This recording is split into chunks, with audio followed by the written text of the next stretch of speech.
doors or we bust them in. Rolling up at 12 a.m. Squad deep, plus a couple friends. No heat, or we break your limbs. Rolling doors or we bust them in. Friday night, like 100 degrees. The block stay hot, but my wrist don't freeze. Didn't pull it out, never had to squeeze. And I stay all day just collecting fees. Pulling down my scully, it's about that time. Better cross the streets, better tuck your shine. Gonna walk these dogs, gonna take what's mine. You know what it is. So throw your hands in the air, cause this is what it is right here. You don't want it with us, what you think this was, huh? Yeah, yeah. Rolling up at 12 a.m. Squad deep, and we all brought friends. No heat, or we breaking rims. Open doors or we bust them in. Rolling up 12 a.m. Squad deep, plus a couple friends. No heat, or we breaking limbs. Open doors or we bust them in.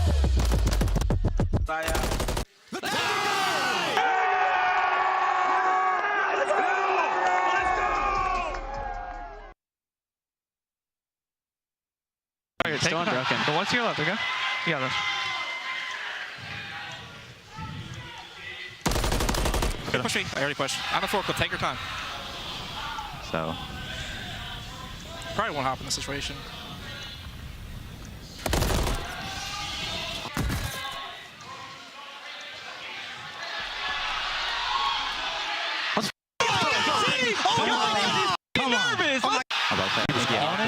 I think you have to. Oh, I see that, dude. I couldn't see it either, but I thought it was I thought you had my cross there. Welcome back, COD fans. It's day 2 of Major 1, and things are heating up in Boston. After a day of beatdowns and upsets on the main stage, we now turn to the elimination bracket. Today, every match is crucial. Win and stay in. Lose, and you go home. Clayster and the Royal Ravens face down the former CDL champions after a stunning upset sent the New York Subliners into the elim bracket. And it's the Battle of LA as the Guerrillas and Thieves square off in a West Coast grudge match. Plus, the hometown showdown. Boston Breach take the main stage for the first time to fend off the surge. Who gets sent home and who kicks off their epic run through the elimination bracket? Find out now. This is the Call of Duty League.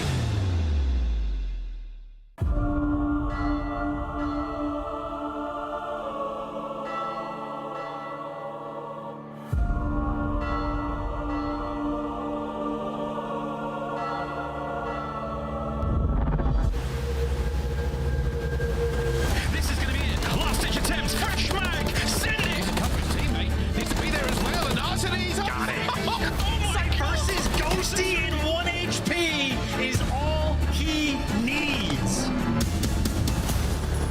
Shotzzy is tearing apart everyone who's been the MVP of the map. Hits again, 3 in a row. They can't kill him. They cannot kill him. Snoopy is frying right now. Next guy drops. Dashy, 1v1 versus Illey. Former teammate. Guys, gotta hold these players back. Forward you go. LAG has managed to step forward. Skyz are up top. And I believe what we're seeing.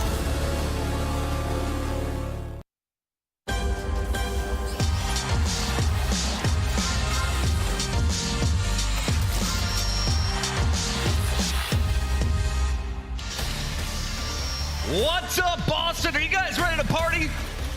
Make some noise, everybody. We are live at Fenway, the MGM Music Hall, downtown Boston.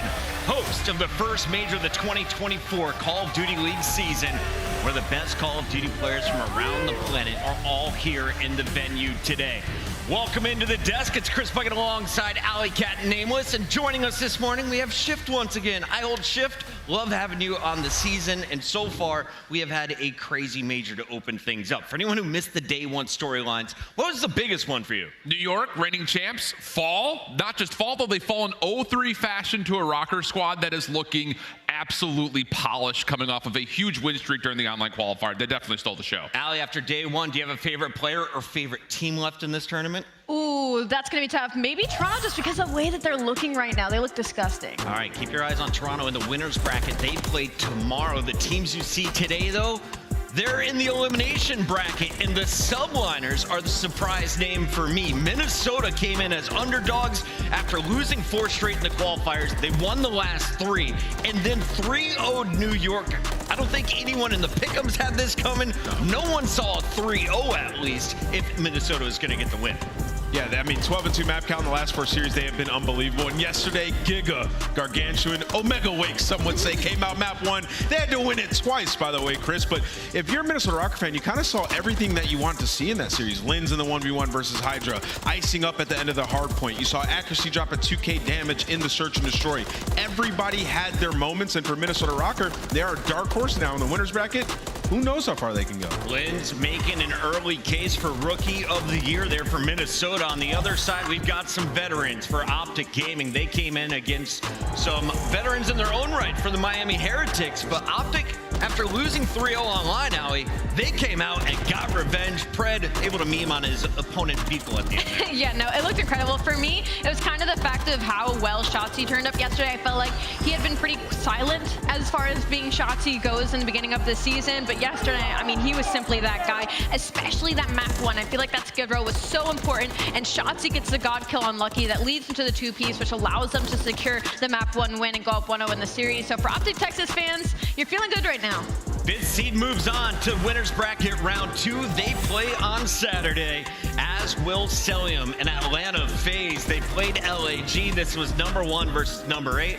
LAG not expected to play as close as they did, but it's plays like this that separate you from the rest of the competition. Cellium knows Fame's not going to check that. He just goes for the quick defuse. They ruin all the momentum for the Guerrillas and finish the 3-0. And Cell just continues to put up astronomical numbers. It cannot even feel like it's human at this point. Watching him map in, map out, series in, series out, online versus LAN doesn't make a difference. A 1.78 yesterday, which is wild because he actually didn't even have the best KD overall in terms of individual maps, but the guy's unhuman, man, I'll tell you. We have a lot of fantastic players, and we had a number of 3-0s yesterday, but who's on top of the leaderboard? It's this guy, Mr. MacArthur, a 1.31. You look at the next closest, it's his teammate Simp at a 119. Not close. That's all you have to say. And obviously the Toronto coming in 3-4-5 after what they did versus Seattle, I think that's pretty much expected. But I will say Skyz did put up good numbers again. He's been great for New York, so that has to be the case here today with their losers bracket matchup. Al, you mentioned Toronto may be the scariest team in the bracket. Yeah. They have 3 players in the top 6. Let's talk about the one who dropped the highest KD in a hard point. What did Kleenex do yesterday? He dropped a 4.115. I mean, 17, excuse me. I could not believe this. This did not look like a professional match whatsoever. What joke were you guys making yesterday? It looked like the round 1 of a 2K. Literally. This was absolute destruction. Like, I have not seen a pro team do this to another pro team ever, I think, in the history of Call of Duty. But, like, they're just so confident in each other, right? You see Kleenex, he was sprinting from the start of the round to the end of the round in search and destroy. These team pushes, 4 through garage, up gold steps, and everybody's finding their kills. They are on point right now fundamentally, but also having fun with it, which is terrifying for the rest of the league. Taking a look at some of the numbers for Toronto so far, which one of these statistics is most impressive?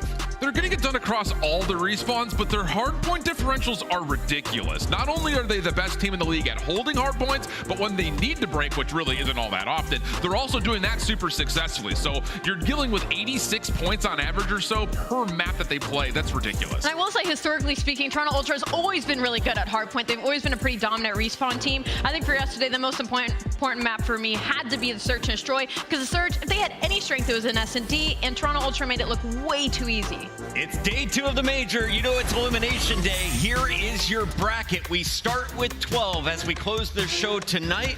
Well, we're going to be down to 7 teams. 4 of them will be sent home in our opening matches. And as we take a look, it's not going to be easy if you're already in that elimination bracket. You got the Subliners down there. You got the Heretics. Anything could happen in that Battle of LA. And all of them, of course, are playing for this. The brand new Boston Trophy here at Major 1. 100 CDL points. That's a big jump from the 65 last year. And $150,000 if you take home first. I mean, that's a lot of cold, hard cash bucket. But for all these teams, it's do or die, as they have to go into round 1 elim. And a couple are going to be sent home today. You will see your hometown team, though, at 6 p.m. You're facing off against Seattle Surge, who got swept last night. They kind of got abused in that hard point. Today, you got to think Snoopy and this Boston crew could do some damage, Alan. Yeah, I think so too. And I think the thing about this Boston team is that they kind of like, in a certain regard, remind me of Minnesota through their online qualifier. Their SMGs are running, and often they are gunning, but the ARs have been a little bit on the slower side for this squad. Yeah. They have picked that up though in the last couple of online matches, and I think this head-to-head game will really be an establishing point for what this Boston team could do for the entirety of the weekend. I agree, Alan. I mean, I think Boston, you know, they're dark horse in this tournament. They were very close to making it into the winners bracket. Like, they have 2 Game 5 losses. You talk about the Atlanta and the New York series. They also had a very tough schedule. I just said they played Atlanta, New York. They also played Toronto and Miami, right? Yep. So, you know, it's a slow burn with some rosters. I've been talking about it with Slasher's teams. Sometimes it takes a little bit for them to get on point. He's trying to teach these young guys. But from what we've seen, Snoopy has been incredible, and this team in Respawn has been solid so far. Search and Destroy has really been their Achilles heel, which I expect to get fixed here in the Boston Major. I would not count Boston out whatsoever right now in this tournament. Keep your eyes on the crew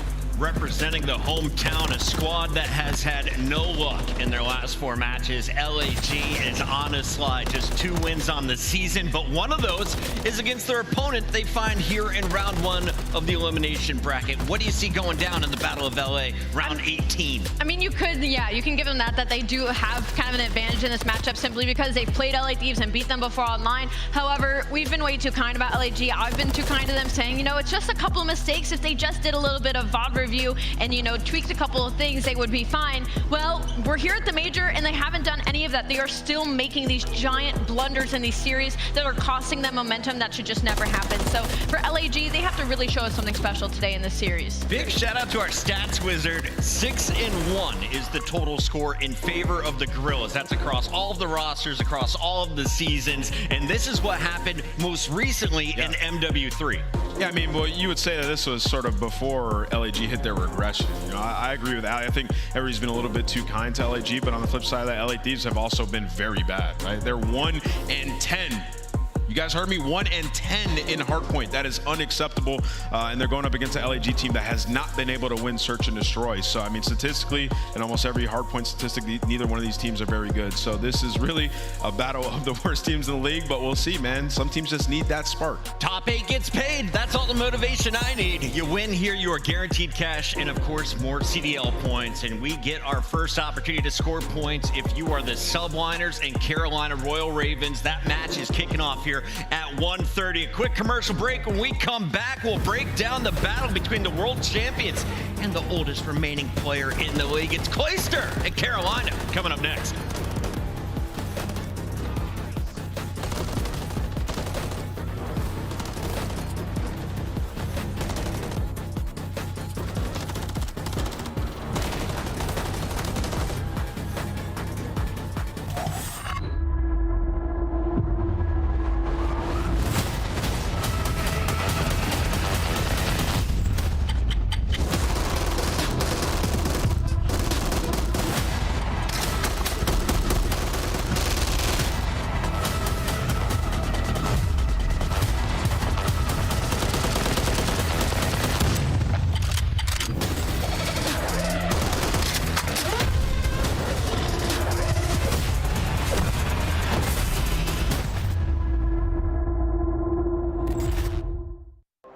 Tune in throughout Major 1 this weekend to earn awesome in-game content. You can rock the Frostbite blueprint, charms, emblems, calling card, and get XP tokens. Be sure to link your account now to start earning.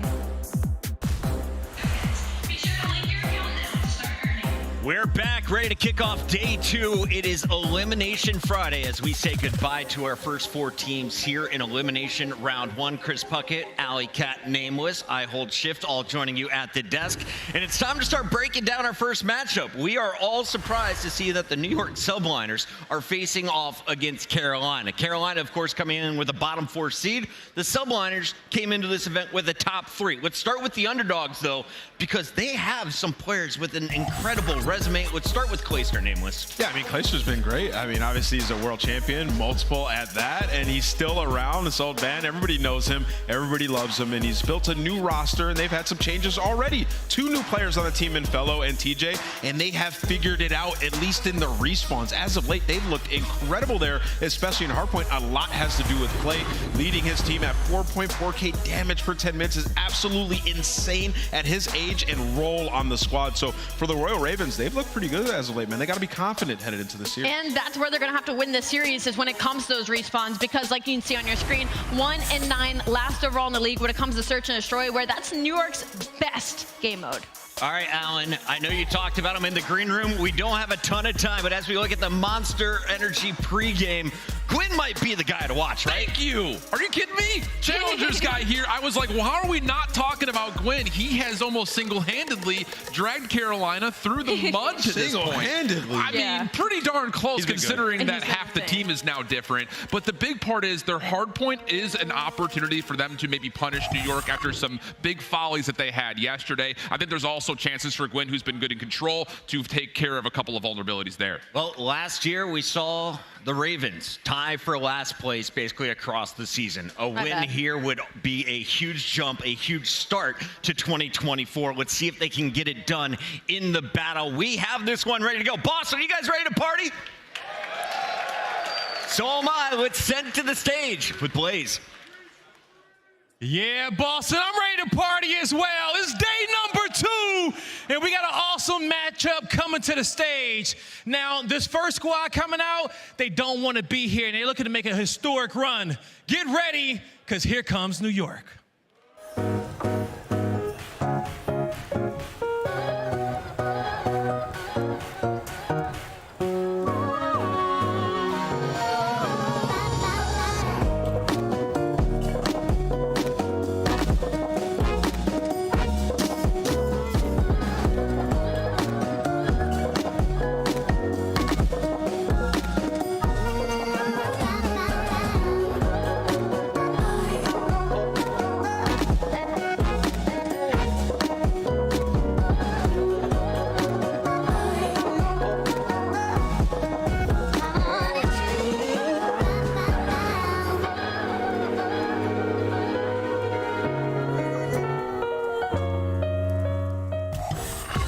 Boston, get loud for the New York Subliners. We got Kismet, Simp, Skyz, and Hydra. The dog pound looking to get it done. The New York Subliners. These are some world champions on that stage, and you got some big guns and some damage dealers, but it has not translated to respawn success. They have to put it together here, and they need to justify making a roster change after winning a world championship. They need this dub. Let's bring out their opponents. It's time to bring out their opponent. We got the big dogs on the stage. Now give it up for the underdogs. For the first time, the Carolina Royal Ravens. Show some love to TJ, Haley, Gwinn, Felony, and the 3-time world champ, Clayster, your Carolina Royal Ravens. Just a couple of vets and a rookie. They are not new to being in this position, starting in the elimination bracket, but I'm sure they were caught by surprise to have the world champ standing on the other side of the stage. Carolina Royal Ravens are looking to upset, and they have to start it here. Let's get it started, Blaze. They definitely do have to start it here, Allie, and I can't lie. I got the biggest smile on my face to kick off day number 2. Boston, you ready? Merc, Maven, let's go. Here we go, baby. Listen, you got to hear it right there, like the Clay effect, right? Like he is gonna get this venue behind him. You heard the boos right away. It's like New York was coming out. Well, we People are in getting Boston. fired. Yeah, we're gonna boo. We're gonna boo New York. That's fair. That's fair. But like the Clay effect a little bit, like even when he was on Legion, now he's on Carolina. Like the fans are getting behind him. Seems the way they're leaning. Yeah, I mean, listen, this is probably not who they expected to meet in losers round 1. It's always tough starting in losers. We're gonna take a look at our maps and modes coming into the series. I mean, listen. Worse right now if you are a Carolina fan. A couple of Karachi respawns, which with this newer roster, you've looked pretty good. You've beaten LA Thieves on Karachi Hardpoint. Karachi Control, you have beaten Atlanta FaZe. That's what Clay was popping off. The question mark is going to be around the Search and Destroys. Invasion, Search and Destroy, New York has not played the entire year officially in a match. Now, if it does go to a Game 5 high-rise, that is where they have looked so darn good. And for our Monster Energy pregame for the NYSL, the respawns have to be better, right? 5-8 since the break, 1-4 in the last 5 map number ones, and then staying strong in their search and destroy, especially on attack. Their S&D has been their savior throughout the year. It needs to be the savior right now because this is a team that make a change. The whole pack-a-punch thing we hear, you're coming off a champs win. They want to get better, be able to hang with the likes of the OpTic teams being made, the likes of Drazah going to FaZe. They want to be able to pack-a-punch and deal with that. You get 3-0 bopped on a Friday. I'm already starting to think, where's Priestahh at? I mean, Simp has had that power. He has been that guy at times. A couple of matches, but not yesterday. Yeah, exactly. And like, you're not getting wins. Like, you got to come out here and answer back. Like, I feel like this is a test. This is a massive test. Yeah, I think honestly, what the best thing for them is their search and destroy. I think the confusing part is kind of map number 3 for me. Their control has just been so off throughout this entire year, and that was one of their strengths last year, right? Behind the SMG duo of Hydra and Kismet, just felt like they always found so many openings. Well, how much do you put it to the title and how much just the team change? I think it's a bit of both, no doubt about it. Gotta be. Well, we get ready to go. I already hear the "Let's Go Clayster" chants in the venue. Felony on the squad now. Gwinn been looking so strong. TJ back in the mix. And this Carolina Royal Ravens team, Joe, for the last couple series we've casted for them, they have come out and fought. Now, they've got to a map 5 each time where they have fallen short, but they've been playing people tough. The respawns have looked good. We'll see if Felony and the lads can get going early. Yeah, well, just get going early. It's exactly that. Clay with 2 kills, Fellow looking over him. And I think what Fellow just does to this roster, he brings a calm presence on this stage. We hear it in the comms. Keeps everybody, hey, let's stay focused here. Doesn't get overexcited. And I just think it helps someone like Clay, right, to have that balance on the team. Because Clay is the absolute complete opposite. He is playing with so much hype, so much energy. And, he wants to beat Hydra in the Subliners. Well, and he's just one of those guys, dude. I've said his whole career, one big play away from just throwing a game on its head, just completely shifting it and going nuts. And speaking of going nuts, it's Gwinn with the pistol. That is banging right now. MCW into the mix as well. 3 in a row for him. Clay was on 4, 5. Finally, Gwynn's gonna get shut down, but the pressure into the hard point here, looking to rack up some time early. I mean, this is just like, you're controlling, sort of be control, but Simp and Skyz with the MCWs, that is 3 in a row. So a chance there for Carolina to really build this lead. But New York, a team they ain't going to land. It happens to the best of us, even our pro players. Does look like TJ's able to sneak on through. Carolina, they are starting to rotate, but look at this. TJ, he's going to find the kill, fight for this scrap time, and you see the yellow arrows immediately turn around as TJ starting to snap. 6 kills on the board. Clay there for the trade. And on the other side of the map, you do have Gwinn and TJ spawning up, controlling this P3 area. Just a quick question to you about just being on land, like kicking off yesterday. Do you see anything from like a gun standpoint that stood out? Like, I was wondering if like the Renetti was going to maybe be a little bit better as you saw like Gwinn get that kill. I didn't really see anything that stood out with the rival of the MCW that was that nuts. Like, oh, they're not getting that kill online type thing. I mean, the match recasted lasted 45 seconds, so I didn't see much besides Ultra being Toronto Ultra. But over towards P3 rotation, you win this early on. If you are Carolina, you got a 50-point lead. A great start here on this first map.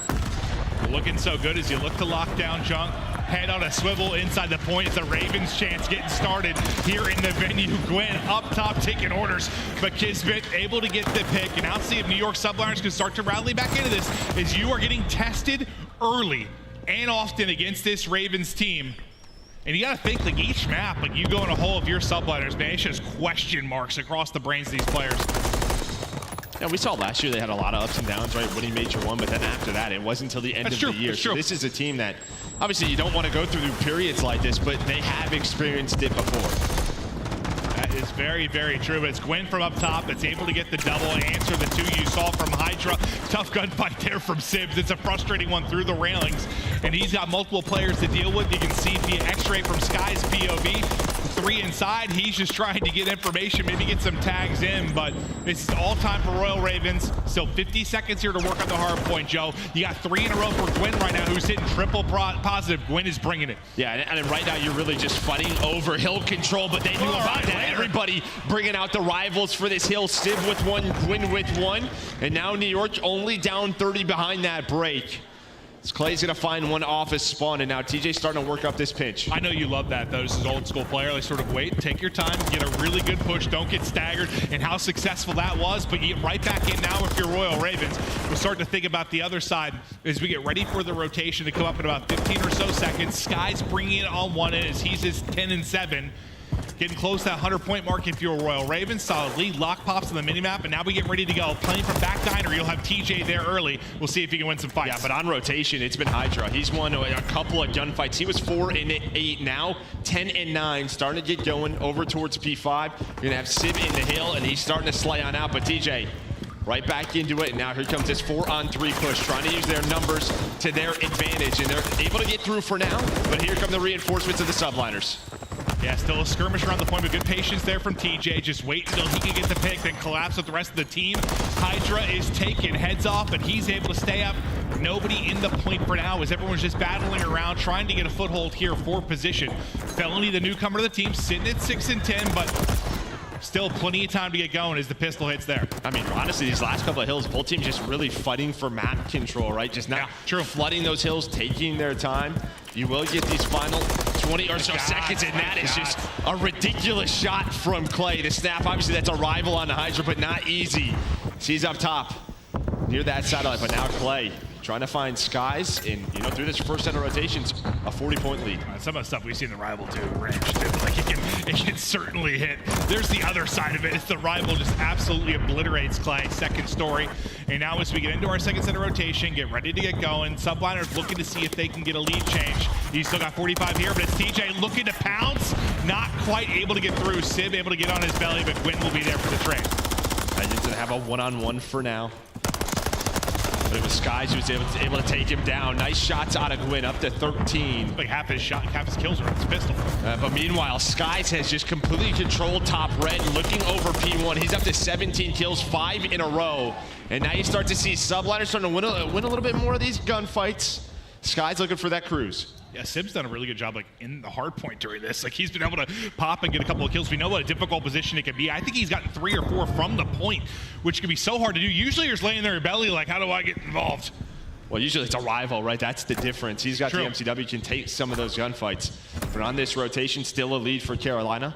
But is down to around 15 points now. You're gonna have Hydra on the point. Clay just rips Sky's head off. No cruise missile earned for New York. Here we go. TJ.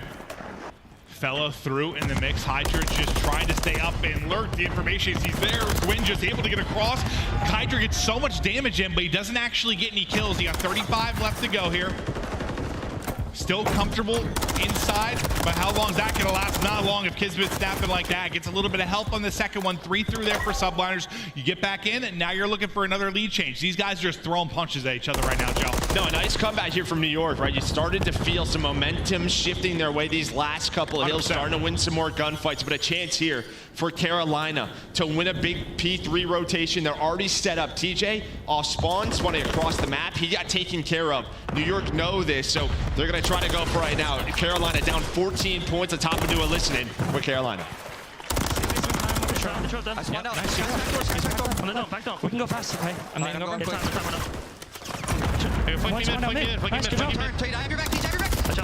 I'm getting your back right. Take this time. I have your back right, bro. I want bottom market, guys. Shit, bottom market. I want to know. Market weak. He's getting on market. It's a huge 30, guys. On time. Market 1-5. On time. Market. There's 2 on time on me. 2 on time. Make sure we roll, guys. Yep. 2 on hold. It was Kiz and one other. Kiz and Simp, I think. Kiz dead at all. He's on me, close pillars. He's going to open. Top new. Top new and old. That's 2. Paco dead top. Top new. They're going to spawn diner, no? Yeah. Yeah, Skyz at all. Alright, we're good. Alright, I'm in new. I'm going top. Mid last time. They're trying to warn me. They might hit it quick. Yeah, I heard. Yeah. They stunned open the doors. I naded it. I'm holding your top. Our pinch is open. Trust the nade, bro. Our pinch is open. I'm get pinch. Okay, I'm just holding our top in a corner. I don't Whoever's top 3. Yes. I can hold back door. He's on me market. He went top market, Skyz. Top on me weak. And back door. Top, challenge. I spawned right. Top in. Top market. He has a Good trap break. bridge. Top drop down time. We spawn P5. They could Top third or something. Top trims, Skyz. I kill trips, maybe. Paco's yellow card back alley. Paco's yellow card back alley on you. Back out. I'm 1 shot. You got a frustrating sequence at last. You then get the early setup for Carolina. Like, the comms are there, the positions are there. They just kind of get smoked, but now they're fighting back in. Yeah, I mean, you heard Fellow. Our pinch is open. Our pinch is open. That was the right call. That is where that push was coming from. Just, yeah, nobody back bridge really looking over it with an MCW. It was just all sort of in corners with the rival. But as you said, it was the fight back through from Carolina that's kept them in this game, because it was a P3 break, now a P4 break from New York, gives them this solid lead. But with the rest of this scrap time, you're going to be within 15 points. If you are the Ravens, we're going to head on over to P5 where Subliners is going to be set up. This could have easily been like an 80-point deficit. Like, you're looking at game, honestly, if they're not able to break in. This is some terrific stuff from Ravens. Now you still got a chance. 14 points separating these teams. New York going to be in the point early as TJ knock. What's up? Able to get in, take out Kismet. Now they'll get into the hard point and take control. Down 20, trying to make the rally is TJ. Connecting there with Felony. Felony's popping off. TJ with another. He's up to 23 and 22, leading the way for his team right now. TJ, some question marks maybe with him coming back. He's been in and out of the league, but doing it right now in this map 1. I mean, he'd just be such a streaky player, right? We saw his hot start, slows down a little bit, now starts to get going. New York, they're going to need a break here. This Fellow on the hill. Again, another lead change comes in, so we're going to see. This Fellow is able to have a 5-3. Nice shots on the one. Back over to TJ's POV, maybe to fight for the scrap time, and he's going to win the gunfight on the Hydra. Yeah, you still have, what, 15 or so seconds here that you can get. So, healthy chunk of time. Then you're get back to mid-map, which you know how hard it can be to get a lot of time. Last time, it was Sid there from New York that did a really good job inside. We'll see if New York can do it again as we get ready to rotate. Yeah, but it was Skyz, right? He's really the one who set them up, but he does it here again. I mean, he finds 2 kills on rotation, up to 26. We'll see if we'll finish here if you want. We're going to go to the second hill over to Carolina. You have TJ on the pinch, maybe trying to find the opening. The trade's going down. Hydra on the hill, but it's Fellow from the top rope to take down 2. Looking for number 3. He connects up to 21, and now Carolina putting the pressure on the Subliners. Now, Fellow's had some big multi-kills down the stretch. Remember how slow he started? He was like 5 and 10, now 21 and 21. You're about to that 240 mark, just 10 points needed. Everything on Subliners now with this upcoming push is they get ready to go. Sib is there making the play inside, able to get 2. Still one player lurking. It'll be TJ, but you have the numbers here. You cannot win it now if you are Subliners. You've done enough if you are Royal Ravens, so we get ready for the rotation. I'll be honest, Carolina, they spawn very close to that back alley. They catch Skyz off guard. Skyz actually spawns here again, taking his time, but he's going to put some shots in. Fellow's going to find it, so now it is a clean rotation for Carolina here. Map 1, 10 seconds, they win it. Here we go, baby, just 5 to go. Winning the fights inside. TJ still getting the damage. Kismet just trying again. He's able to take out 1. Gwinn, good job just getting on his belly. Letting him cover from above, and Clayster is roaring. It's a map 1 victory here for the Royal Ravens.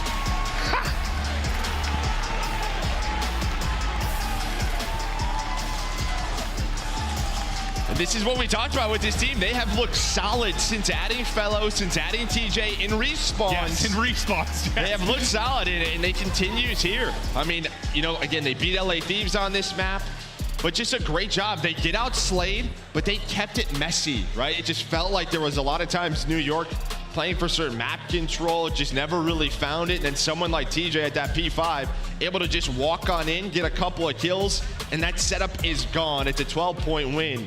I mean, you had a great game out of Sib, a great game out of Skyz, but on the other side, it's TJ leading the way. Feels hard to like fault Sib at times when they're losing, like, and you just target him because he's the one change, right? But like, he's 6K damage, like he's putting up numbers. Gwinn got it going earlier with the pistol, but I think you heard in the listening like what fell out of this team.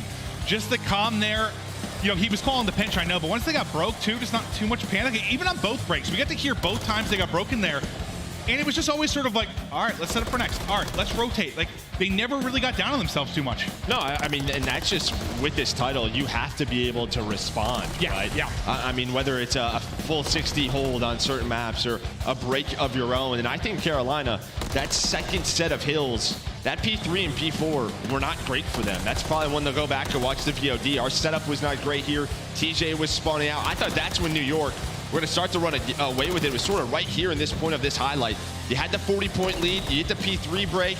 Kismet slides on in. That is a 4 dead. But as you said, it's right after that. The response from Carolina, then this P5 break from TJ just keeps the game close, and they execute towards the end.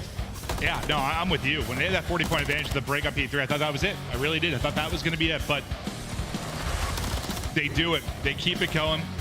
They get deep into the game. Then once Gwynn's able to get inside, a good job just laying down. Let the boys look over me. Take that close gunfight if you need to. Just don't get picked out of the point. Don't put the pressure on them to race back in. Just trust your teammates. Well, I think I clearly heard what he said there, Joe. He had some thoughts about the Subliners. Yeah, well, now the problem for them is we're going to a search and destroy game too. Again, the search has been fantastic for New York. You're going to an invasion, though. You have not played this in an official match, right? So Carolina trying to find something, and Carolina, with this new roster, they are 0-4. They've gotten to a couple of game 5s, just haven't been able to execute. Yeah, I think we were chatting in the green room. One of the guys, I don't know if they talked to a fellow, but it's like they haven't really got many search and destroy reps, right? It's like we've got like one scrim. Yeah, I mean, just focused on respawn for now, and they're just going to wing it. I mean, some great S&D players on this team. It's just you're going up a juggernaut in S&D. How does it change, though, for you, like, once you get the land? Anything for search that's maybe going to help you a little bit? I mean, I think a map like Invasion, Search and Destroy, one thing that's tough for them, there's no VOD to really hard counter New York, kind of the way they like to play it. But Invasion is a map that we've seen sort of on offense, sort of taking it slow, trying to find a pick. It's standard setups for the most part that you will see. So I think this is a fundamental map this team should be solid at. We're going to take a look at some S&D defense stats as we get ready to go into this map, too. You see the record. I mean, Carolina's not going to have much to shout about, but it's also going to be, we're just not going to take a whole lot from it just because the team change happened so recently, but it's like the search is kind of the same. Yeah, 0-4. Yeah. So that part you can. Yeah, no, I mean, this is just it. Every graphic we're going to show of their Search and Destroy, it's not pretty at all. But the good thing is you said, like, haven't played it in the official match, so probably in the early going, it's going to be, I don't know, who might catch somebody off guard, and then as we get deeper into it, who's going to make the adjustments? Yeah, no doubt about it, right? And yeah, we'll see if New York can kind of bounce back. You feel like you go down 0-1 in the series after getting 3-0'd. This is when you need guys like Kismet, the leader of this team, to stay locked, because it feels like we saw it all last year. When he is playing at his best, he's the X factor. This team does not lose. Yeah, and he just hasn't really been able to get in that rhythm often this year, it feels like. And I'm not to take anything away from him as a player, some of how this game has been played, like how it is right now at the MCWs. Yeah, the map still play. Tough. It is, but like I agree with you. He is the X factor 100%. When that guy's taken over, it looks like aBeZy on the map. Like they are so frightening. But now map 2, as the fans thus far have been behind Royal Ravens, they were able to get the victory in the early going. TJ, when he's in his bag in Search and Destroy in his career, he has been one of the biggest threats on the map. The Iceman getting the first blood. No, Observer team should be a little mad about that one. Yeah, I was speaking it into existence too. Yeah, we were on his point of view, and you had this very aggressive setup from Kismet and Skyz inside a cafe, and you saw the crossfire come in from Skyz, and then Kismet just wants to make sure nobody was getting aggressive. He gets caught, but the trade's gonna work on out now. Clay is all the way through the defensive base, and he's gonna find a second one. Beautiful shots onto Simp. Yeah, cooks him, considering Simp, the 6K damage in the map 1. Now on Skyz to try and clutch in the 1 versus 3. And we'll see if he can do it. Some time to work with surely, but now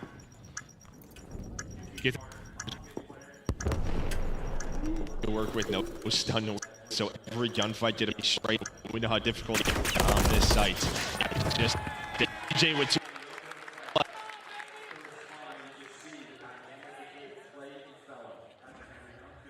You see the extra there's just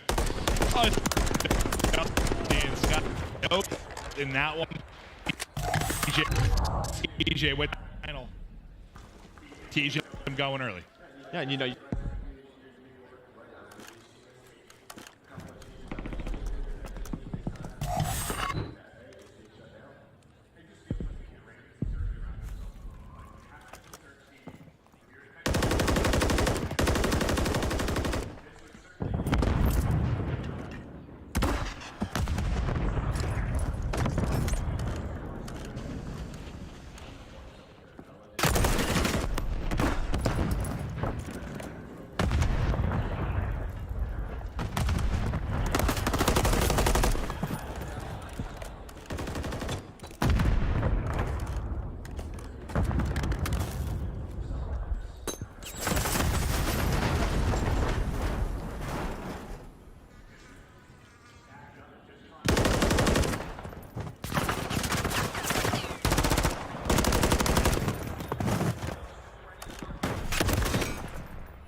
is Gwinn just shotgunning him up close and personal. Now going to be Hydra left alone, 1 versus 3. His spot has been given up. Now we'll see what he's going to be able to do. Is to my understanding, for those of you watching at home, some technical difficulties hearing Joe and I guess we're back. Hello, hello. Yeah, we're still hot to the house, so. Yeah, no, we just kept on casting, so sorry for the technical issues, but welcome back. It's Felony. Again, getting involved. Just a great job staying alive throughout that round. Just so much of it. They're so worried about his position. Yeah, Hello there, handsome people. I mean, right from the get-go, right? I mean, the early shots come in. He's down to 13 HP. They try to nade. The team kill comes in. You saw the repositioning from New York to deal with Fellow. Repositions again, and then, you know, just allows Gwinn to find those easy kills. Yeah, it just feels like those mistakes are the ones that maybe the Ravens should be making. Yeah. Not really on the other side of it, but hey, it's called no pressure on this team. That is, at times, as we know, when you play your best. How many times have we seen that in the history of Call of Duty? Been casted a long time. Sometimes no pressure is everything. Is Gwinn feeling himself? First blood thrown into this. 3-1 up. 4-3 advantage in this, but as Fellow drops, that advantage disappears for a moment, but TJ with the kill. He's on 3 in a row, 6-1. He started things off, but he's been playing so strong. No trophy on point. Skyz just gonna send it. They are so weak. Now it's all gonna be on Gwinn. 1 versus 2 though. Can the young man do it? Yeah, they bait a smoke, I think, as well. And yeah, you kind of saw just sort of the issue with this A bomb site. That nade comes over, just weakens them both up, and Skyz is like, this is a free 2-piece. One of their bodies is still pulsing. He got hit hard, Joe. Yeah, no, he's dealing with it right there, but much needed win there for NYSL. Yeah, because that's looking good. You know, off the back of the first blood, if you are Carolina, you get a quick trade for TJ as TJ got to 6-1, then we just saw that nade hit. And I didn't see their like health values at the time, but look how fast they drop. I mean, it's 1 bullet for each. Literally a bullet and they are gone. Skyz quickly pushing off of that. Then he'll get the final one. Fantastic play there from Skyz, and that gets him to 4-4. So he was sitting on a kill before that. But now it's where these mid-game adjustments start to come. And this is where you think the deeper we get into this, more of an advantage for Subliners, you would think. Yeah, you would think so, but again, just not a map they've played a lot of in matches. Gwinn with their early first blood, some trades going down around A. I think it's back-to-back first bloods for Gwinn. He's got 3 so far out of 6 rounds. They deal with Hydra, so now you have this man advantage. That's where a 2-on-2 goes down near the middle of the map, and Fellow comes out on top once again. Gunfight at range. Clay able to stay up full, get some damage in as well. Now what can Sib and Skyz do in this position? You are basically opposite each other. And you're hoping you could just maybe get a pick, turn this into a 2 versus 2. But plant your feet right now if you're Royal Ravens. Just don't give up. I mean, this is where he's had one of those bad deaths, right? Don't give him a 1-on-1 without a trade. Yeah, I mean, I was going to say the one player maybe to focus on would be like TJ, right? Because we've seen that solo player around Broken. When they die, they typically lose a round, but they heads up over towards the A site, and that is just where Fellow has been consistently. He's been so darn good. Even that right there, just finding the info. Clay with the stun, gonna hit and the pre-fire. Here comes the rest of the team. Fellow with another one. Sib's like, I'm going through it. The Ravens are up 2. I mean, Fellow, we know how impactful he's been at Search at times in his career. This is just a little bit different. He used to be the guy. It is. He's just flying up mid-map, you know, call him Mr. Mid-Map at times now. A little bit slower, but still, when he needs to make a play, you know he can do it. Yeah, but making a play with this team, finds that 1 kill with the crossfire, then gets the info, just a nice little shoulder. And then that stun just immediately in Sib's pocket. That's where you're like, I'm dead, boys. Yep. Up 4-2. Again, 3 in a row for Felony. You got 3 first bloods on Gwinn. You're winning the first blood. We're 4-2 right now if you are Carolina. And TJ's maybe looking for another. Not going to happen. Gets a wee bit aggressive. Players on both sides. Sets one up for Sib. Sib's second first blood here in our map 2. Yeah, Gwinn trying to get aggressive, but you had the crossfire set up. So Sib able to give that call out to Kismet. Play though, able to bring it back. It Fellow, they get a little bit too push forward. Give a couple of 1v1s up. And now from a 4-on-2 into a 2-on-2. Kismet though does not matter. He's gonna take the gunfight. Give them man advantage now down to Clay. 1-on-2. And this fight can be this fight's hard. Has the read. It's like if you hit your shots, they're all gonna be headies, but he hits them all. So tough. I mean, heck of an effort there out of Carolina, because you turn that into a 2-on-2. But nice early round start for the Subliners. But as you said, you see the players talking through it, what they want to do. Especially offensively, the Subliners just trying to find anything right now. Yeah, no, 100%. He took a little bit of a gamble there, maybe if you're Carolina. And I mean, keep them honest. I'm with it. Still got the advantage right now. Felony leading all players at 7-3. Who's going to step it up for Subliners?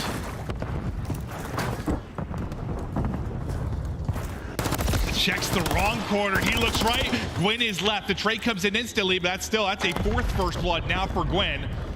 I know that one's, yeah, we're doing 3v3 pretty quickly, but he has been involved early and often. Yeah, would love to get out, right? Maybe find the second, place for the second, but the trade is there. And now still with a minute left, kind of keep your Carolina on their toes. But you can see the two players. There is a trade. A nice nade out of TJ, but look how aggressive Fellow and Clay are. They're just kind of going. They're reading the map so well. They know in the 3-on-3, they don't want to leave TJ by himself for too long. And then Fellow's able to work the pick, and Fellow's going to find another one with the angles. Look at the play calls, how confident they are with the way they're playing this map. Yeah, and this is just one of those, it could just be more standard, right? Like you feel like, I know we haven't seen them play, but like you think they'd be pretty comfortable here. Now you need one more round. Can Carolina go up 2-0? Can New York win a map this event? I don't know. Woo!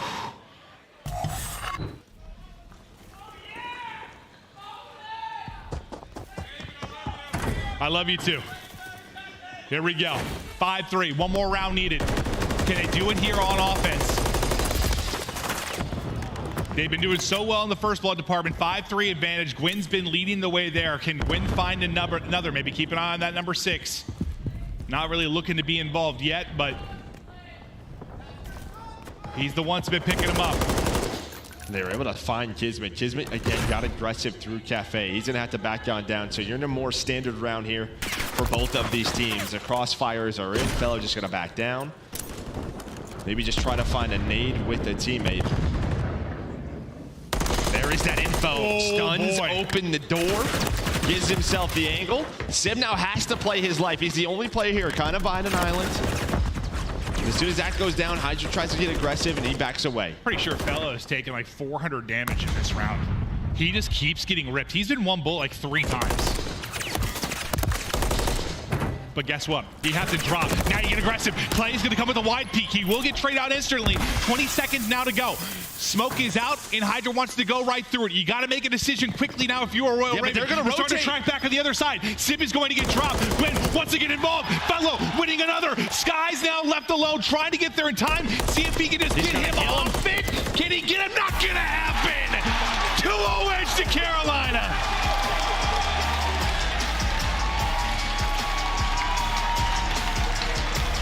And that is just understanding the map that they are playing. How much time do we have to execute? Right, we saw the smoke go down. Hydra's thinking this is an A-hit no matter what. Simp has been on an island the entire round. And as soon as Simp, he gets pushed up towards Alley, right towards the end. He gets picked, and the call is B is open. We gotta go now. And you only had like 15 seconds on the clock. You to get there quick, yeah? Yeah, I mean, there was a chance there if he gets that bomb planter towards the end to win the round.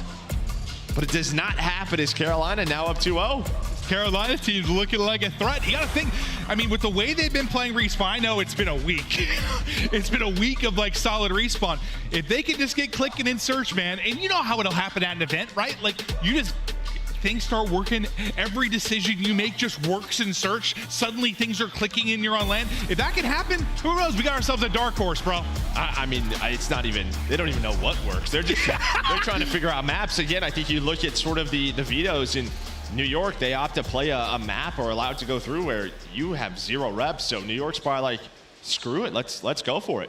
Unbelievable. It has been a Carolina house so far. Everybody behind this team, as they are rallying up 2-0. Your defending world champs are up against it. Are they going to win a map? I don't know. But we're getting ready to go to break. When we get back, we will see if they can bring it back, or Royal Ravens, will they run away with this one? Don't go anywhere.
The painted aBeZy bundle is available now in the Call of Duty store. Inspired by the folk art of Oaxaca, this stunning bundle offers colorful, vibrant, and mythical items you gotta check out. Start the season strong with the Call of Duty League Pack. Grab yourself the CDL Operator, Weapon Blueprint, and so much more. Check out the Call of Duty store in-game now. Here we go. Welcome back and ready to get to it. Here we go. You got to dig deep if you are New York. You are up against it. It's been all Carolina. We're going to take a look at some control stats as we get ready to get going into this next map. But, man, I thought they'd be tested, but I think they'd be in an 0-2 hole, Joe. Yeah, I mean, looking at the defense metrics for both of these teams, again, looking at Carolina stats going to be a little bit tougher just with this newer roster, but on Karachi Control, we saw them able to take down FaZe just last week for the NYSL. Again, just a lot of question marks here with their control. 1-3 on Karachi Control on the year. They've lost the last two. They just lost it yesterday to Minnesota Røkkr in round 5. So you're just sort of questioning sort of the teamwork. Why isn't it similar to last year? They're trying to work through things. Can they find a little spark in the match on this map? Yeah, I think we were all kind of shocked when the change came through. I think we all love Simp as a player. He is fun to watch. His moments can be incredible, but it was just like, what needed to be fixed exactly when you just won in a 5-0 fashion in a champs final so quickly? And maybe the ceiling will be higher for this team, but we sure as hell haven't seen it. Yeah. I mean, I think we've seen individual moments. You just saw one for right the there. team, hell no. Yeah, Kismet right there, right? He had one versus Vegas last month, last month versus Vegas, 25-15. Can he be what they need? They need somebody to step it up in a big way because you're firing on all cylinders right now. If you are Carolina Royal Ravens, Clayster and the boys can be playing with some confidence, but now you get a little break throughout the commercial. Hop to the restroom, look to fire back. It's Kismet with 2, but Felony winning some gunfights to get them onto the point. As TJ about has his second bid done, he's able to win that gunfight too right after we swap off him. Now you get the Felony on the other side off of his gunfight win. He's going to head to the other points. So now you got to make a decision how you're going to deal with this defensively, and you're going to kill just about everybody. There's one more one-on-one on the point, and Clayster's in trouble. He's 0-3 to start. Yeah, I mean, Simp he takes care of A himself. So off spawn, Hydra wins the one-on-one versus Fellow in the middle of the map. Simp takes down 3 of Carolina. You're hoping to be done with A. Time extended, but that is not the case. Only 2 ticks. Some pressure over towards the B point for Carolina. Gwinn very weak. Nice job by Hydra. And as you said, Clay 0-3. So with these close B spawns, Carolina, they're just kind of going for it, putting pressure towards B, but so far it has not worked. Hydra trying to hit those shots at range. You stop the clock for now. They're looking for an extra minute. You're working to get up top if you were TJ. Not going to happen. You go 2 for 2 on either side of this, and now you get the extra minute to go. Even though you got on B a couple of times, you're able to stop the clock. You weren't actually able to get any damage onto it, but you get a kill behind Gwinn. They're able to trade that out quickly, though, so no easy transition for Royal Ravens. Yeah, and then Skyz just really just dealing with the push over towards B, the transition over towards B. Doesn't find both kills, but slows Clay down enough, so there's no threat over towards the B point. Inside of red, though, comes the next push. TJ Gwinn with the rivals. Fellow just with some awful timing starts shooting the corner. Oh, it's like his fellow lagging out. He's just looking at the wall. But yeah, just awkward timing for him, as you said. Hydra stunned up, lurking by the bus. They're hunting for him. Got him turning in circles. Now Hydra can pounce. He's able to get both. Only 9 lives remaining now for Carolina Royal Ravens, and they're trying to push out junk quick. Yeah, trying to go fast. They know a couple of players are off spawn, dealing with players coming out off the alleyway. Skyz with an nade. You're into 11 versus 7, though. Nice job. Again, just not allowing really anyone to get towards this B point. I think Fellow was the only player really to touch it so far. They have just been standing strong, and now 4-life lead. Maybe a chance here for Carolina. They find a couple of kills. That's going to be 3 dead. Simp, the last player alive. We've seen players with MCWs in this spot take over, and he finds 2 to once again 3 lives for Carolina, and that might just be enough. I mean, the hell of a job by Simp. You're in trouble there. You've got 3 down. You're hoping for 1 to delay them. 2 is gravy. Then you're able to stay alive and help your teammate get the 3rd. Gwinn gonna be the last guy up at a 1 versus 7. Oh, there's some lovely shots with the rival, but just not enough time, not enough lives. That'll be a defensive hold here for Subliners early. But he's shooting right now. Yeah, just staying hot. is Gwinn finding picks, and he's going to carry this streak into the next round. You see Skyz smiling there like, ah, damn, that boy is shooting. Good thing there's not a couple of Gwinns left on the map. Yeah. No lives remaining for Carolina, but yeah, I mean, a couple of moments, Sib over towards the A point a few times, then over towards B. It's just they never allowed Carolina anywhere near that point. No, I didn't touch on it. When Fellow got there early, that was really it. But we'll see. Maybe this turns into a streak. You take 4 in a row into this, keeping the gun hot. Incredible stuff there from Gwinn. But he is hit by a nade and tagged up at 30 HP almost instantly. Able to get back to full, and the snapback is there. That's going to be a tough one, though. The trade is there. Simply too many people for Gwinn to deal with, so no streak going to be coming into it. You saw what a great job Sib did in the hard point from that position. This time, not going to be up to the task. Clay's just trying to get going. He looks a little flustered. He's 4 and 10 right now. He's got to step it up. And this is a map we saw online versus FaZe, where he just completely took over, right? I mean, it was like prime Clay. Did he start a little slow, and then he had a big play and really heated up? Yeah, just really heated up. But we'll see if he can find that momentum and get back on defense. Maybe when things start to work over towards B, maybe he can play that sort of Sib role. But right now, speaking of Sib, he is starting to cook. Another play on the objective for him, and this should get A done. He shoots real straight, so he gets this spot, he gets an idea of where they're coming from, and he is beaming, but like he seems most comfortable when he's just getting there by it, whether it's the hard point or whether it's the A point. But now in transition, what can they do? Eyes on the Gwinn, trying to get damage in and swap to the pistol, and that'll hit there for Skyz. Hydra with a headshot of his own as well. He's at 16 at 8. Hydra at double positive. He is stunned up, just trying to stay up. Hydra not quite able to take down a third in that sequence, but still significant stuff done so far within this map too. Yeah, the problem is though that one player was Fellow, right before that death. He was the last player over towards B on the transition. He found no kills. That's when Hydra was able to win a one-on-one. So all of this is given to New York, right? They deal with all Carolina off spawn. Now you're gonna have 2 players on the point. They are dominating this round. The poor Clay's in a body bag right now. He's 4 and 15. They have not been able to unlock him at all within this one. You're onto this quick. Last point to go. It is a fast one here. It's New York. Maybe finally coming alive. And we've seen this at times from this team. Once they, I don't know, just find that emotion, realize the scenario. Like, hey, we are down 0-2, about to be out of this tournament. We got to get angry. We got to get pissed off, whatever it is. Starting to play with some fire. Maybe we're finally starting to see it. Yeah. I mean, that's a good way to get the edge here. An offensive round that takes a minute. That was certainly successful. You're 19 and 10 if you are Hydra, nearly 3,000 damage already through 2 rounds. He has been terrific.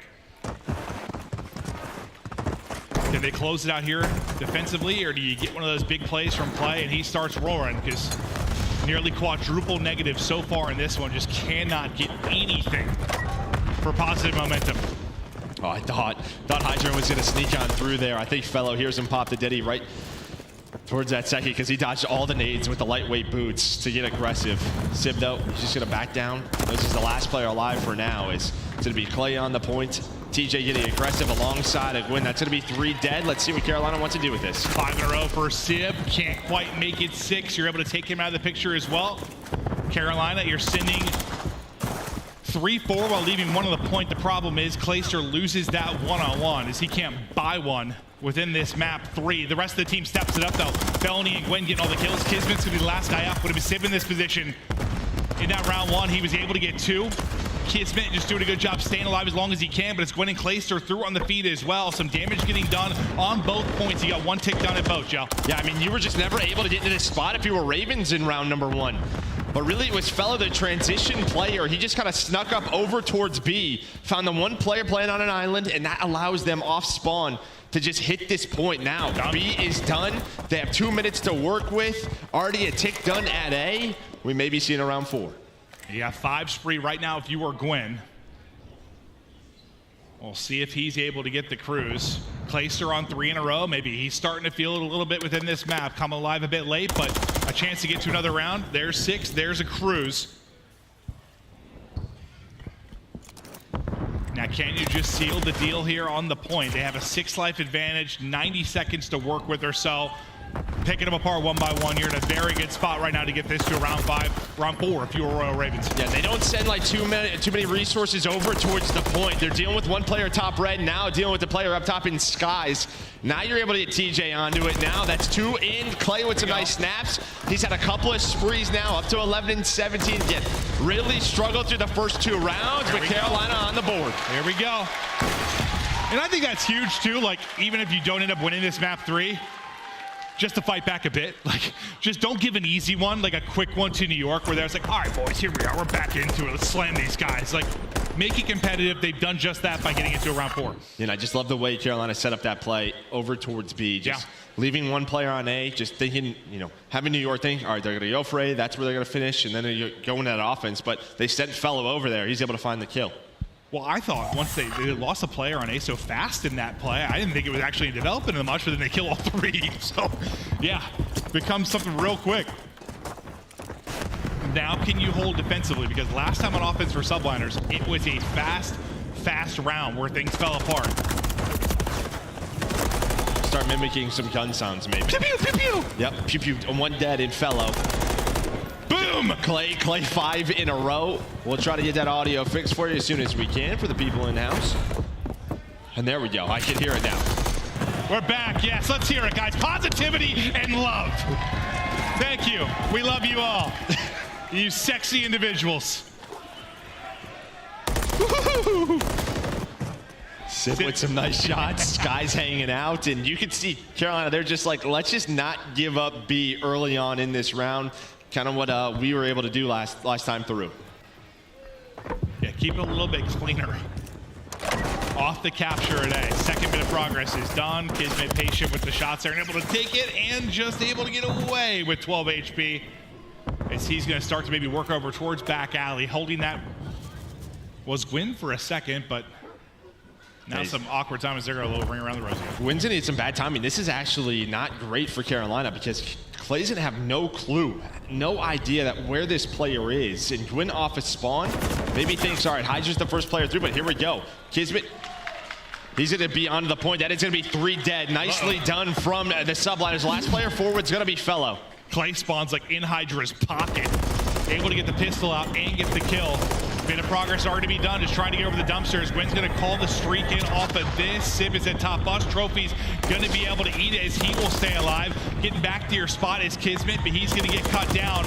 You are in trouble right now. You've got to get a clearance around the point. And Simp still winning fights there with Hydra. A team kill comes through as Gwinn is going to fall. Simp's just been laying top bus. You get into the mix if you were Kismet. Second bit of progress is done. You're just getting chopped down as you try to get over. And I don't think you're going to get close to that one. Good night. You get a map on the board now as you're in business if you are New York. You look strong there in the map 3, Joe. No, you absolutely do, especially their attack. I mean, Carolina could just never get comfortable with what we saw. There was never a player back cafe finding multiple kills like we saw just last week. Even right there, it was very patient out of the Subliners. You saw Fellow kind of pushed on up. They just ignored him, dealt with the players back alley, and just really bled the lives out of the Ravens. It sort of start with that sort of awkward sequence they're getting by Gwinn, where it just was it the opening for Kismet to get to the point? Get on the point, yeah. Kind of start right there, but also during that 3 go down, right? Just sort of a 3 clean dead. True. Allows that setup to come through, and I think really you got Hydra going, you know, obviously our MVP last year. When he is in this form, they are so tough to stop. They really are. And Clay started to turn around. He was, what, 4 and 15 or something at one point. I think it's up to 15 and 22. Starts to bounce back. They get a successful round, but you're going to push him a bit, but it wasn't all that competitive there in the map 3. Now we get ready for terminal hardpoint. Thoughts on that one going forward? I mean, we really haven't seen Carolina play this. Or on the other side, I mean, looking at the vetoes, it's not the worst thing, right? I think NYSL like 0-2 on this map. So again, when you have such creative, aggressive SMGs in Kismet and Hydra, this kind of negates that, right? This map, it's all about security control. We all have seen it. We've all played it.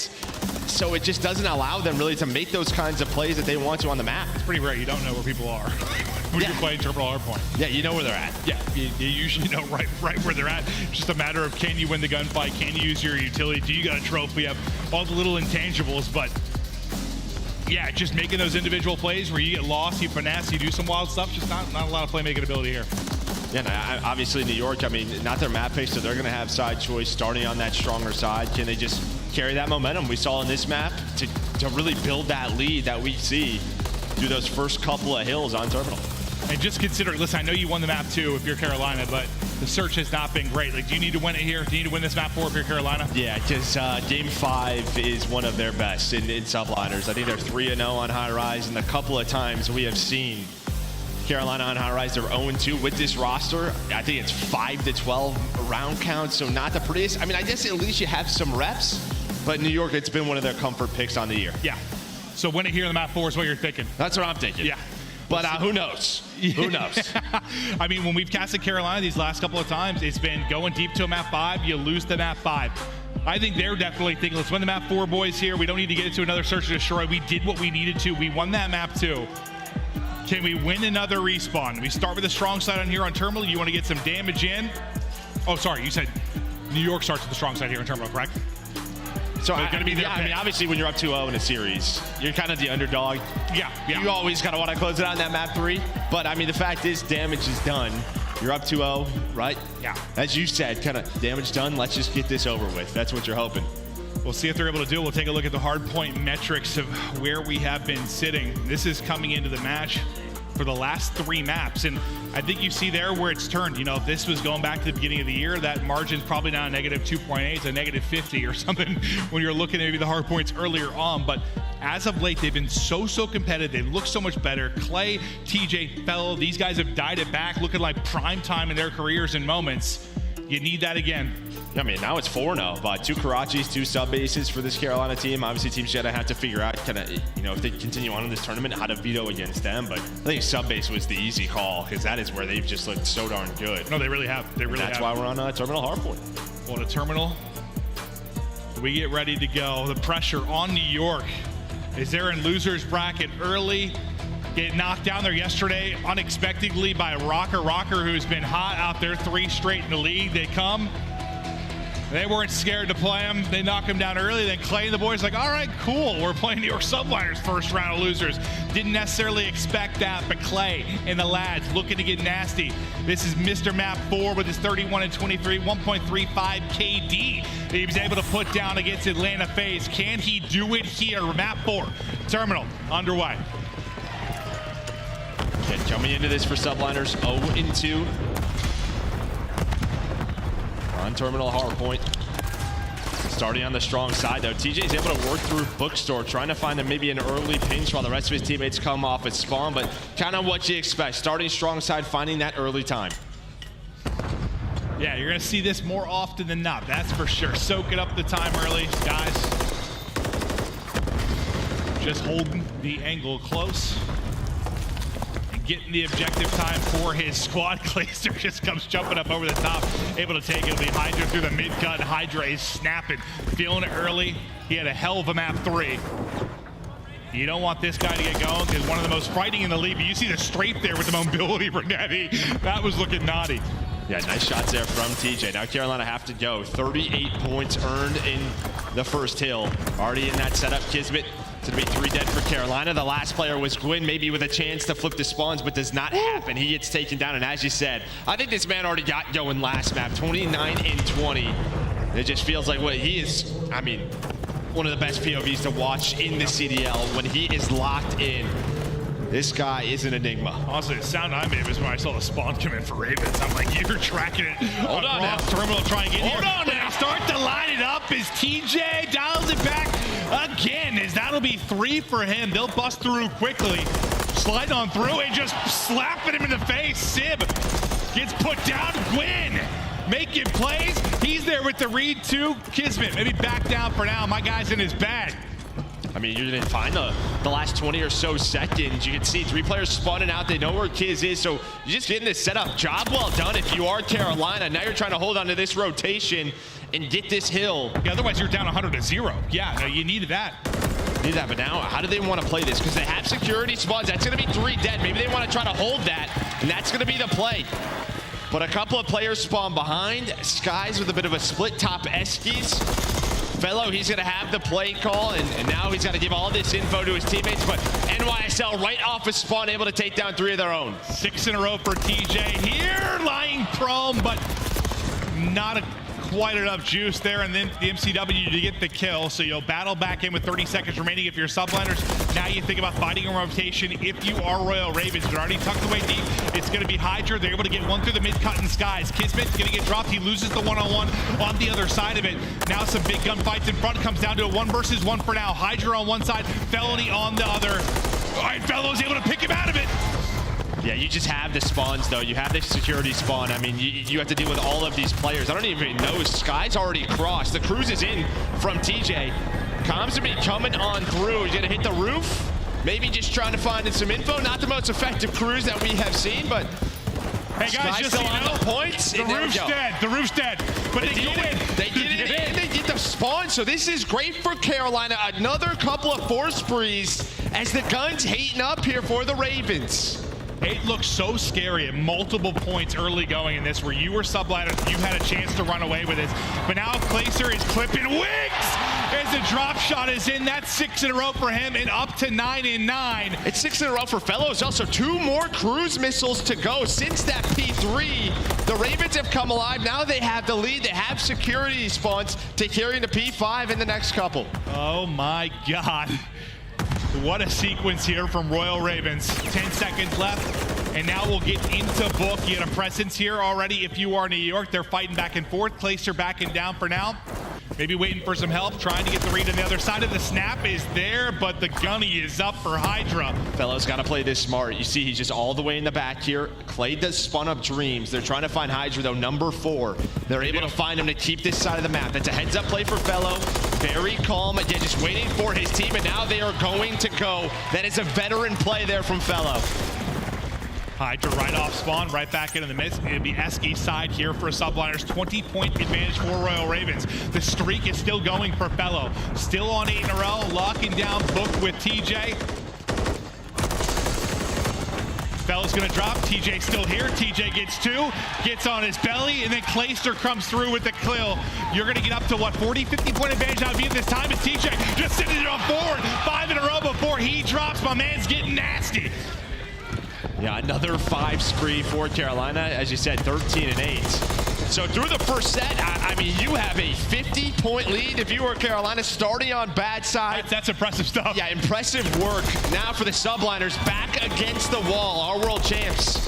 All the pressure on them, but it looks like Hydra, I think he gets a dream spawn, so maybe a chance here for him, but on the hill, all the gunfights going the way of Ravens. Kismet off a spawn, hits the stun, but you see on the bottom side of the minimap, it's Gwinn versus Hydra.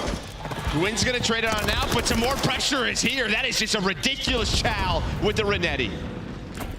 You wasted so much time from 2 players if you're Hydra. You're able to get them off the point for a moment, maybe if you are Subliners, but Gwinn right through book, right over the decks, and he's ready to get mixy yet again. Still the 55-point advantage sitting, 20 seconds remaining on the hard point. And I think why the next, I mean, those are lovely. Hits. Those are lovely. The next hill right here at P2 is so important here for Ravens. If they win the majority of this, they could lock down Burger later on, but Clay right now lining them up. NYSL down 70. Let's go to a listen with Subliners.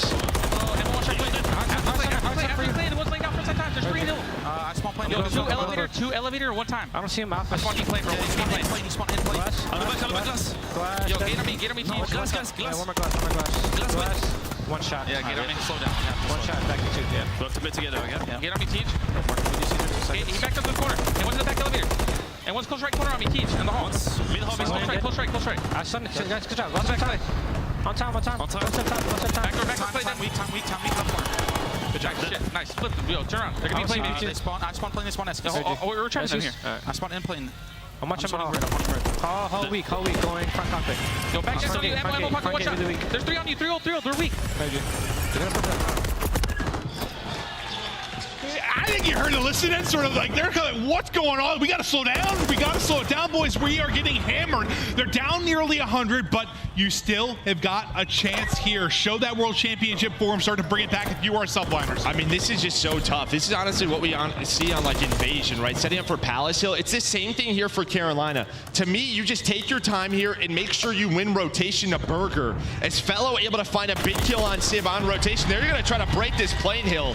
Fellow's going to stay Dream side to cut off the reinforcements. Carolina going for the throat. Yeah, and this is where you could do it, though. Like, you've got your choices on how you want to end things. You can win it here. Now, all the pressure, you've got to send it forward to plane if you're Subliners. You got to worry about the rotation. But Carolina Royal Ravens are thinking, get him out. Send him packing. Send him home. It's Gwinn is on 3 in a row, and now Felony rallying up the slide. There's 15 more points needed, and big old Fellow chopping him down. Not quite able to take out the last, but you still got the victory here. You can feel it. You can taste it. It's waiting in the wind as Clayster with 2. This one is done. See you later, New York. Fly on home.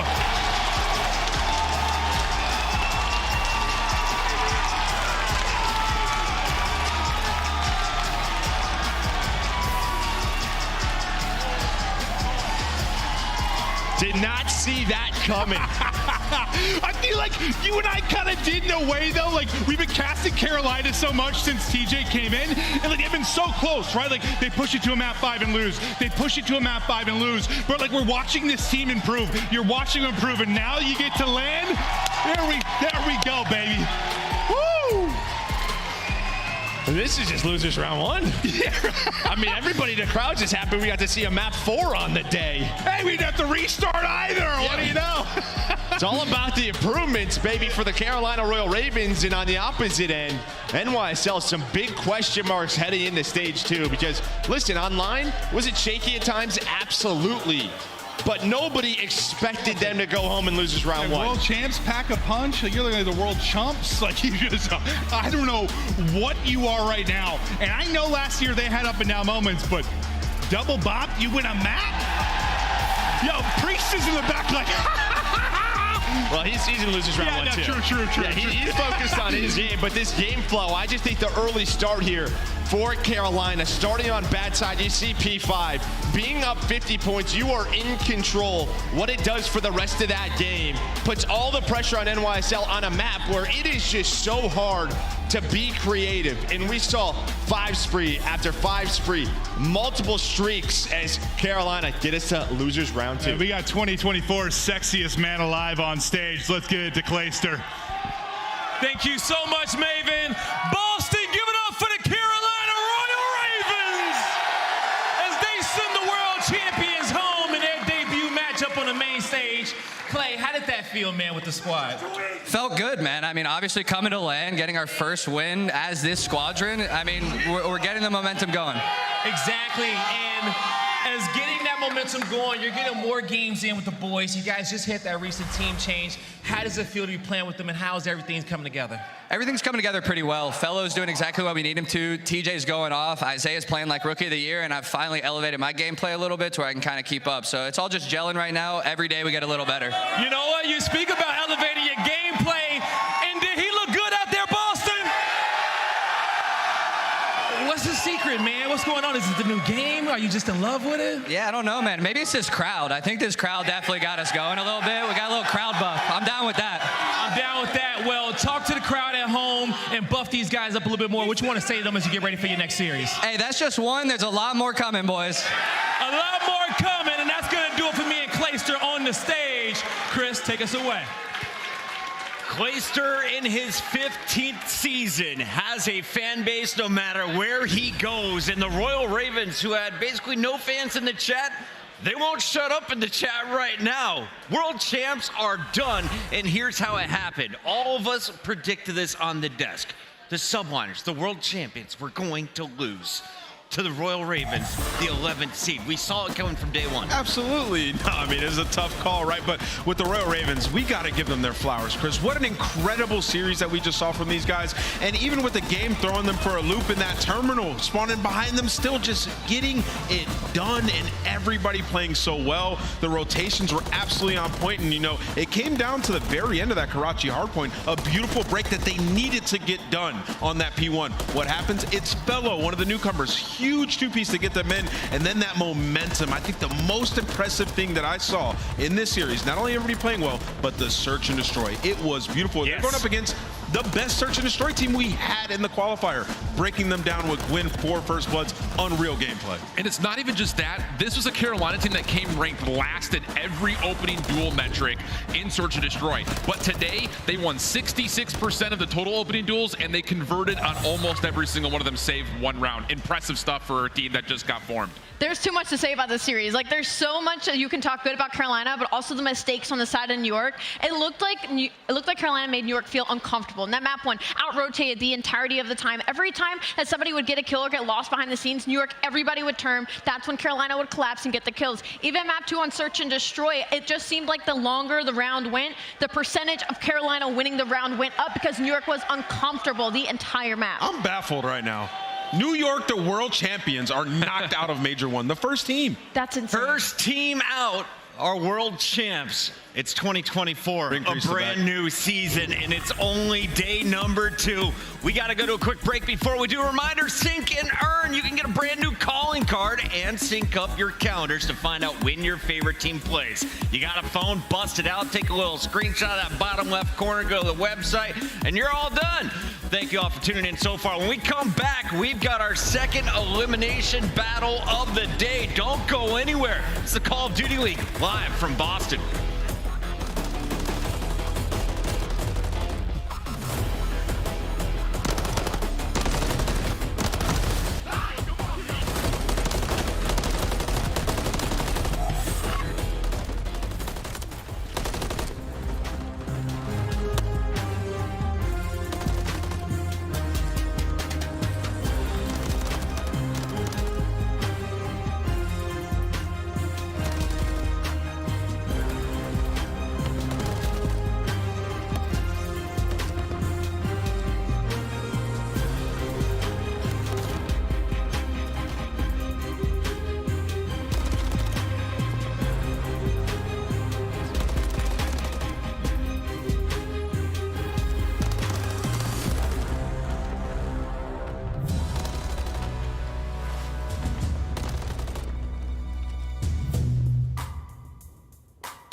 Welcome back. It's time for the Battle of LA out here on the East Coast. It's round 8, and so far, if you've been keeping track, the Guerrillas, they're up 6-1 all time. LA Thieves, though, looking to continue the chaos here at the MGM Music Hall. Welcome back in. It's Chris Bucket. We got Joey D here on the desk alongside Alley Cat and Nameless. And I want to start with you, Joey D, because I was looking at the numbers, and there is nothing nice I can say about LA Thieves when it comes to respawn. So let's throw away the statistics. You've been a champion. You've played for $1 million before. What do they need to do to start this weekend? This is their first match.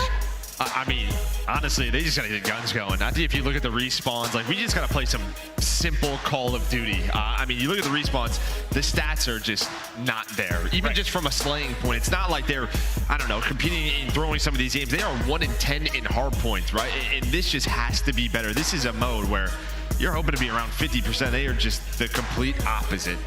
Yeah, it's for LA Thieves in this series, it's just got to be about, like Joe said, slowing down and just focusing on the fundies in this series. I don't doubt that the slaying can be there for the LA Thieves, but as you can see it on your screen, I mean, pretty low in about every category, 1 in 10 in hardpoint, and y'all are not going to like the stat I have when we pull up maps and modes, because they're 1 in 10 hardpoint, 5 of those losses come off of Karachi, and that's going to be map number 1 in this series. Keep doing it. Just keep going for it. I mean, I'll tell you, I mean, with this Thieves team, like, I keep talking about the construction of the roster just doesn't work well in this current meta, but you got to make do with what you got. You know, for these guys, a simple fix in hardpoint is just start rotating a bit better. You know, they're 10th in rotation percentage, as you can see here in our Monster Energy pregame. You know, good thing for them, though, is they're going up against LAG, who is dead last in that same regard, right? So, obviously, that's the main focus for them to improve going into this one.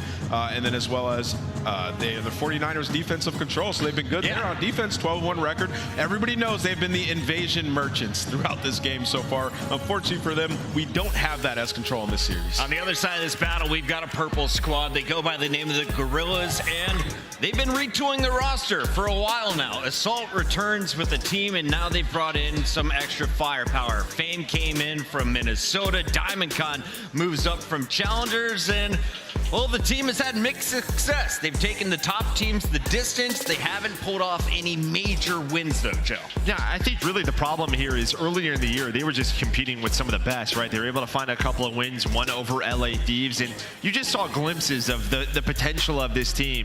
You know, they're able to sneak through with that 8 seed start in the winner's bracket. I think we saw some good things yesterday versus Atlanta FaZe, but there were still some of these moments in the Search and Destroy, for example, where the comms were a little bit off. There wasn't that trust in one another. One guy I'm looking at is Fame, because it feels like when Fame gets going, this team is tough to beat. And when it comes to Monster Energy pregame, on the wrong side of streaks are an 3 straight 0-3 losses, and on top of that, they're on a 5 S&D loss spray. I will say, though, for the bright side of LAG, but they are really close Search and Destroy as they're going to round 9 versus Atlanta, 2 back-to-back round 11s, 1 versus Miami, 1 versus Minnesota. So they're getting themselves to the distance. They just can't close out. And unfortunately, I'm going to look at Assault, who has a .51 in Search and Destroy right now. It's just kind of unacceptable from the veteran to step it up here today if they want to have a chance at map 2. Nameless, LA Thieves entered this tournament with just 10 CDL points. You break into the top 8, you're in at least 15. You're in the running for the 100 points in first place. Who has the advantage looking at these 5 maps? You know, it's tough. It's going to be a bit back and forth. But for LAG on the first 3 maps, they don't even have a win, right? So I guess if you're LA Thieves, you're feeling the most confident you could going into a series against LAG. They've had a massive regression. I mean, I said in the pre-show, everybody's been way too kind to LAG because of one impressive series that they've had. The last 3 weeks, they've been terrible. So they need a big turnaround today. All right, so we kind of set this one up as it's a win-win for both teams. They need the momentum. It's going to start right now. Let's lock in the official predictions as I try and make up some ground. I'm going to go first with the purple squad, LAG. I'm going purple. It makes no sense to me, but they always win this series. Guerrillas again. Yeah. I'm going to take the weird angle here. I'm going to go with LA Thieves. LA Thieves getting their second of 8 wins. Hey, analyst duo.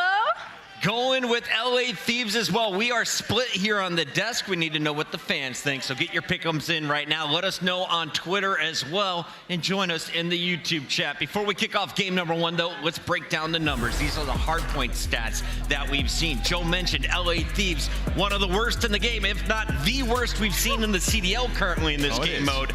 On the other side, 36.4 break percentage. Is that good enough for LAG to stay competitive in this? Listen, I would say they better be good at breaking because they're last in rotating. So at least they got that going for them. And we have seen some very close LAG hardpoints. I think a lot of it has been pressure on Diamondcon, though. He was sort of a star early on when they were finding the hardpoint success. And it's just a lot on his shoulders. We've never really seen him do that on a consistent basis. So going up against LA Thieves, though, they definitely have the edge in that game book. And everyone was kind of saying if Diamondcon was on LAG last year, maybe they'd have different outcomes at their major events. He's on the roster now. It's time to find out, and I'm told the stage is ready. So let's get it going. Boston, put your hands together for Guy Blaze. All right, Boston, it's time to get this next series underway. And it's time for the battle of the City of Angels for LA to see who ranks amongst the top. Coming to the stage first, get ready, because here come the Thieves to try to run it up again. So much history in one place. It's time to make our mark.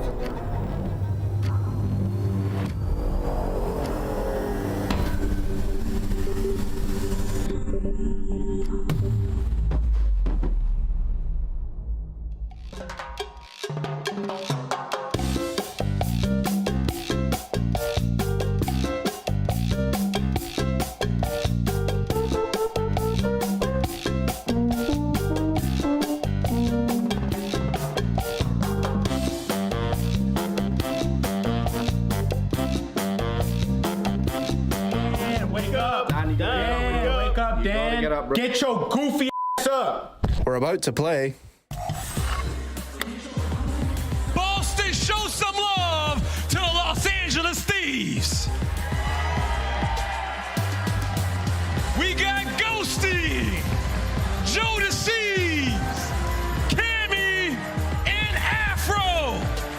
The Los Angeles Thieves ready to go.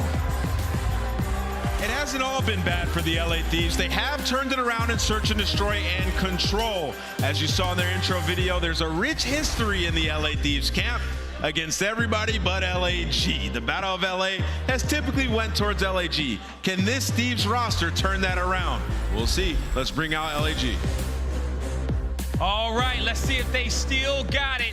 The next team coming out, get ready, Boston, because here comes the Los Angeles Guerrillas. Make some noise from Diamondcon, Astro, Fame, and Assault.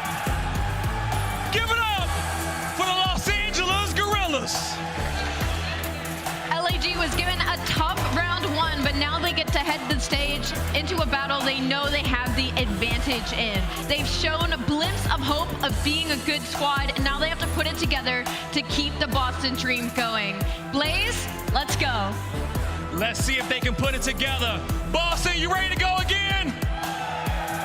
Miles, Chance, let's get it going. Let's get it going indeed. Well, Boston, I think Assault knows, right? He knows. He definitely knows. He definitely knows. Well, we're excited, though, to get the battle for LA underway. A very one-sided competition chance historically. We'll see if today's any different. It's one of the weirdest stats I think we have in the CDL that almost makes no sense. But yes, LAG as an organization have absolutely had their number, and this is a situation where they need that trend to continue, right? This is loser's bracket. You lose 3 maps, you are done. Your tournament is over. You go back home, and that flight to LA, it's a long one. It is a long one. Well, here we go. This is a look at the maps and modes. If the Destiny didn't already break it down, we're going to do our best. Karachi up first, Invasion Karachi. That seems to be the state of things so far here at the Boston Major. Only day 2. Day 1 was obviously full of thrills and spills, and today we even got to see a map 4. I mean, a map 4, it was a great looking thing, and maybe a map 5 on the horizon, but it is not even a map specific thing that we really need to talk about within this series. It quite literally just is the focal point being hardpoint for LA Thieves, a 1-in-10 record overall. It has been abysmal. The talk of the town, or at least behind the scenes though, was that in scrims, it's not that bad. Like, they're actually capable, typically speaking. It has just been in match play. These guys have not delivered. Well, it is LAN. It is when you need it the most. They need to find a way to bounce back, and we will get our answer. Map 1, Karachi. They have an 0-5 record. They gotta respond. Oh, we've seen the Guerrillas play yesterday against Atlanta FaZe, and a heartbreaking loss for them in a Search and Destroy, but they've had it all happen. We'll see if that warm-up was adequate enough to get them rolling now up against the LA Thieves. And the crowd wants something in particular. I wonder if production will give it to them. It's on its way. It's such a needy crowd. They just want it. And there it is.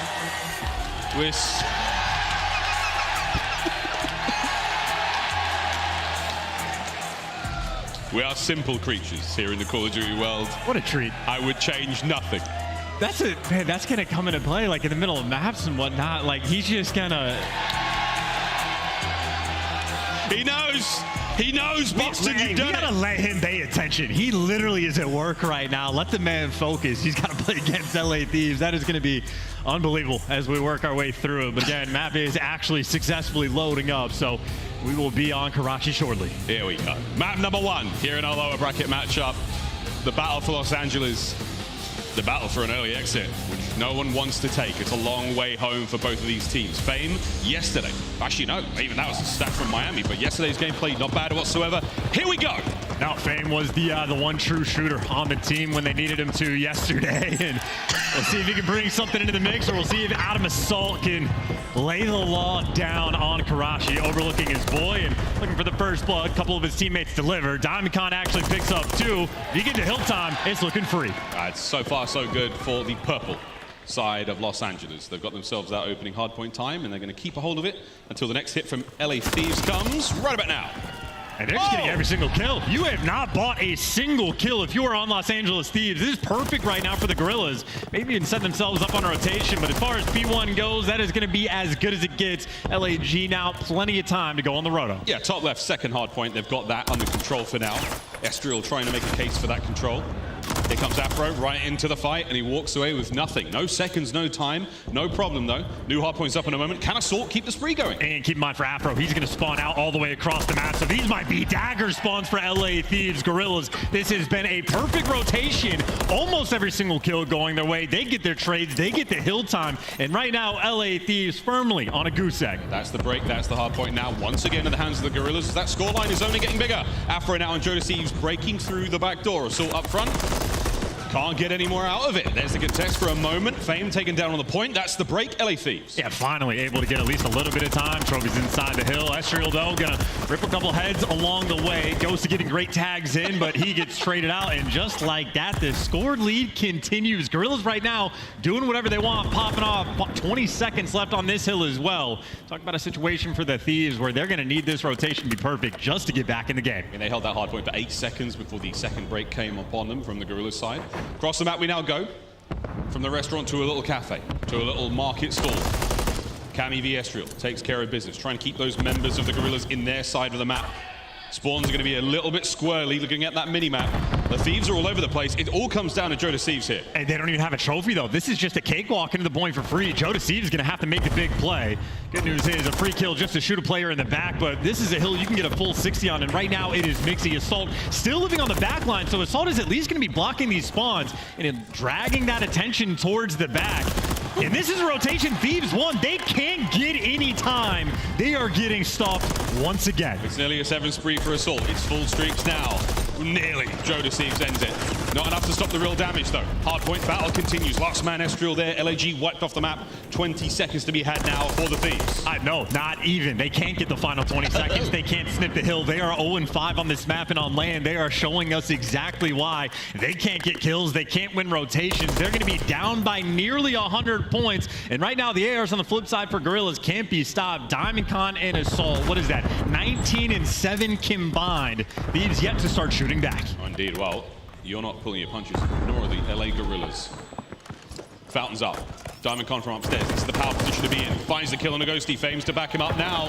Over to the hard point we fly, and it's a kill box downstairs. Joedecieves the off angle. Stays alive for a moment longer. Still keeping the hard point in the hands of the Thieves. And the first good play someone on Thieves has made basically this entire map, collecting a little bit of time and trying to get back into the swing of things. And maybe a nice little one pump coming through. At least the nade is going to get that trade. And Thieves still inside of the hill, but they've got no control over this top fountain. And DiamondCon right now dancing with them. Might deliver the kill. It's elongated. He gets it. Now you got to get that time. That was a long fight. Wins it in the end. An open hard point for a few moments. As the LA Guerrillas are doing everything they can to keep the Thieves away from that time, to keep them as low as they possibly can on the scoreline. And DiamondCon nearly.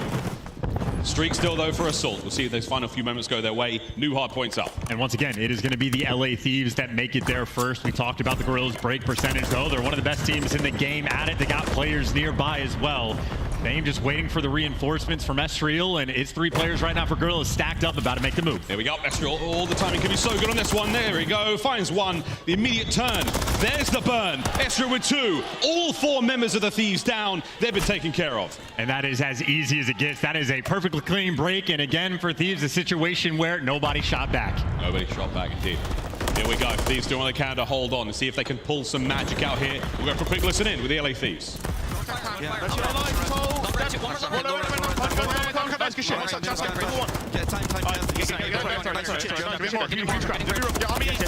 Weak all day. Market, okay? You can bridge me. I got ridge. Assault time come low. Assault time come low. Go get top 3 for me. Nice one more top code. Yeah, I'll get up there. I'm getting top 3. Top 3. One more. I got it out time. Boys. Probably Rebel. I think pitch before you. P4 pitch. Nice shit, Joe. One more time. I'm gonna play Rumble. Nice shot. You got time?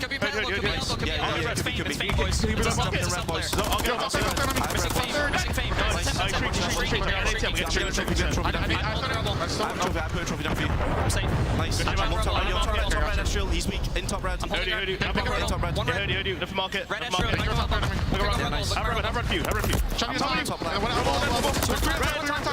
We cover left side. They're gonna left now. Yeah, he's me close. One more on me. Well, Gun's getting a little bit hot, and maybe that rotation as well. Thieves, again, the setup is there. They are winning the rotation battle. They have to win the gunfights and stop that pressure from LAG, because, again, players like Estriel consistently picking them apart. Back again to P2 we go. Thieves, this time, they're going to get a few more than 8 seconds, I would imagine. Diamond through the front, cuts down Cammy. Joedecieves holding it from the hill, and again, you want to get these kills away from the point as best you can. Can Ghosty pick up a few more here? Up close and personal, gets to second. Fame now keeping the play alive. That's the backside of the hard point wide open now. Afro, the stun check. In we now go. There's nobody on the time for a brief moment, and that may hurt later on, but we'll find out. Still a Thieves hard point for now. I mean, it's just the thing. They have been able to get, like, trophies around these hills. It's been a struggle point, but the gunnies there from Afro able to pick up 2. Ghosty there for the trades, and the final 25 should be going their way. So the best chunk of time LA Thieves have gotten the entire game, but that was testing their holds. Now it's about testing their break, because LAG, they have the fullest of full setups. Yeah, Joe knows not to take that fight, waiting for Cammy, hoping for the trade play here.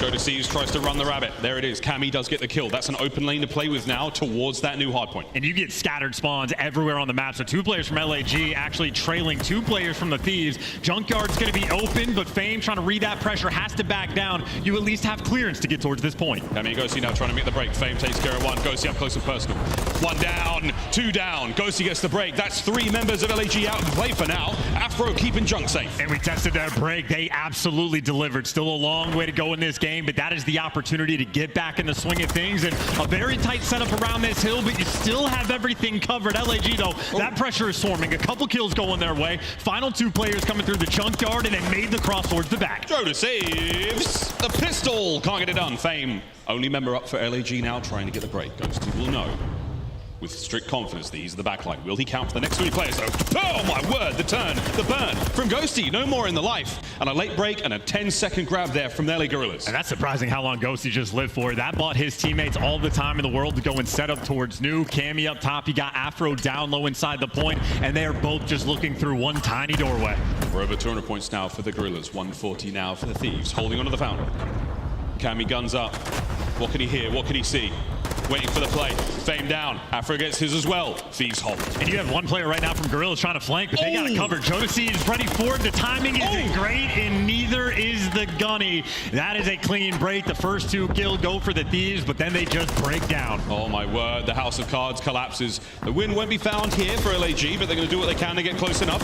3 kills once again. Go to the way of the purple LA squad. Cammy through the front line. Gets 2, the third no. Fame shuts him down, 25 to go. Hey, this is so problematic too, because you're forced to flood through this time. time to fame. He's ready for the pressure, and his teammates set up on rotation. Double chow is perfect, though, just to get the scrap. Afro able to pick up them both, and you get a bit of a wipe.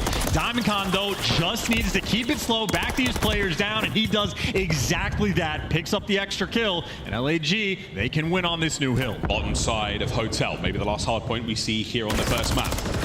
Thieves are going to break through the front. Desperately trying to make their way forward. Every single second wasted is one closer to the victory for LAG. Now through the back door, here comes the hit. Estriel can't get any, a lot of damage done. Assault now up next, can't get anything done. Thieves hold. Okay, we got ourselves a ball game. Thieves inside the timing right now. It is just gonna be a front smash through the hill for the Guerrillas. No flanks coming through, and that just means it is gunny on gunny. It's a while to go. You're still holding on with an iron grip, the LA Thieves. Diamondcon waiting for an opportunity. Ghosty softens up the attackers. Back and forth we go as we chase red dots. I mean, they are just feeling this pressure right now. Diamondcon taking his time, has the rival 9, and Joedecieves might take that fade. The trades are coming through. You get the pressure near the point. Trades back and forth, but it's Estriel. It is a 1 versus 1 potentially for the scrap, and it is certainly scrap that the Thieves are going to want. And Estriel cannot take it for him. Now we go to new. Fame does get it. Final few seconds. Again, all very, very important time. But back to P1 we now go. Smack bang in the center of the map. Here it comes. In the power positions right now for the LA Thieves, right? Get a player around top third. The reinforcements are in. Your flank is covered. LAG, everybody flooding through mid. One wave of kills is all it's going to take. Cammy, the headhunter, takes care of Estriel.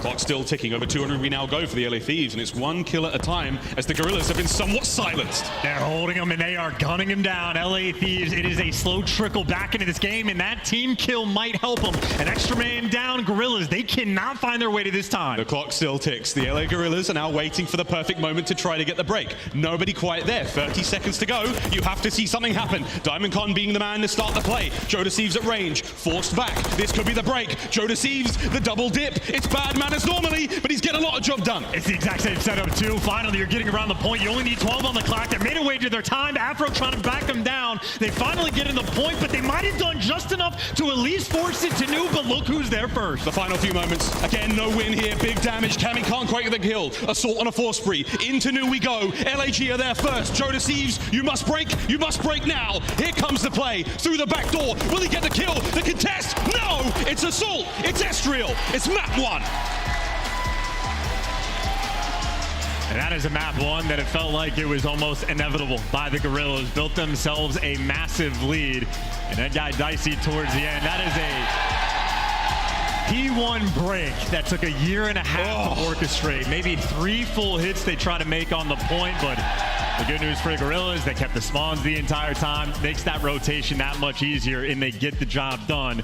A bit of a nail-biter towards the end. Got to tip the cap to Ghosty. Man actually turned up in the slaying department, but it was simply not enough towards the end. 36 kills, but that's for the L. The slow start that they had bit him in the end. Long hard point that one felt like. 11 minutes 19 total. And a close scoreline. Little bit too late from the LA Thieves to certainly get things going. And for the Guerrillas, man, a super strong start. It's getting egregious. And you can see some of the moments they had for Thieves of like why the hard point isn't working out. When they had this setup around the Fountain Hill, it was perfect. 2 players back on the Coop side of the map around the bridge. And it's just 2 guns down through the small door. Everybody's looking at the right thing. They just couldn't actually execute on the play. So, I mean, I guess maybe credit for the fight back that LA Thieves had. You see the lead disparity that they were working with, but again, it is just key mistakes. They're making a hard point consistently, and they're already the worst team in the league at the game mode. The record falls even further. Even further indeed. Well, highlights from map number 1. Really only got going towards sort of the second to last hard point. That brilliant hold from the LA Thieves. Again, a little too late. As we saw it all happen there. Ghosty, great stats from him. Diamondcon, 31 kills. Really solid work across the board. Diamondcon map long. It was 21-9 for a moment there. He's a player that's turned around immensely, Chancellor. The first time we saw him play in Cold War, way back on the New York Subliners, he had a single land under his belt at that time. Well, not really turned around, just sort of kept it up. Like when he was playing back in Cold War, he always looked like a solid contender. And what we've seen this year, just a shooter, one of the better players in the game. Him and Assault got off to a massive start, but maybe you can see where Ghosty started to heat up. Assault dropped off a little bit, but either way, nice and secure in the end. And again, it feels like the hard points are almost freebies right now against LA Thieves, so you're coasting through that map 2 with the 1-0 edge. Well, first map done. A quick look there at the game flow. Again, it certainly looked like the Los Angeles Guerrillas all the way, the purple line there. Not until that P1 just towards the end, the penultimate hard point, that's certainly where things really, really changed. Good work then, either way, out of both teams. We now say goodbye to Karachi. We say hello to our next map chance. A little bit of search and destroy. Invasion, yeah, and that's a run it back for LAG. It is certainly a map that they had to have been talking about endlessly. Just those little situations rather than be bomb site. Fame was very close to having one of the best plays we've seen in Call of Duty. Instead, Cellium gets the ninja defuse. It turns into an L, so they want redemption on Invasion. Good news, though, for the Thieves. You've got plenty of tape of the Guerrillas playing this map only yesterday. We'll see if they put that to work. We'll have a quick look now at our S&D objective metrics charts. Yeah, I mean, if you're looking at the stats, there was a clear-cut edge towards the Guerrillas on map 1. Maybe now a clear-cut edge towards the Thieves on map 2. On the objective front, fantastic in the post plants, and on a map like Invasion, it's not entirely like common for the bomb to go down consistently, but even when it happens, the retake's on point. This is shades of Ghosty running through the smoke, picking up those 2 kills on the Toronto Ultra players. So Thieves in this game mode, it's like night and day, much stronger in search and destroy. We'll find out how it goes, though. Everything seems to change when it comes to a major tournament under the bright lights, the pressure, the noise of the crowd, keeping those hands warm indeed. If there's one thing we know for absolute certain, it's adeMasalt's hands are red hot right now. I mean, Ghosties as well. You got a couple of those, the hand warmers on both sides. Not necessarily as active, but if you want to keep the vibes flowing, I think Assault might have the key. I just love that the crowd's doing it too. You can't see this at home, guys, but the view we have from the cast is this. There's a sea of hands in the air, also warming their hands. So it's not the same when Joedecieves does it, clearly, is it, guys? What a weirdly specific way to like win over some fans, you know? It may have never been done before, it may never happen again, but there's one thing we can be assured of is COD fans, oh, they love to please themselves. Here we go. Map number 2, Invasion, Search and Destroy. Yeah, Diamond getting close and personal with his monitor, ready to be staring at that middle dot, centering in a snap on point from him, but it is going to be a massive change of pace from what we saw in the first hard point. Things are being taken slow on Invasion. Afro, though, always going to be a lethal threat, playing against Carolina, popping off in Search and Destroy. And again, we now have 3 players tied for the first blood kill record. Afro in that conversation. Off the opening break, though, will be LAG on the attack first. Big time change of pace from that last one. We say a fond farewell to Karachi and hello to Invasion. Ghosty, the first man to discharge his weapon here in the map. Doesn't land a bullet, only information. And Joedecieves actually in the perfect spot. You have number 3 and number 4 now know for a fact the play is going to be over towards B. Smokes out, though, Afro on the cross. A couple players get by. And now we get to truly test that post plant. They had a 92% rate. That bomb is now down. No nades, no nothing. Joedecieves' first blood gives them the man advantage for now. And the pinch is set up. How will the Guerrillas hold on to this one? Pressure is now already on. Yeah, you saw Diamond looking to the flank, but now the pressure's coming from every direction. LA Thieves taking their time on this swarm. Mistral now, guns up at the ready, Fame the other side. Big win from Ghosty, now the pressure on. Yeah, taking the time as well. Look at the Chow coming through. Estriel shot from every single direction, and Diamond cleaned up as well. Communication on point, and again, the post plant retakes. The best in the game right now are the Thieves, and that is perfect execution. Nobody making the mistakes. Joedecieves, by the way, the main guy on that front. As soon as he picks up that kill on adeMasalt, you saw what the heads of LAG players started to do. Everybody on a swivel, getting tagged up from every direction, and there's simply nothing you can do. Perfectly playing the trades, playing the numbers, playing the advantage. They line up for DiamondCon, though. That's a scary moment for many COD fans. Scary moment for everybody but the players on LA Thieves. Had it in the bag. Again, the timing and the coordination completely on point. Now their opportunity to attack. Here we go. See what happens now with the Thieves on offense. Bomb in hand, 2 bomb sites to choose from. They've emptied their pockets over towards B. And you got the trophy for the Guerrillas. They're playing aggressive as well, and aggressive for the first 2 kills. They just ran at you. And Estriel might be trapped in DVDs, but still for a 2 versus 4, there is no pressure on Estriel to make a move. Cammy going to be forced to make this play. Oh, he doesn't realize there is a player terribly close to him. Just up the stairs as he's now on the hunt, on the prowl, spots him out. DiamondCon, wicked reactions. But does he see where Cammy's gone? He does not, doesn't matter. Teamwork's there, 4v1. I mean, that is just a hyper-aggressive round on defense. You just slammed the door in their face. And Ghosty, there's number 1. This would be a long 1v4 to take place, and you can just see every single angle that is covered. 3 players trying to laser him down on that cross. Let's see what he can do. Oh, no. It's starting to get ugly. Stunned up. Those arrows moving. And they're moving together. They're going to play the trade. No one is going to be isolated in these fights unless Ghosty can will it. I mean, someone has to be able to see him in DVDs, right? Assault might get the angle. Yeah, Fame's going to turn for it. You know where he is. And finally, able to take him down. That is a ballsy strat as well for your first defensive round. Again, they threw the trophy out of dark, and they just ran at them. Final kill that goes to Fame. Some good timing, some great team play there. Jesus, busted. Jesus. Tied up 1-1, round 3.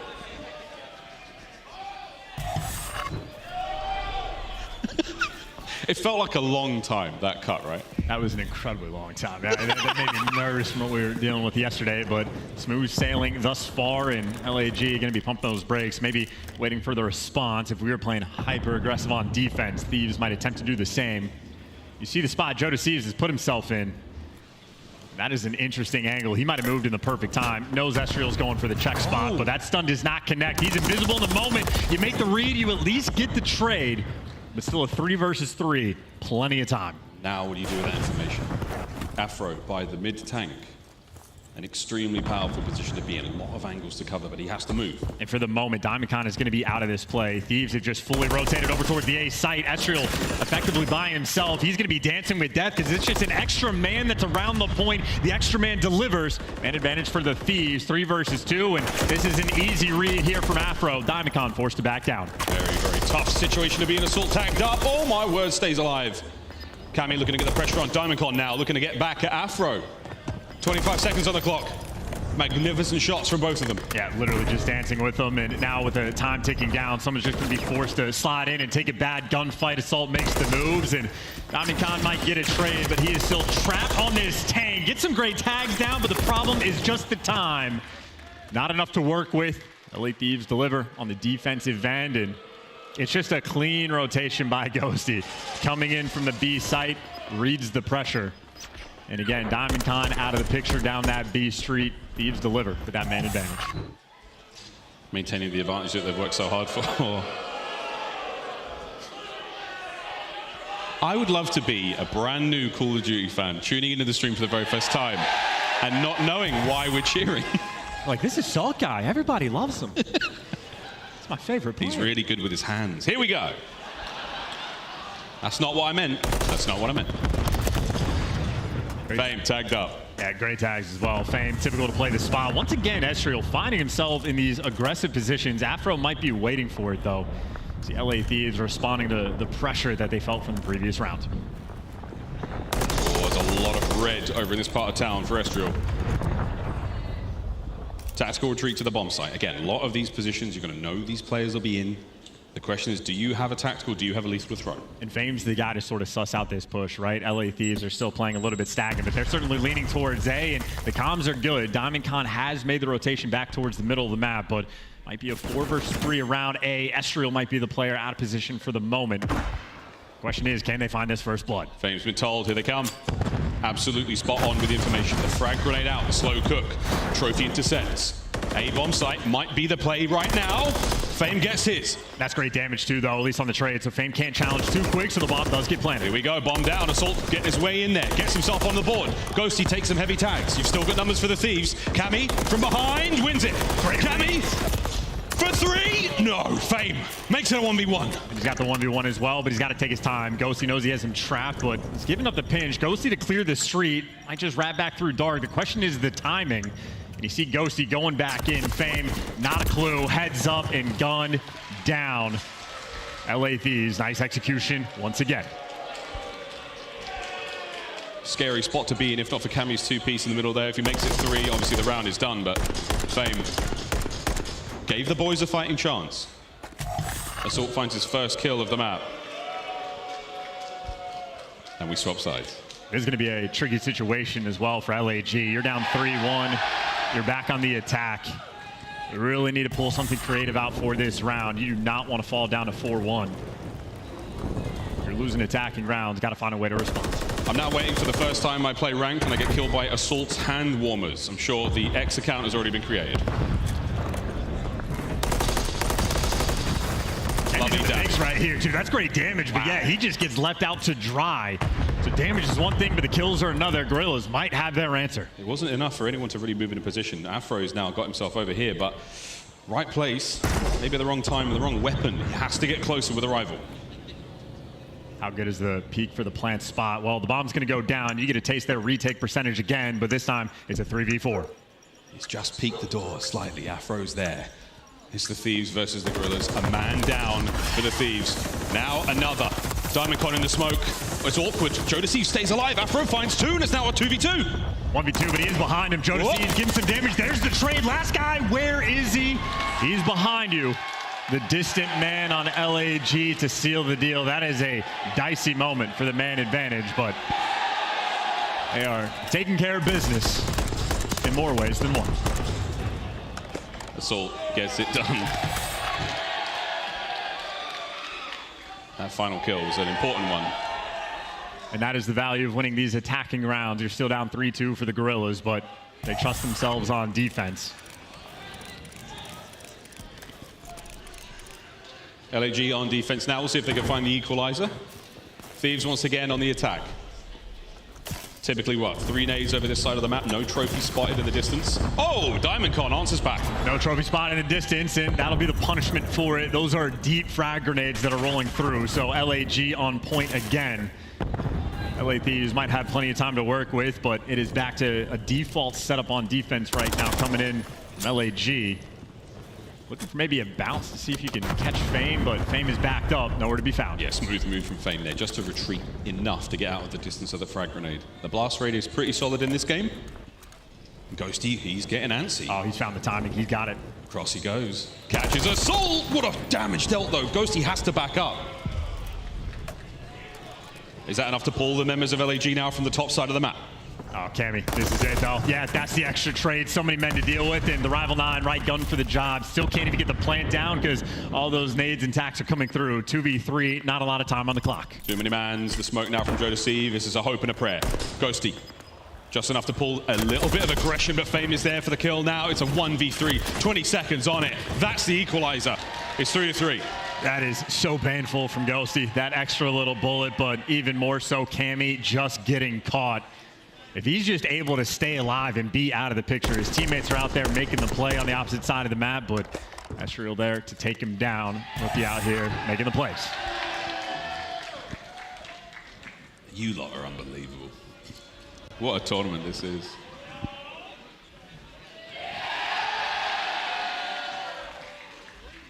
What are you guys going to do if LAG get knocked out? What are you going to do?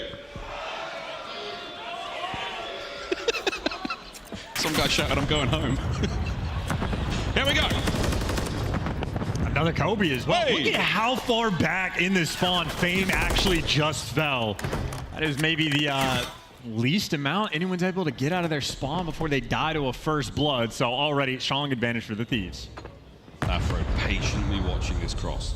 He's done this in a few rounds prior. He's extremely important right now for the Thieves to see how many players get across to that bomb site. And how much pressure can Cammy take, though? In the meantime, they'll have the line of sight on him. If you're on Guerrillas, you almost need like a smoke play to come out over towards this B site just to make anything happen, because as soon as you cross, that rotation will be very quick, and the angle might be punishing, but it can't get the kill. But you see the trades are there. Ghosty makes the move. That might be the nail in the coffin. 4 versus 2 with a bomb down. Assault in the middle of the map, but now he's trapped. Oh, it ain't over until it's over. 30 seconds. Damage dealt to Ghosty. Has to keep his head down. Assault now on the prowl. Checks the door. He saw it. Here's the fight. Diamondcon wins it. Now 2v2. But still, though, look at where that bomb positioning is down. LA Guerrillas, they cannot slow down in the slide. It's got to make some moves, and Cammy's just going to play with the door and shut it in his face. Ghosty seals the deal as well. Aggressive on the chow. And again, that is off of the back of the first blood that came through with a frag very early on in this round. No Fame to worry about in that round. A nice bait and switch play up close with the AR players there, just to take care of at least one member of the Thieves. This has been a spicy map. We're seeing a lot of very different looks here. New nades, new plays. Thieves up by 1. Thieves back on the attack as well. Anytime there's been a call, Guerrillas have been able to respond, looking for it on the defensive round. These are early frags coming through, and they're gonna get it as well. Mixing things up to find these frag grenades, first bloods. Bomb recovery, the LA Thieves are barely leaving their spawn. They're in the rugs building now, laundry. They've got that bit further forward. The only good news for them is the Guerrillas aren't that much further forward either. Well, the last time what happened for the man down situation, Ghosty swung through A Street, made the play. Assault right now just has it on lock. So the early first blood, I mean, you're shutting down almost every avenue of attack. Maybe you can sniff out Fame in this corner. He does not have a ton of support, and they're looking for him. It's a good chance to stun off of the inside of that door. We'll get the job done. Diamondcon, perfect timing. Assault's there for the coverage. Another for Diamondcon. Outstanding round out of the Guerrillas. Lightning fast rebuttal. Yeah, that is quite literally from the jump. They've gotten the first blood with a frag all the way deep B Street. Maybe an extra 15 feet further than you ordinarily throw it. This time straight down the pipe, middle of the map. And it is these little adjustments Guerrillas have been making that have kept them in this game. Still though, tied up 4-4. Thieves now looking to be secure on defense. The real standout players in the stats department is Fame at the 8-5. When he's eliminated early, it typically ends up as a successful round for the LA Thieves. We'll see what happens this time though. Trophy's down. Oh, unfortunately, Cammy still gets caught by that.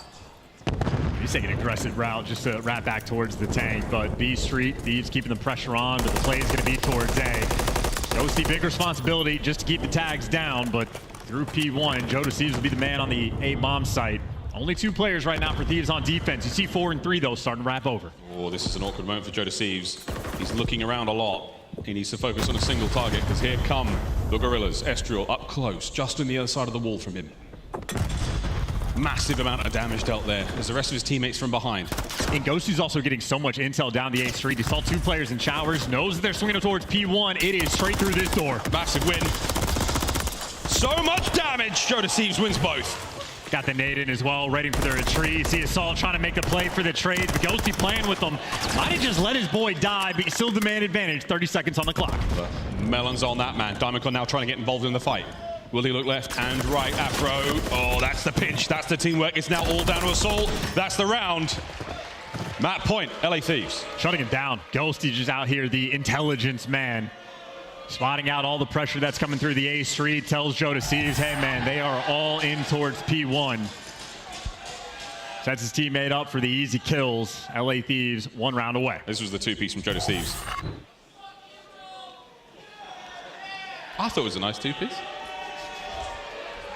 You'll take it. That's 3 first bloods for Joedecieves on the map, by the way. Key component now for the LA Thieves' success here in Search and Destroy. Map point. LA Thieves need 1 more. And where are these frag grenades going to land? Are they being saved? I heard an explosion off in the distance, but there's it is again. They mess with the timing. The devil's in the details. Another frag grenade first blood. Such a stinger. He's done a lap around the map and Joedecieves has still been caught. Man advantage LAG. What will they do with it? They've drawn a massive line down the middle of Invasion. And once again, the Thieves are trapped in rugs. It almost feels like the same thing in Hardpoint, where a lot of hill defenses for Thieves. They just don't have the trophies in the right spots, but now working from a man down. Still a decent chunk of time to work with, but both teams have been on point on defense with the man advantage. Afro dancing around the tank once again. Fame's on the inside. And again, the angle is going to play... is going to decide who gets that blood. Assault damage. Here comes Fame for the play. Perfect reads, though. The trades are on point. It's still a man advantage, LAG. And it's a good thing Afro dropped that bomb for his boy, because he just went out and died. You get the trade, but Ghosty's going to fall as well. This is shaping up to be a round 11. Hold on to Cammy. Has to win this fight against Assault. Assault's going to keep dancing. The clock is on his side. And now the gunny. It's time, for the first time here in Boston. Get the gong ready. It's a round 11.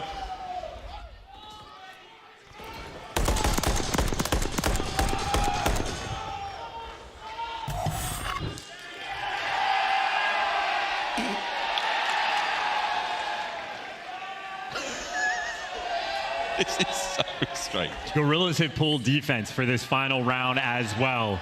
Their first bloods on the defensive end have been out of control, especially with those frag grenades. And if I'm LA Thieves, either get that trophy down or sit in your spawn for a little bit longer. They're working the B Street. That intel is coming. You have to be able to dodge these. And it looks like nothing is connecting. LA Thieves finally adjusted for this final round. Back on out of that typical splash zone. Nobody's getting wet. Everybody's staying dry, getting ready for the next fight. Empty pockets for now. Trophies have all been played. Lethal's tactical's gone. And it's Diamondcon and Estriel right now worried about this B site. The cross is going to be covered. These are the moments that LAG, after their match yesterday, they're talking over this exact situation. They're very, very spread. There's not a lot of interlocking fields of fire, so it's going to be 1v1s. Slow and steady. The Thieves are winding up for the punch towards B. And this is so many players from Thieves stacking it too. They are just waiting to make this move. Got to cover the cross, and you got to take down Estriel. Again, not a lot of movement out of the Guerrillas line. Thieves etching closer. Here we go. I mean, you can feel the pressure. Estriel, he's worried for it. A couple players on LAG trying to make moves down the middle of the map. They're going to get caught, though. Fame trying to dance in. There's the trade for the... Oh, my God! Disgusting! Fame out here making plays. I don't believe what we've just seen. Fame has somehow picked up all three. No ace. Dan Ghosty now, 1v2. Can he find the pressure? Ring around a Rosie. Can he get the kill? 1v1. It's not enough time to get the bomb down. Diamondcon is there. My God, what a round of search and destroy. And that's retribution for Fame. And that all started, by the way, when Joedecieves gets the first blood in the middle of the map. So Thieves had that initial advantage, but all of the damage and all the tags that were coming through, Fame, like a wrecking ball, delivers you for 3. It was a single bullet under the player on the ground. I mean, he turns, snaps in the first. I'm sure we've got a replay, but that is an unbelievable way to go up 2-0. The Thieves certainly hurting after that one. We now test the mental game. We test their resolve. You've got to go backstage, take a deep breath, come on out, and try to win that control. And that is going to be a dagger as well, because keep in mind, it's not just the control. There is a hard point for the map 4. So Guerrillas singing sweet for the moment, 6-5 win. They're going to be feeling good on the main stage. We'll see how it goes. My word, what an invasion, search and destroy that one was. Again, a very long map, nearly 13 minutes. We're playing for a long one here, but the Guerrillas once again running the battle of LA. Karachi control coming up next. That's going to be the decider. We could be looking at another 3-0, brother. An interesting look about that map as well. This is actually the first time that we've seen Thieves play it. It's not a fantastic record on the flip side for LAG, but they do have more reps. We'll see what's going on here, guys. We're going to take a very, very quick commercial break. When we come back, we're playing control on Karachi, baby. Let's get it. We'll be right back here in the CDL.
The Call of Duty Week is brought to you by Monster Energy, the official energy drink of the CDL.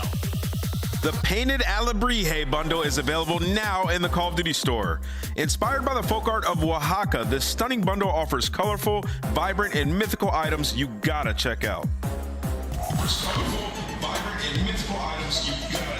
Welcome back, ladies and gentlemen, to the Call of Duty League. We're ready to rock and roll nearly into map number 3. Control up next. And chance I don't believe my eyes, but it's nothing from the LA Thieves. It's 2 for LA Guerrillas. Yeah, I mean, they're looking fantastic right now. And again, it was like a late, deep moment round when it was Fame earlier before that dropped the ball yesterday, made up for it here and just guns 3 players down. The beauty of that bullet connecting and absolutely guns that final guy. You see no moment to react from anybody on Thieves. And this is perfect coordination from the Guerrillas as well. Ezreal spots the first guy on the cross. It's DiamondCon that got tags in the second guy, and well, the third one. Just a hard read from Fame, letting everybody know. Oh my God, indeed.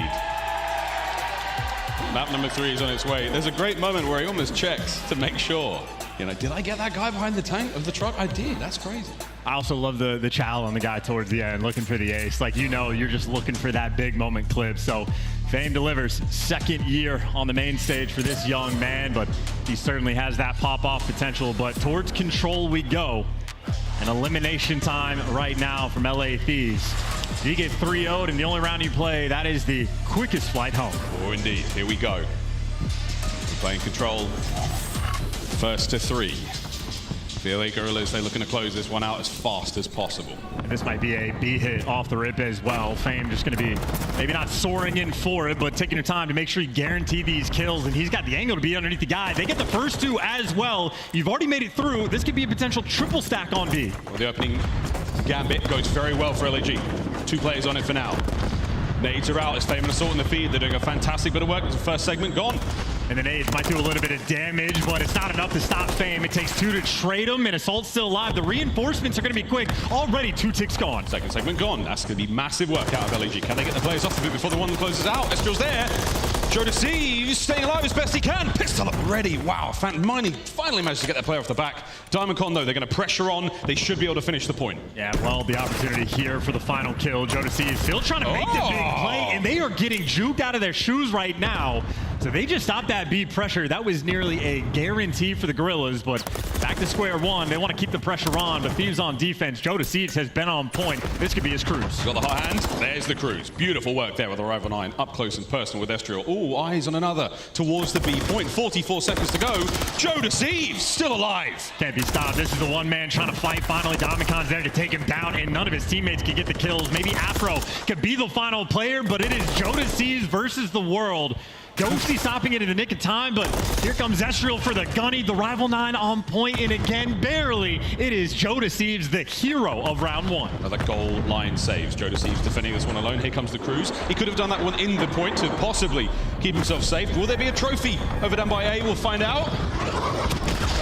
No. 2 clean kills for Thieves. And he isn't actually wrapping back to sort of decap that progression, but at least they are flying forward and maybe just pushing them in their spawns. They went for B for so long that the time is now going to be against them. 22 seconds for any capture. Great setup though from Thieves. They have all angles covered. There we go. Final hits. Afro. Nice work on the first. Ghosty taking care of as well. We do have a clock stoppage at 15 seconds. If Joedecieves goes, he might be able to get him off. I mean, he was the only one that could do anything. Every single one of his teammates just lets him down again. So there's the extra minute to the clock. But keep in mind, it is also the life count right now. Basically 10 lives for either team. LA Thieves, they're going to be turtle up, and they're going to be taking this slow. They are so close to the point, though. If they die there, it's essentially a cap for LAG. Uh-oh. Diamondcon. Nades up. Trophy saves the day for now. The rest of his teammates moving in position. And you got to be quick, too, because Cammy is going to be coming off spawn, but if you're too fast, Joedecieves will just drop you.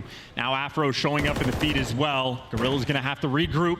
No flanks coming through. Take your time. You get one true push at this. It's going to end up getting mixy, but you can see sending a couple players through mid. Players in red are waiting. This is a stationary game to control right now. Oh my word, Estriel. Damage dealt. You've still got about 15 seconds before you really have to make something happen, boys. And you see Diamondcon not going on the full flank, so right now position, Afro's in. He's a level out of the play. Got to get back in the mix quick. That might be it. The dinner bell's been rung, and here come the hungry Guerrillas flying forward. Afro finds another one on the back line. Ghosty assault. Trades are abound. Onto the point we have for a moment. Cleaned up by Cammy. Last man on the back line. Gone. Thieves should hold for now. Yeah, that is unbelievable, too. They're going to get the deep spawn out as well, so there's just simply not enough time for these guys to work with. 10 seconds is a foot race. Diamondcon leading the charge. The question is, do you even attempt to commit? Looks like they're toying with the idea, but simply too far away. Gunned down anyway, and Joedecieves absolutely saving their lives in round one. Just a sliver left on that B zone, but Guerrillas, again, a couple players looking the wrong directions, could not execute. Clean work out of the Thieves. The spree from Joedecieves as well. I'm sure we'll be talking about that later. He really popped off there in the first round. We swap sides now. We'll see if the Guerrillas can defend.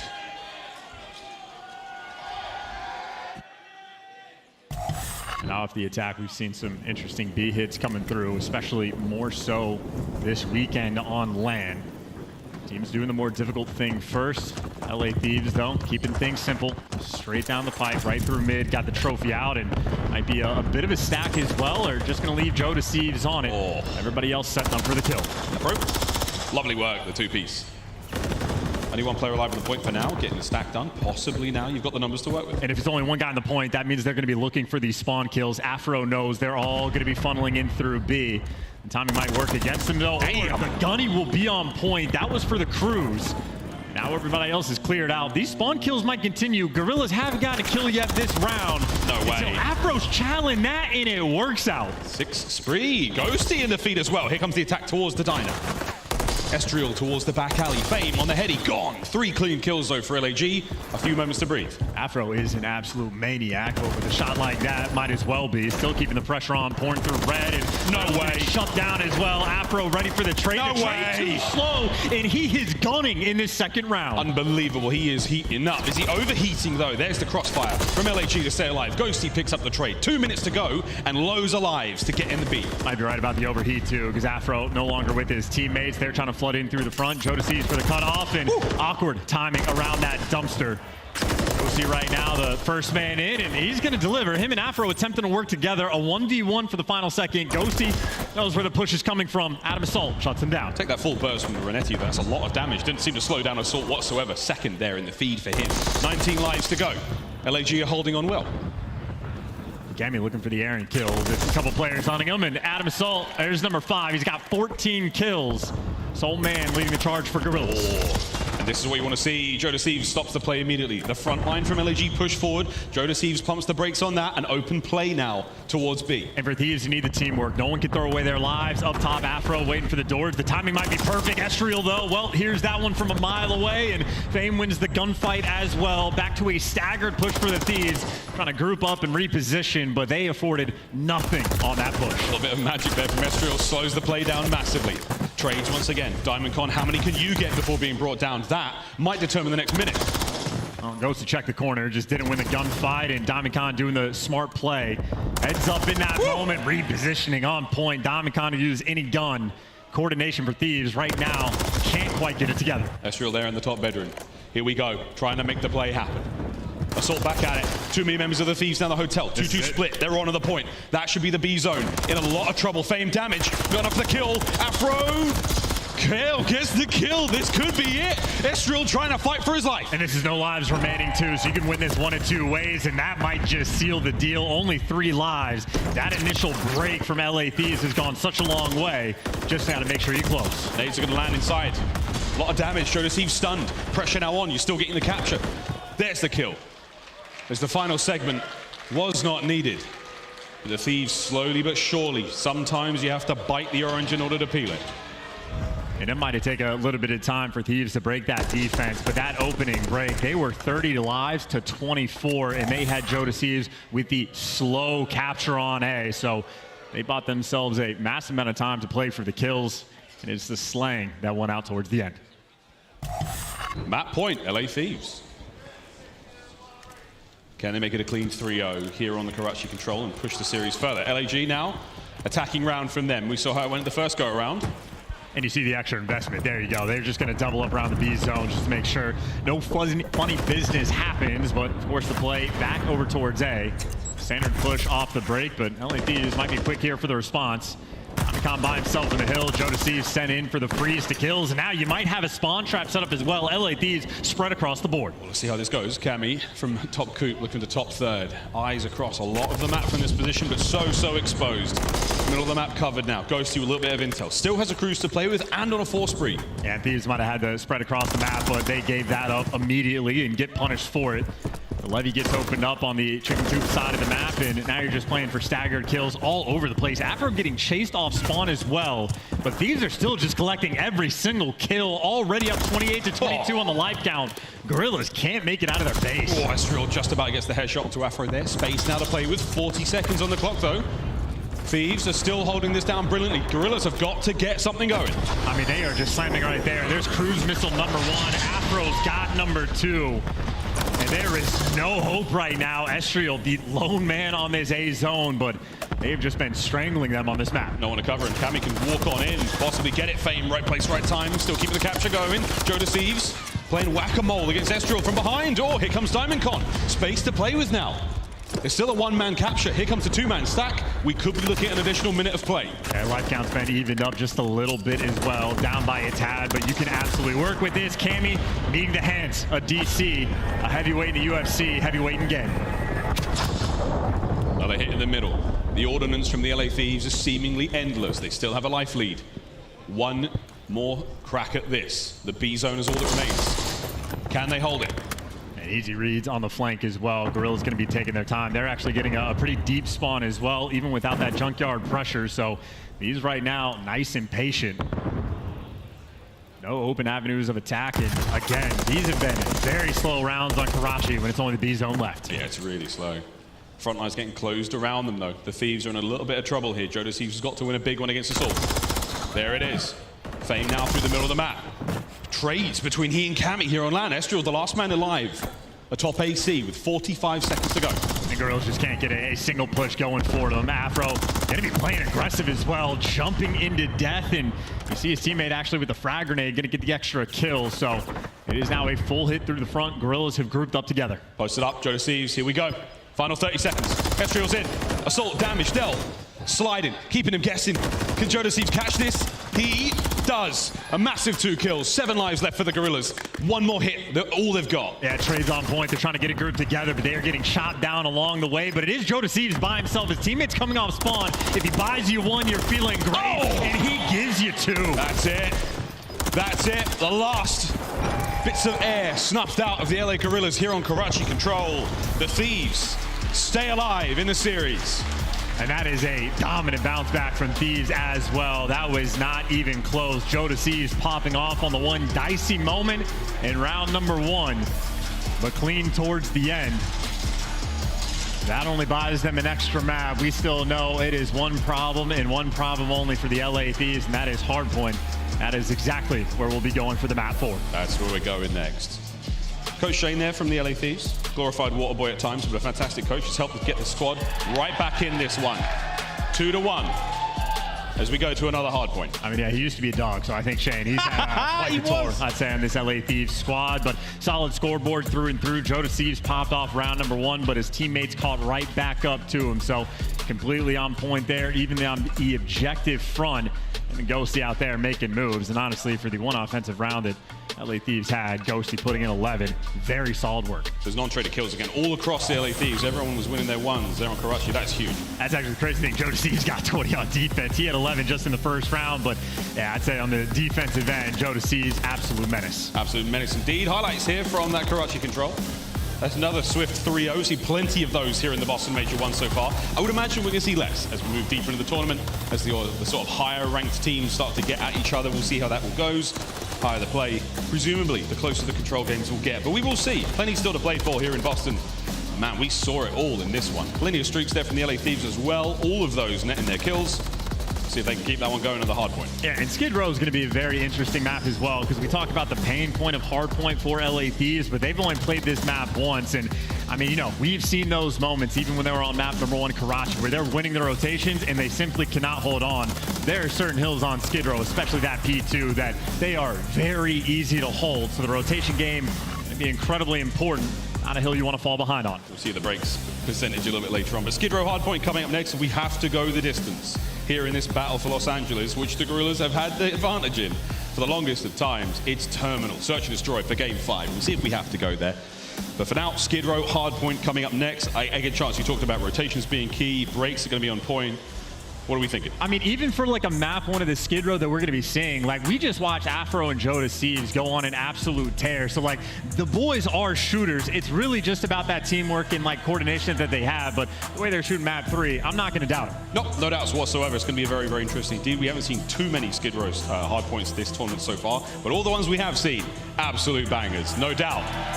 This one will be the same. We'll see if the hands are still hot as we get into this hard point. And it's going to be a focal point for aBeZy as well, because you know he's going to be that man on the early rotations for the team, going top blue, trying to lock things down. And this might be a minimal thing, but the small things go a long way. Those trophies I'd say for LA Thieves, they were getting punished by the nades on map number 2. The trophy guys sometimes out of position with it, even on some of the hard point hills. Got to make sure you get to the right place at the right time with the right equipment. Be paying a great deal of attention to that on Skid Row. On its way.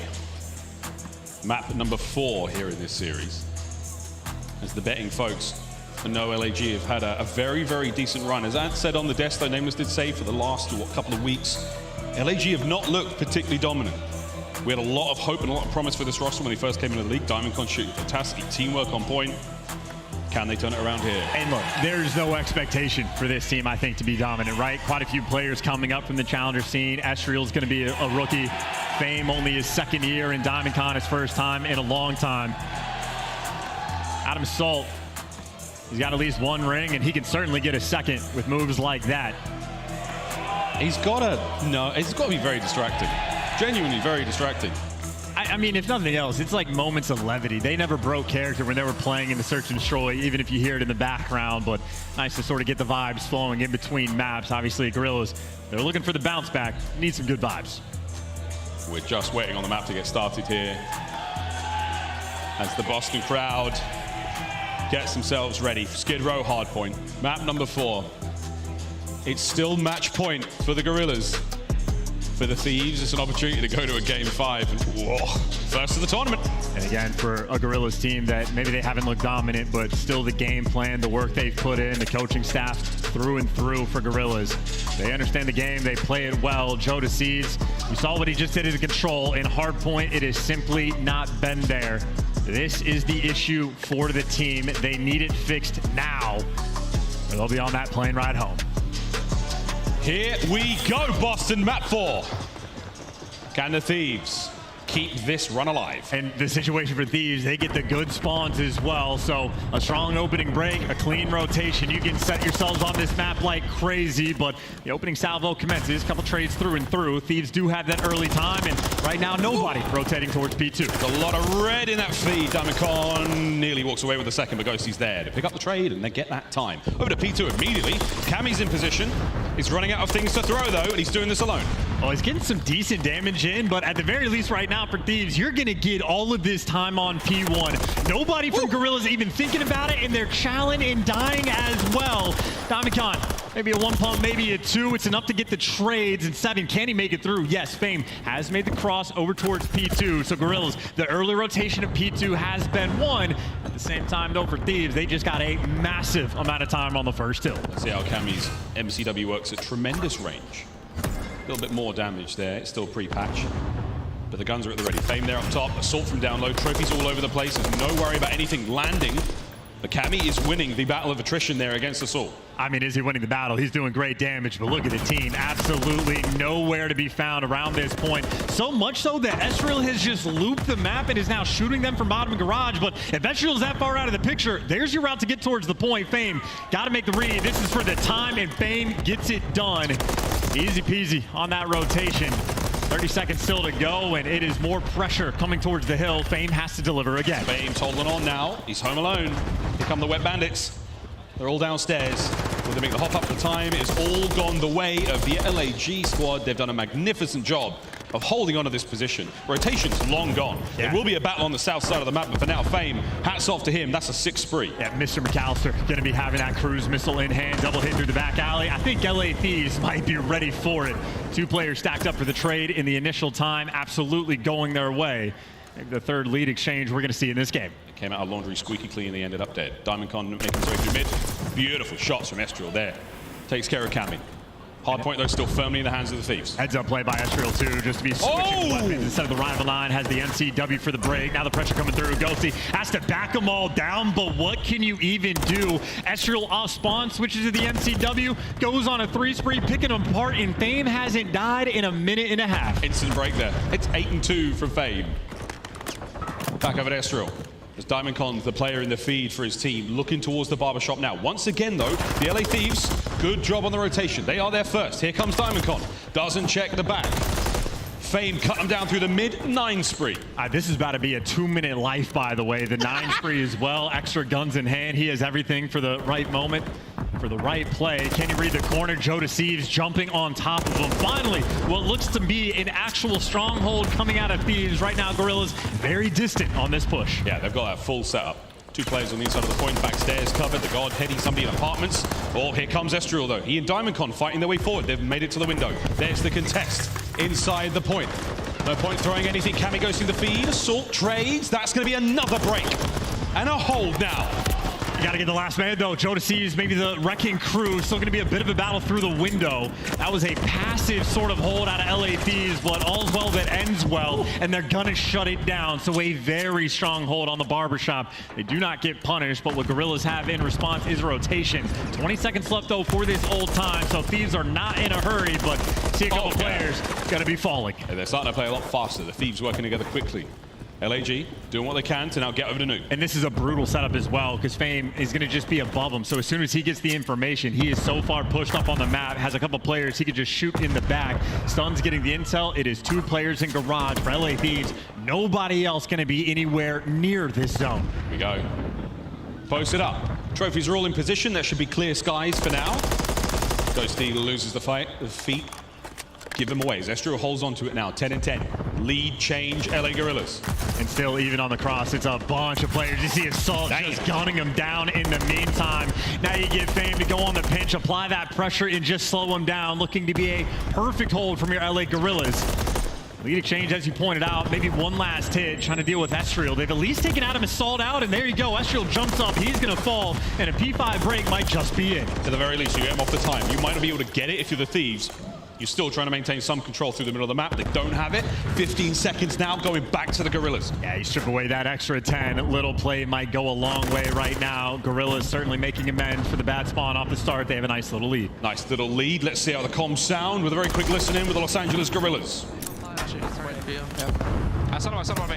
I don't see him picking me. He's in firing construction room. I didn't have the He's in time. He's in time. Wait, I got pinch dance one behind me. He's on my He's 2-2.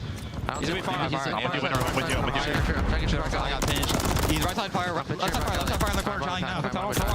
I got me from 6 steps. 6 steps. I'm new.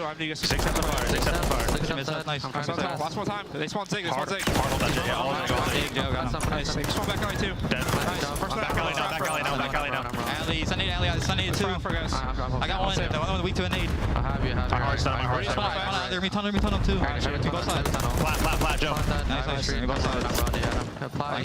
He's garage. One. I'll be in time. One shot. He's gonna be out. He's one shot. Yeah, one's gonna be on you. Side one bottom garage. Shine quick. Afro. Garage already. Afro. Might double it. Garage. I got naded. Garage get dead. Garage dead. Three. Last one. Get to me. Last one. No. Campus last one. I have tunnel. I can get tunnel. Fantastic composure from the Guerrillas. They hold on to blue. They hold on to this hard point, and that could be game. This could be very, the hill of the map in this moment. Thieves, if they don't get the break, they are going to get punished. Couple kills going their way. They have so much pressure on the back end, but the kills are not flowing right now. Assault from the hill, able to pick up one, and the reinforcements down low, softening up the blow. 40 seconds left of this time that they are super soaking in the hill. Oh, and there we go. It's a firing squad from the top, the hard point. The Thieves are throwing themselves into the guns of the Guerrillas. Now Cammy up close. Damage dealt. Not enough to end the life of Estriel. We're looking at 200 points and climbing in a moment as the LAG squad is marching towards a victory. Yeah, Thieves not even remotely close on that break, and this is so much time for Guerrillas to get sent in for the kill on this rotation. You see the deep route potentially being taken by Estriel. Maybe it's going to be FaZe going that direction, or they're grouping up together, going to be hitting it through mid. Slowly but surely, the kills are there. Afro sends it, gets cut down. Hard points up once again. LAG, we saw what they did in the first hard point. They had an immaculate hold on Karachi. Can they do it again here on Skid Row? Well, that's a great job reading the pressure through top mid. So LA Thieves stack it, get a couple kills. There's going to be a trophy on this hill. The information might be good. They're going to be towards those mid steps, but the pressure's coming in. Thieves, they know what's up. 3 players for the exact lane of gunfights, and they're going to get it done at least for the first 2. Thieves, for the moment, holding strong. Oh, they've done enough damage, but they didn't catch out Diamond Con. More of a Diamond back lying in wait. The damage dealt gets a second. Disgusting shots. Assault now versus Afro in the point. Thieves are still holding on. He dodges the stun as well. Dodges the stun and gets the time. He's in the mix, and Adam Salt making plays. The trades are through, but there's the break Guerrillas were looking for. Gonna add an extra 17 seconds to the clock. They are gonna be an inch away from winning this game. Another rotation, and Estriel is there. He's in Barbershop. The spawns are good now for LAG. Afro trying to make his way across the bridge. Fame is there to end him. This could be it. The final moments of the LA Thieves here in Boston. Damage dealt, looking for the break. There is the break. They're in. They've got some time. That is the lifeline they are looking for, but you got to be perfect from this point on. 3 players through the back. Diamond Con working up top, and Diamond Con the first to strike, so the guys in the hill are going to panic. They got to look 2 ways. Oh, here we go. Back door, bank wide open. Joedecieves, 1, 2. Can't get the third. That could be time. That could be game. Who's that on the minimap? Cammy. Send it. Fly forward. No. Fame cuts him down. Final 5 seconds. The Los Angeles Guerrillas have done it. They have won the battle for LA, and they have sent the Thieves home.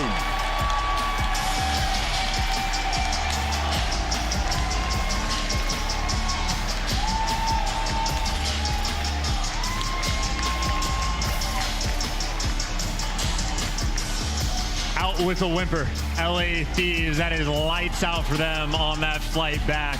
A team that seemingly just cannot win hardpoint. Never going to see success on this stage with a performance like that. Guerrillas taking full advantage. And all honestly, that round 11 from Fame might have been the play that sealed the deal. Making up for yesterday, Guerrillas balling out on the main stage. Certainly making up for yesterday in a big, big way. The Guerrillas walk away with a win here. They will advance deeper to the tournament, a 3-1. If not for that brilliant game of control out of the Thieves on Karachi. They did a great job. Bringing it all together. You guys have no idea what's going on in the venue. Assault is throwing his hand warmers into the crowd as we look across the game flow. And there were moments, Chance. Adam Salt, very much a fan of kind gestures. We have been seeing quite a few, adding one extra to the list. And this was a bit of a back and forth game, but you see the moment where things turned around, that P1 to P2 towards the end. Guerrillas just drove the nail in. There it is, 3-1, the final score. And it would be, we'd be amiss, Chance, if we didn't throw to an interview on the stage with the man of the moment. Certainly, maybe not necessarily the man of the match, but someone who's definitely going to have a lot of fun to say. Ladies and gentlemen, Adam Assault is on stage with Guy Blaze.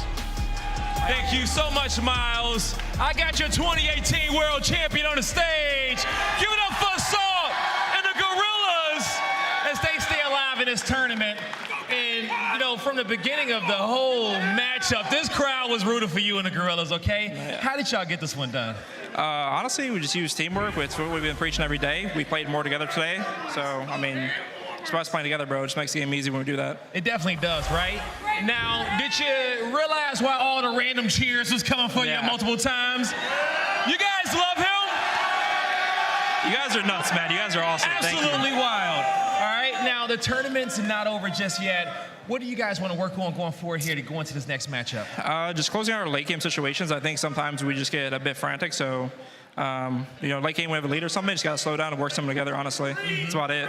All right, yo, we'll see if you guys can get it slowed down and under control. Now, what do you want to say to these fans out here and the ones in the chat that's been cheering you on? Thank you guys so much. I've heard you guys for both series now going nuts, so I appreciate it. I don't know how that meme started with me doing the hand warmer stuff, but I'll take it. Appreciate it. Give it up for the Guerrillas one more time, Boston. Thank you, guys. Take us away. I want to take this guy to Vegas, roll some dice with them, and just nothing but dubs out of LAG. Here from Joe and I at the desk. These two incorrectly picked the team. In the battle for LA, you win with the Thieves. They never win it. Why did you feel like they could today? Because of how bad LAG have been, honestly. It didn't really feel like there was a good option in either side of the series, but for LA Thieves, man, like, I got to commend Ghosty through maps 1 and 2. The man was absolutely frying, but crumbling at the end. They had a crazy comeback on that map number 1 and almost a perfect hold on P1. They end up getting shut down at the very end there. Joedecieves just not watching the left side street, but you got to think back to the search and destroy. That's where they had the opportunity to get themselves a foothold in this series. And Fame, a one-man wrecking ball, comes in and probably the most ridiculous three-piece that we've seen so far in this game. Use that momentum going forward and clear the series. I want to talk a little bit about Diamond Con. He was the player we highlighted on the desk before this series. What is his experience in Call of Duty? Are we saying he's in the rookie running? Is he a second year, 5th year, 8th year player? Where's he at right now? I mean, I don't know what to classify it as. Obviously, I think we all go back to Cold War when he had his brief stint with NYSL, and they performed very well, right? They get to a top 3, and then, I mean, he's got to go back to Challengers, does extremely well in Challengers, and then last year with the whole LAG situation, obviously you have Arcitys on the team, and he's just the one player left out. But then he goes and makes a statement. He dominates Challengers, and at that point, it's just sort of like, we have to give this guy another chance in the league. And so far, I think he's showing what he is capable of. And this LAG team, as you know, Assault was saying, they just have to work on some of these late game situations. We saw it yesterday versus FaZe, but he was this crazy play. This made no sense. Out of Fame. I mean, he hits the hip fire on the player prone. And that was really it. It's Joe right here. Watch this. It's not this kill. It's right here. Is he snapping? What? Like, I don't know. I can't even believe he pulled the trigger in that time period. You know what I'm saying? I think he's just starting to pre-fire. He's starting to pre-fire that second player that's prone. I mean, Joe's going to go back and watch that and be like, that one set the internet on fire. Octane said he was doing a CSGO transfer for the 3K. Well done, Fame, and well done, LAG. They are alive for now, and they will play one more time later tonight. We're going to a quick break. When we come back, it's match 3 of 5. What a super Friday. It's a party here in Boston. Don't go anywhere. It's the CDL.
back live in Boston. Welcome in, everybody. Owie is getting fired up for this one, and so am I. We got Nameless joining us on the desk and a very special guest getting fired up to watch Miami in an elimination bracket. Welcome to the show, Maven. Vamos. Thank you for being here. Vamos. Appreciate that. All right, let's jump into this one. We have a fantastic matchup. I want to start with the Las Vegas Legion squad that, coming out of the gates, we thought had potential, that they could be a threat to some of the top teams. You got a world champion in attack. Standy looked like a rock star at times last year. They had some of the pieces, but the match wins have not gone their way, Alley Cat. I mean, this is one of those weird situations where the makeup of this team is pretty solid. They just haven't found their footing yet, I feel like, so far in this league. Maybe a situation where they're still figuring out the game, they're still figuring out their roles. But Vegas Legion, if anybody's going to upset the Miami Heretics, I think it could be this team. With Vegas Legion, they've turned around a little bit for me. You know, this is a team where you expect them to be bottom of the barrel coming into the league. When we saw them play OpTic Texas, extremely close. You know, first two maps, they look fantastic. And then Control, that has been the game mode that they have not been able to figure out. Worst Control team that we've had in the world so far. And that is something that they have to fix. When you talk about hardpoint, the differential isn't too bad. They're -10 in hardpoint, -10 differential in hardpoint. Things to work on, but they've shown promise, and they do have talented players. We have seen the potential, and you can see for the Monster Energy pregame, they need to convert early advantages. They're 4th in opening dual win rate, which is absolutely fantastic, but they are 11th in conversion. You have to capitalize on those first bloods, especially with the roster that you have. We know how good Standy's been in Search and Destroy in the history, and then 3-13 round record in Control is just unacceptable. Listen, Vegas Legion has given up 2 reverse sweeps. I think that is the difference maker in the qualifiers. I don't think you can see that happening on LAN. Having the boys all together, they should be able to power through if that's the scenario, if they're able to go up 2-0 again. But you're playing Miami Heretics, a team that was coming into this tournament top 4. They had just 3-0'd OpTic. They had ruined them in the online matchup before getting dismantled in the winners bracket. Maven, walk me through this lineup. What have you seen from the Spaniards so far? Vamos. So for Miami Heretics in this situation, I think they have a major advantage, obviously, right? We're talking about a team that was in the top 4, but unfortunately go up against OpTic Texas round number 1 and just could not get anything going. If they have any serious advantage in the series, it's definitely going to be in the slaying category. So for the Monster Energy pregame, it's kind of like, where did S&D go? They started 3-0. They've been 2-4 since holiday break. Lucky had a 1.78 pre-break, and now he's sitting at a 0.86. So looking for a turnaround from him, and they might be good at rotating, but if you can't hold the point, you know, there's really no use. So for me, Miami Heretics, just get back to the fundamentals. I don't know how much I want to take from the series yesterday against OpTic. You know, they did recently play them, and, you know, headed into that online series, it was a situation where OpTic knew that they were going to play Heretics regardless of the outcome of that series, and it just felt like OpTic had every answer for them, right? Like on Karachi Control, we've seen how good Heretics can be. OpTic countered it perfectly, and this is a team that has a very deep map pool, and coming into the series, you like their chances. They're positive on 4 of the 5 maps throughout this series, so Miami are feeling very comfortable headed into this one. We're going to Karachi for Search and Destroy. Keep your eyes on Journey. He is my X factor for the Heretics today. Maven, which Heretic player do you have your eye on? Vamos! Absolutely. I understand always backing Vickle, your favorite player to stream with. We've got a little bit of time here for some pick'ems, so I'm going to go nice and easy and tell you guys that this is going to be Las Vegas Legion starting up 2-0. And then the Miami Heretics are going to reverse sweep them for a third time. That's demoralizing. Don't say that. Maven, where are you going? Vamos. Miami Heretics. What about you, Alley Cat? Vamos. Miami Heretics. Nameless. I just feel like Legion are going to clutch up. I think Purge turns it around. He's going to have a good series. I'm going with the Las Vegas Legion. We got some Legion fans, and a big shout out to everyone here in the venue and everyone who is across the street. We have a jam-packed House of Blues hosting the Challengers event. Let's take a look at some of the action going on there while we give our players a few extra moments to get ready on the main stage. Alley Cat, yes. You considered playing this year in Challengers. We had to convince you to hang out with us on the desk for another year, but it looks like a good reason. There's a party going on. Yeah, I remember Maven was just at my door banging on it like, no, you can't leave us, but look how cool this venue is. I'm kind of upset I haven't been over there yet because Call of Duty is back, and so is the Passion Pit. It looks so lit over there, but I bet it smells terrible. Yeah, you know, you never know. I've seen some Call of Duty players walking around smelling good colognes. But listen, the Passion Pit is always a good That's time. what you smelled over there? We've already seen some of these clips coming out of people screaming, going crazy, getting amped for the tournament. The community has never been stronger. Looks like fun. I'm gonna go join in on that, and we're about to have the fun starting here on the main stage. So everyone went Miami. Can we get some map predictions? Nameless, you gave us what? He's been saying Legion the whole time. Yeah, I think Legion. Sorry. Yeah, you went Vegas. So what's yeah, I'm back. what's the map you know score? what? I thought I was going to get away with saying only Vamos the entire death segment because I had very little to add. But now that we hit the fill, I was like, all right, I can talk now. I actually do think Legion turns it around here. I mean, they've shown us some good things, right? Like in Hardpoint, they've looked pretty solid. And then in Search and Destroy, I expect this to be a fantastic team. They've shown moments in like everything. It's In just every like, series, can they click it all at once? Yeah, and if They there's close out the map. Yeah. And towards the tail end of the online qualifier, a lot of these bottom teams, they had way more competitive series. You know, everybody wanted to write off Carolina coming into this tournament. Well, they looked absolutely fantastic. They want it.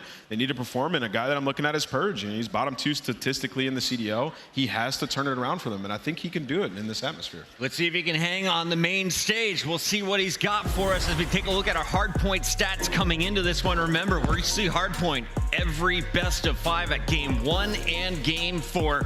Walk me through these, Allie. The biggest struggle right now for Vegas Legion is they haven't had the sling when it comes to hardpoint to keep up with some of these top teams, and they're currently on a 4 hardpoint losing spree. So they might be 7th overall, but Miami Heretics still technically have the edge despite being 12th when it comes to breaking. So if somehow Vegas Legion can come out and win that map number 1, which is looking not so likely just because that is Miami's favorite hardpoint map, Invasion, they are 3-1 overall, then Vegas Legion could set themselves up for success pretty early. Nameless, we got a few more moments here as the players are just getting finalized there from Vegas Legion. Can we real quickly hit what went wrong for Miami? Because in their losses, they've looked like a total different team than their 3-0 victories. Yeah, I mean, like I said, I attribute a lot of that to the matchup that they already had against OpTic. Like, that's a tough team you're going up against. It's going to be difficult to beat them twice. I mean, obviously, OpTic has crazy performers over there. Shotzzy had 5 First Bloods in the Search and Destroy, and then they played 2 of the same maps that they had in that exact series. It's not always going to go your way. I still have a lot of faith in this Miami team. I think they're extremely solid. Yeah, I'm not like super worried because you kind of came out very strong. You know, your record didn't really exemplify how good you were because you didn't have a very hard schedule early on. Then you got a wake-up call. You got a loss. You kind of got reality checked a little bit. But then you answer back quickly with that 3 over OpTic. Like, you're like, all right, we're the real deal. You've already been reality checked once and bounced back. That's why I'm not that worried about it. Like, I think they know what they're capable of. I think they know they can get caught. They're putting that one in the rearview mirror. They're coming out firing. Boston, you guys ready for us to start the game? Vamos! Let's send it to the stage with Blaze. Thank you so much, Chris. Boston, it's time for another heated matchup, and these two teams know how to handle this pressure all too well. But who's gonna tap out first? Coming to the stage, give them your vamos. It's Miami Heretics. Make some noise for Metals, Lucky, Vickle, and Journey. Vamos, Miami Heretics. These guys are looking to make a statement in this series. They haven't won a map yet here at Major 1 after being absolutely stunning online, taking over. They have some players who can light it up on that stage, and I can't wait to see if they can go off. Vamos! Let's bring out their opponents, Blaze. Definitely ready to make a statement, and they're gonna need all the energy at home and in this venue because this next squad coming to the stage, ready to level up yet again. Make some noise for the Las Vegas Legion. We got Purge, Attach, Standy, and Narrow. Looking to get sinful, the Las Vegas Legion. A franchise that are used to being underrated or used to being overlooked and put in this situation now has some star-studded players on this roster. We've got Purge smiling on the main stage as well as Nero, and we know what he can do on the map once he gets going. With the leading of Standy and Attacks, there's no reason they shouldn't be able to upset this match. Let's get it going, Blaze. I'm ready to get it going.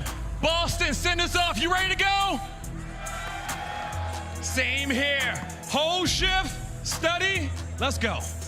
Let's go, friends and family. Lots of Vegas fans out there in the crowd. Patch is that guy, today. man. He's that guy. You know, he's been that around guy. for quite some time. That's true. I mean, Clay's able to get Carolina fans going. Why not attach for the Vegas squad? On the other side, we are looking at Miami to try to bounce back after their tough loss yesterday versus OpTic. The good news, I think, for both the two teams here, this is a very familiar map set as we look at it. All 3 invasions were played the last time they swear. And that all 3 invasions went in favor of Miami Heretics. That's their bread and butter. Whenever they see invasion in the series, they're jumping up and down in their chair.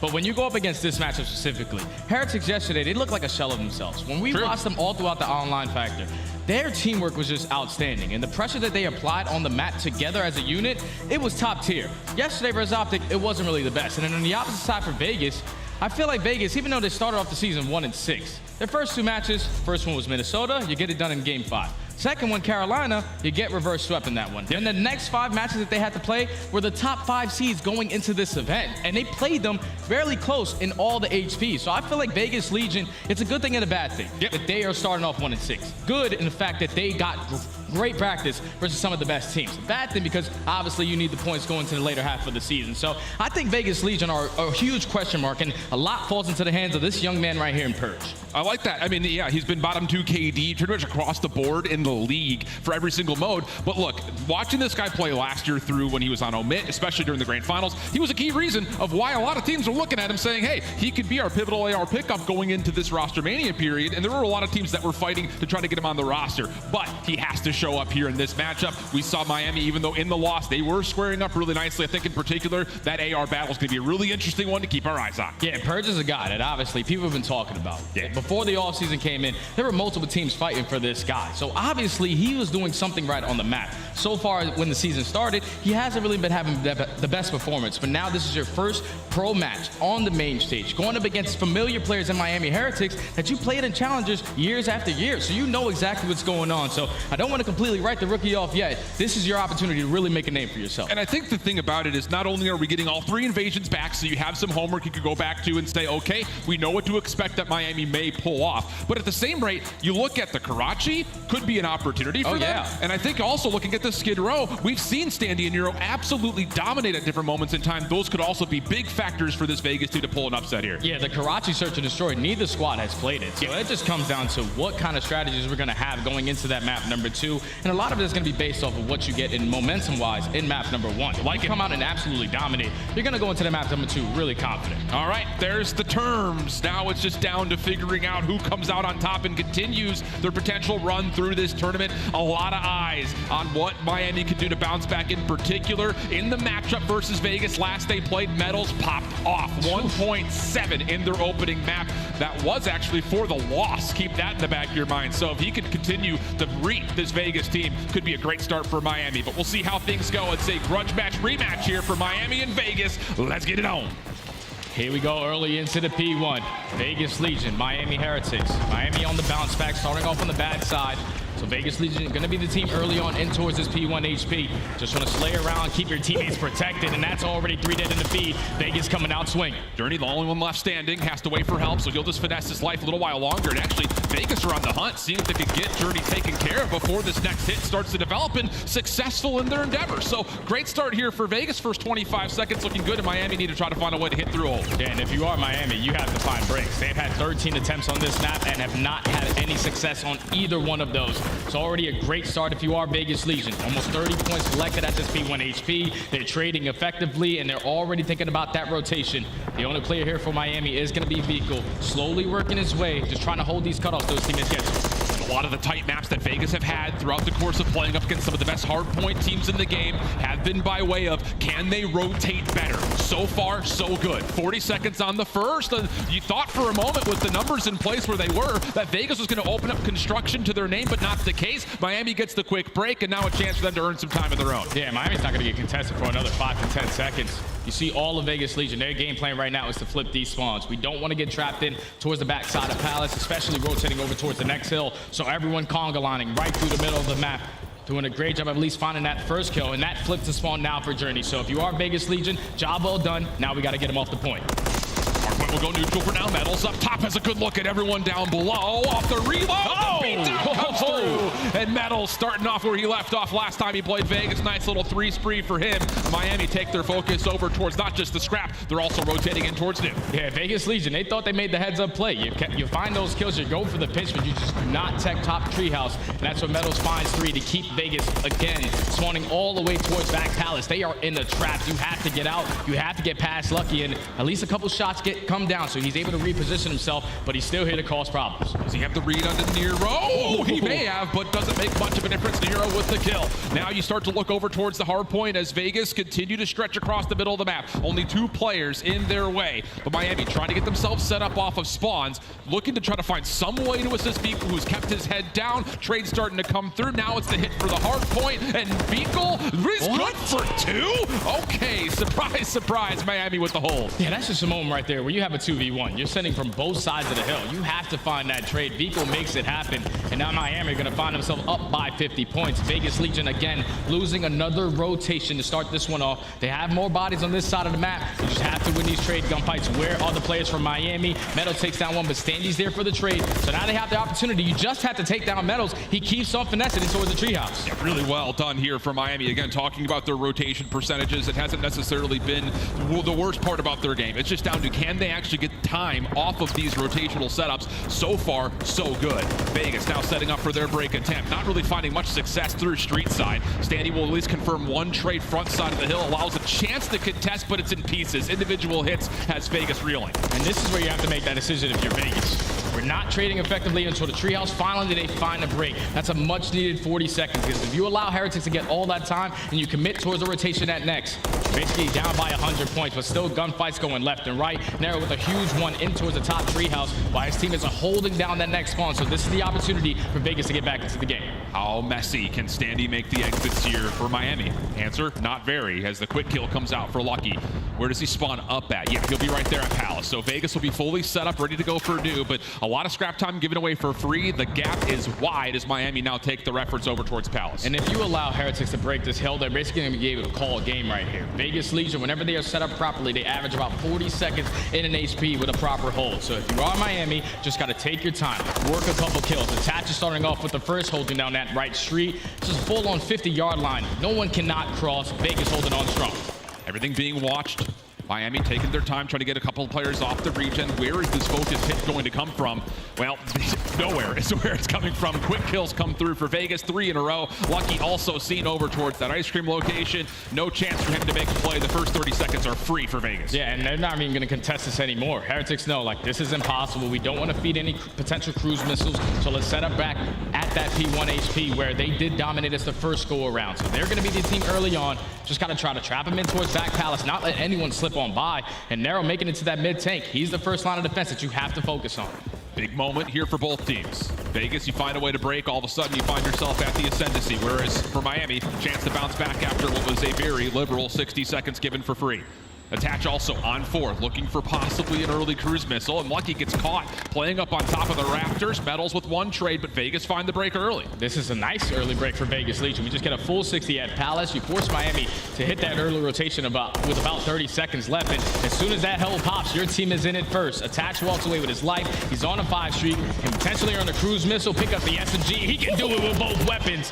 He finds himself a cruise, and Lucky finds 2, so the hill is still contested by both teams. And you should have him dead to rights here in the corner. Finally, the kill comes through. Miami quick to try to re-break this, though. 30 seconds still to fight for, plus the rotation needed for the Heretics. Contest on the way. Standy's trying to find a way to hold things down, and as they do, we'll head on over to a Vegas Legion listening to see if they can finish off the hill.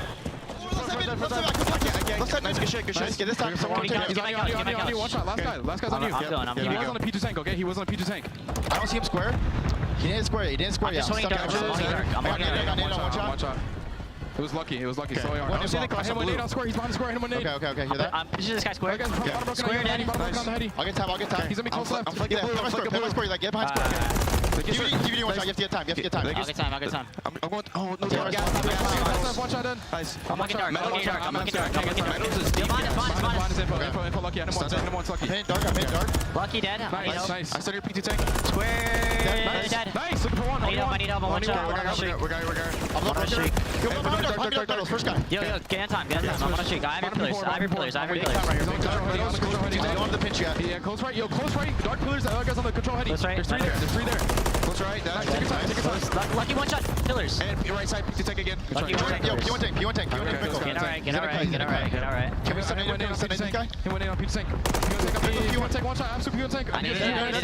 Nice. I need old. Be dark, yeah. Oh wait, what fire truck metals went into new time. Okay. Dark. He went to left. He went before. Lucky's hold on me. You went before. Play for new. I am. In new One stop.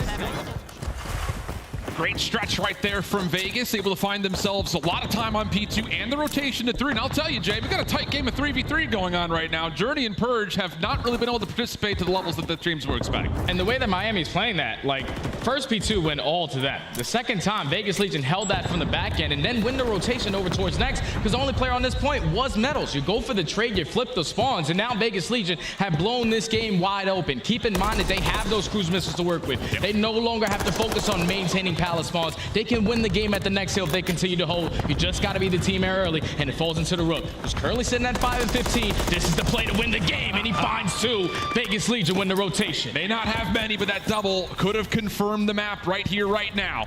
More Miami players, though, coming up the street. 3 and large. Going to be trying to hit this with full force. Purge watching this, needs to at least take 1 down, you'd think. A couple of bolts will attach, and that will be enough for a couple of kills to come through. Attach on another 5-3, make it 6, as he's really taken over for Vegas. And this is where now, if you're Vegas Legion, only 15 points away from winning the game. Purge is on a 4 streak. Let's let all the cruise missiles start raining, because it's impossible for Miami to try to find this break. It's going to fall into the hands of Metals. He goes through middle. He gets cut down. Everyone through the front. This is basically game. Absolutely locked down by Vegas. 250, 167. I mean, you said it.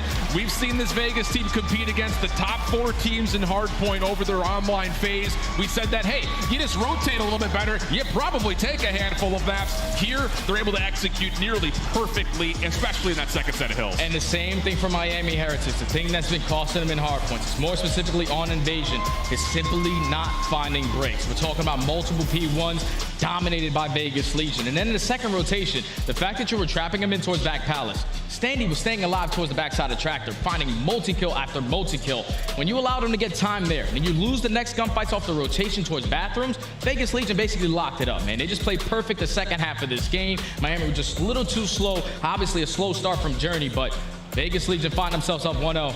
Telling you, this team is just hard to read right now. 23 and 12 for attach, 4K damage, 18 non-traded. And don't worry about the hill time. Standy Nero's got all that covered for Vegas. So a great opening map, especially for the vet and attach. And this completely changes the dynamic of this entire series, let's be honest. Because coming into a map number 2, we talked about the Search and Destroy being a map that neither of these 2 teams have played particularly well. But the momentum you can find off of map number 1, huge for Vegas. You gotta be feeling great if you're Vegas Legion. It's not like any pushovers in Search and Destroy. A lot of the SNDs they lose, they find themselves up in rounds and then slowly start choking their way back to losing 6-5. So if you are Vegas Legion, you're up 1-0. You beat one of the better teams in hardpoint at their best map. Now you're going into a Karachi S&D that obviously neither squad has played it together as a unit, but you know exactly what you need to do. It's all about that mid-map control and the way that Standy was playing. On the opposite side for Metals, those guys are going to have a battle all throughout that P1. And we need to find, again, just hitting the points that the desk talked about. Metals needs to show up here in the Search and Destroy. First 2 weeks before the break, Metals was godlike. Since that point, though, a lot of the Search and Destroy for Heretics has not seen that same consistency out of Metals in particular. So there are a handful of elements, not just from the team-wise, but looking at the individuals, it hasn't been a one-for-one compared to how Miami started off their online qualifier, and it was really reinforced yesterday versus OpTic. Yeah, and alongside Metals, has also been lucky. Like, he, before the break, was a 1.76 in S&D.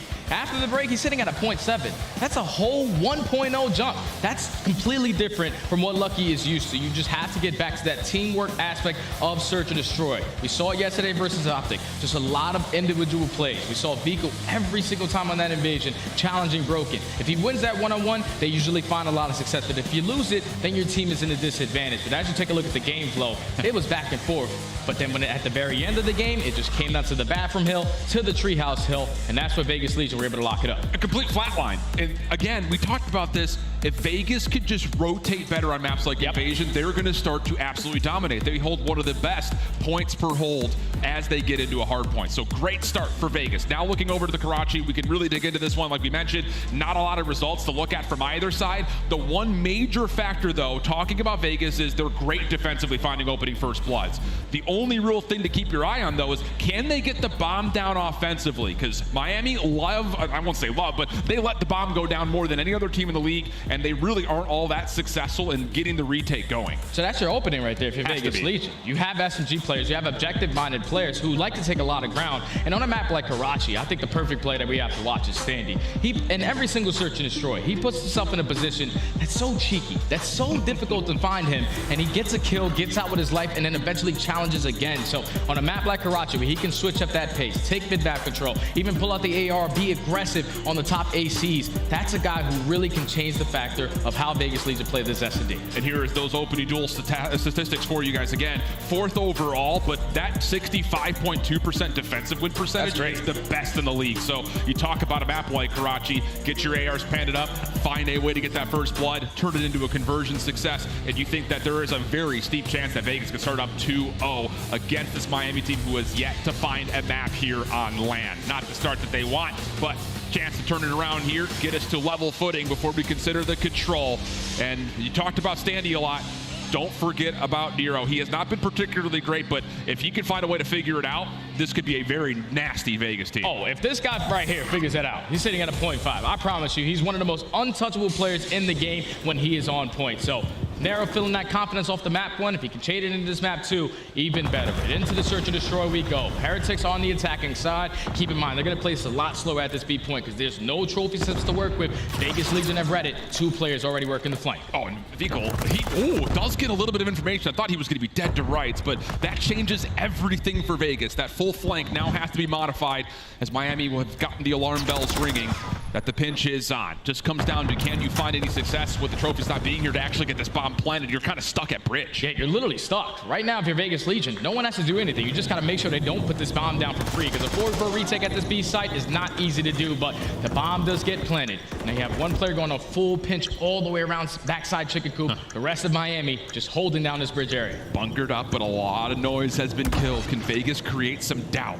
on where this retake is coming from? Late smoke allows Attach to start peeking forward. First shot's decent. Equal on the flank, though. Able to make sure most of this hit stays safe. First 2, make it 3 kills for Miami. Perfect. And this bunker has been unbreakable. As Nero's the last one standing, this would have to be a 1v4 plus the defuse. And if you can't take it by the candor in my voice, it doesn't feel very hopeful. Yeah, he stands no chance in this round. All right, let's see if we can get a second kill. You know, keep the gun hot, because this first round is definitely going to Miami. But I think if you are Vegas Legion, right there you have them trapped. The only information that you need to make sure that you have on that round to secure it is to not let that bomb go down for free. You let the bomb go down, those are super difficult gunfights to try to take them off the head glitches on the top of the bridge. And then you just win those trade fights on the side of Heretics. Nero finds a second, but still went to the round of Miami.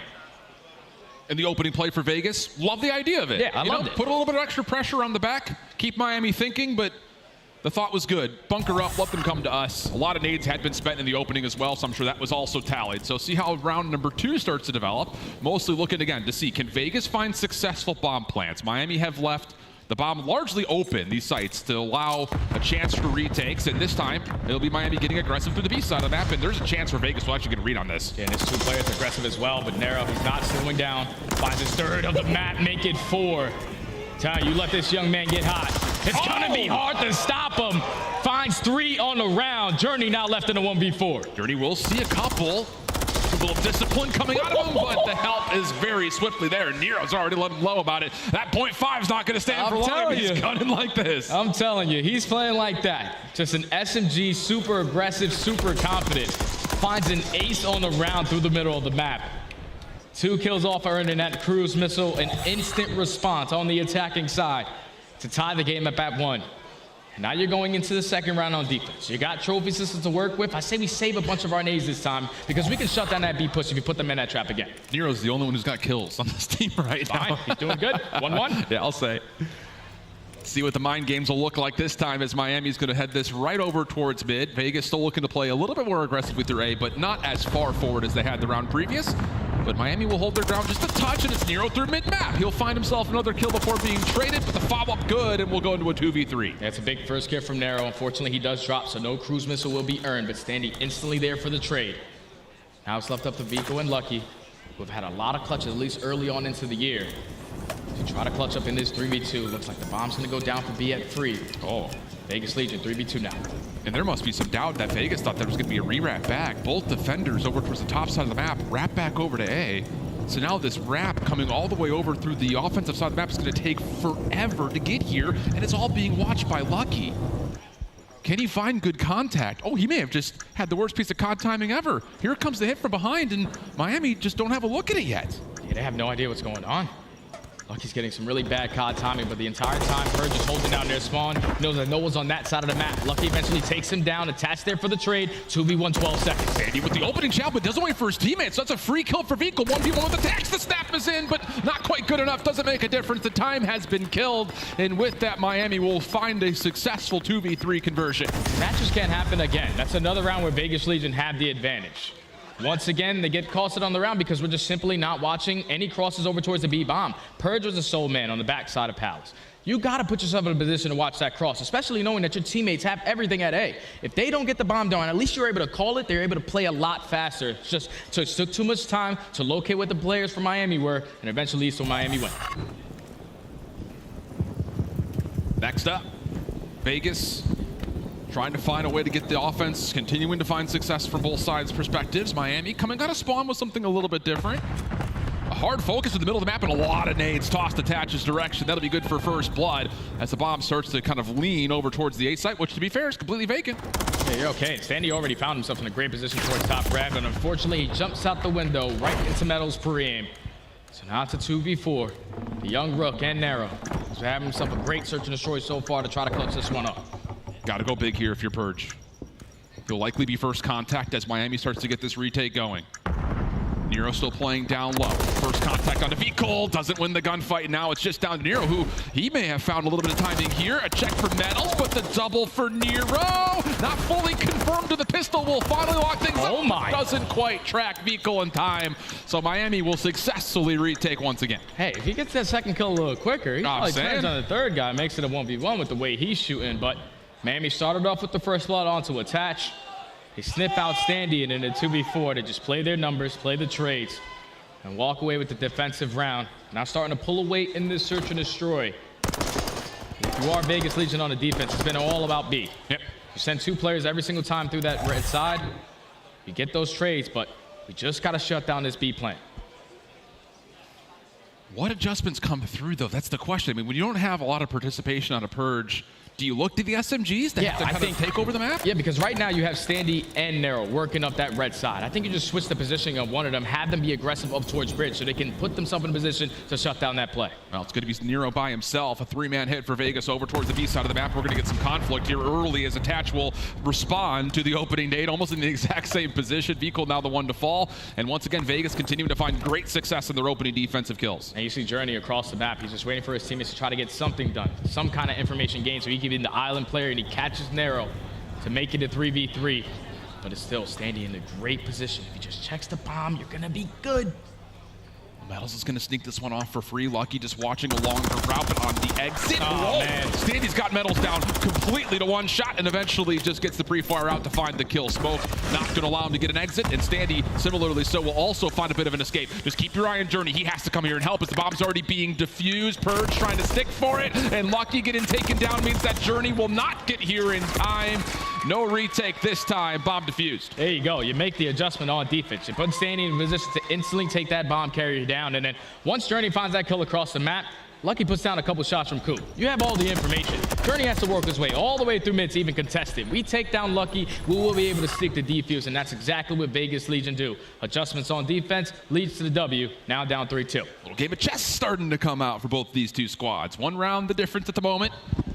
Back over to seeing what Vegas can find on the offense. It'll be interesting, I think, just to see if Miami's going to continue to kind of stack the box. They had 4 members stacked over towards mid. They're allowing the bomb to get planted, just trying to overwhelm with numbers for retakes. And that kind of seems to be the idea once again. 3 members stacked down towards the bottom side of the map, still using the middle to their success to rotate. And it's just Journey by himself over at A. It's Journey by himself, but Lucky's able to find that first one onto Purge. So now they have information on 2 players, because Nero did put down a couple shots through mid P1, but already an advantage is Miami. As Vegas is slowly starting to work their way up for this B plant, but Nero's in a great position to make something happen. Yeah, sure is. Just comes down to, does he want to actually dive in and get involved? He's seen, I believe, both players over this direction. Yeah, that's enough for Stadia to hop over towards B and commit for the plant. Nero making a mess of things mid-map, but only finds one of the 2. Oh, and Stadia actually hops off the plant. The help coming so swiftly for Miami means that now there's no post-plant for Attach to work, and this would be a 1v3. But you can never count Attach out. One of the best S&D players to ever live, and he definitely has that clutch gene in him. 30 seconds remaining on the clock. Bomb down on B, but now his position is known. Miami's going to reposition themselves, take control of chicken side, and make this a lot more difficult for Attach. They absolutely know the bomb's down over here towards B, so yep, just don't put yourself in the line of fire. Little shoulder from Vico will confirm that Attach is nearby, but gives up the first shots. Now he's got an idea on Lucky. Lucky's just going to bounce off. Attach, hops, collects, and now it's just down to how the 1v1 starts to progress. Lucky will allow the bomb to be planted. Challenge starting to come through. Stuck just on the other side of the archway. Attach right over the top of the car. Oh, it's clean! A 1v3 for Attach. Stands up and lets the whole venue know you got a challenge if you're going to try to let me stay alive. I told you, that guy's got some ice. He's got that clutch gene in him. The fact that Vico commits to that one-on-one gunfight and doesn't throw a shoulder, that's a misplay out of Vico. Agreed. And then in the 1v1, there's 11 seconds still left on the clock. It's not like Attach is going to chase you down into a chicken coop. No, he's been playing Search on the Shore for years. We still have time to work the bomb plan. You get it down, you know that Lucky's going to be aggressive on you, and you hit him with a nice slow one pump at the very end to clutch up the 1v3 and tie the game up at 3. What a play from the world champ. Unreal. 6-3 for Attach, 3 in a row. Nero still at 10-5 after the electric start he's had. And Vegas get us locked into 3 apiece. Miami focus over towards mid-map once again. Delayed out of Lucky over towards the B side of the map, and the focus to isolate Standy will come true. Attach in a little bit of trouble, will also forfeit his position and back up. And now it's free. A free bomb plant again for Miami if they decide to take it. But the bomb carrier is going to be Vico, who's playing a nice little spot and catches Nero to now make it a 4v2 scenario. Purge going on a deep flank, but Attach just has to hold his position. It's going to be another 4v2. You have to retake at B. Yeah, it's real tough. He's got to watch 18 things at once right now. Did see, I think, a part of Metals. Trophy will make sure that nade doesn't land. So Attach will have a little bit of information. I don't know if he fully saw Vico escape back over towards market side. So once again, the problems are numerous. He's got to find a way to get a first blood, and surely there's a call out over towards Lucky, and there is. Purge now dropping almost takes care of Vico. Not quite able to find it. Now a second 1v3 opportunity, but no fireworks here as Attach quickly dealt with. Yeah, a lot more difficult to try to clutch that 1v3 up. Miami do exactly what they need to do. This time, make the adjustments, catch Standy as the only player crossing over towards that B bomb, and then read Nero on that deep flank. He's hit it multiple defensive rounds now, and Vico's able to catch him. Just a 4v2 retake at B. It's never going to lead to a lot of success. Miami, 3 attacking rounds so far in this map.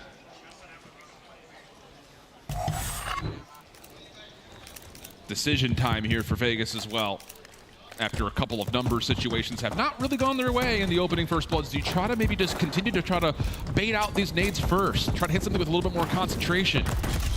This time, Trophy for Miami placed aggressively, and similarly so, here comes the B defense moving really far forward. This is literally perfect play right here from Vegas. You get a couple tacks to get invested over by the B point. You also have one player playing slow over towards Chicken Coop, but Lucky has read the play. Wow. Lucky has read the play, but Attach finds the first blood on the pinch. Already a 3v3 scenario as Journey finds that one, but Nero's there for the trade, 3v2. Oh, Nero doesn't just get one, he gets 2, and now over the top of the heady. It's filthy.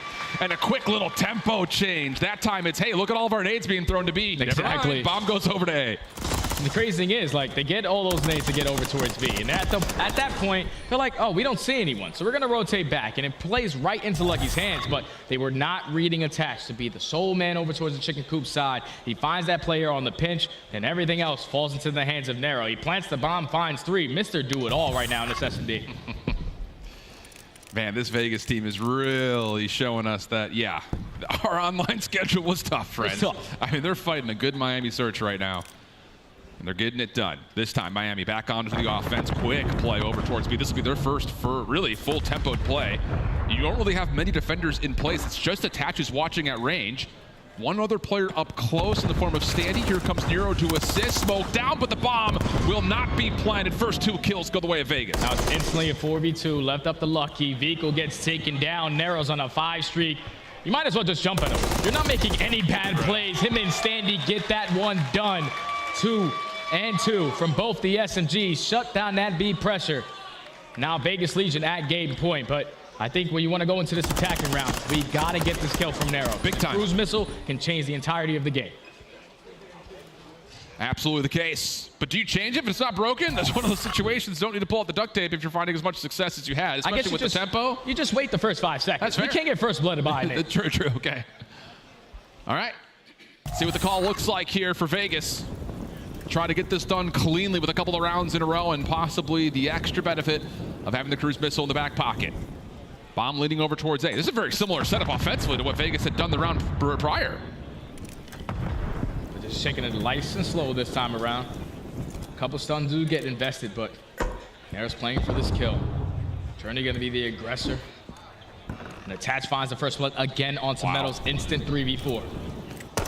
Bomb making its way over towards A. Miami's looking for kills here. They have completely missed this play over towards A. And now with players deep towards the offensive side of the map, they got to be saying, wait a second, we got to get back over towards A. Purge over the top side of Junk will find the first kill. This will be a 1v3 for him. Bomb planted to his favor. And he's going to change the angle completely. No one's seen him make this move. How much ice could this be for Purge again to possibly win? Would have essentially be 2 maps in a row. Sees no one's on for now. Extra time now in the pocket. Lucky starts to check. No way, no how. Purge now for the 1v1. Vico on the other side. Has to check it just one more time. Vico shots come through, but there's not enough time for the defuse. Wow. And Vegas will clutch again. Purge, once more, not a lot of kills, but the final 2 once again confirm a dub. We're talking about a clutch train hard point by catching a 2-piece off the rotation. Not the best start in that search and destroy. He was sitting at about 1 and 6 going into that final round.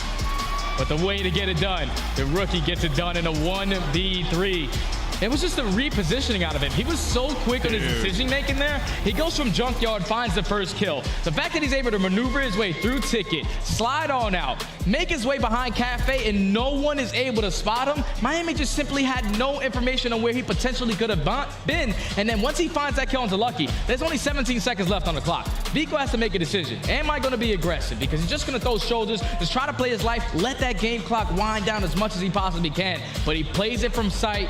Purge checks it at the perfect time and clutches up in the round.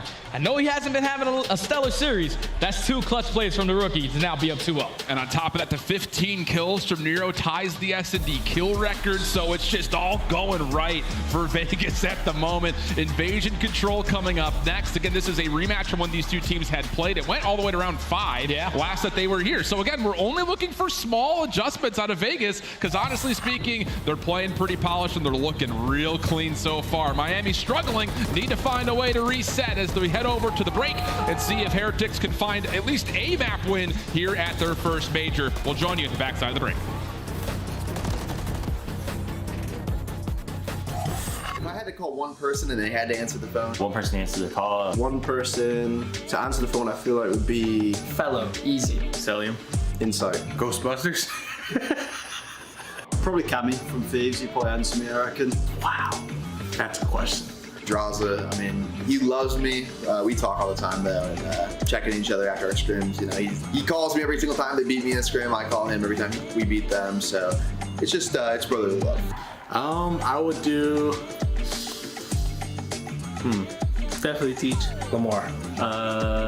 Joedecieves. Let's go with Diamond. How about that? I don't really talk to anybody, so I'd say probably a Priestahh. If I had to call one current player, probably Thieves. TJ Haley's my good friend. He could probably answer him for me. Scrappy. Attach. I would say probably accuracy. Ghosty. I think I would call either Benjamin Vance or Cammy, the old teammates. They got my back, I'm sure.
The Call of Duty Week is brought to you by Monster Energy, the official energy drink of the CDL.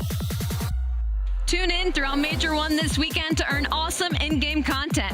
You can rock the Frostbite Blueprint, charms, emblems, calling card, and get XP tokens. Be sure to link your account now to start earning.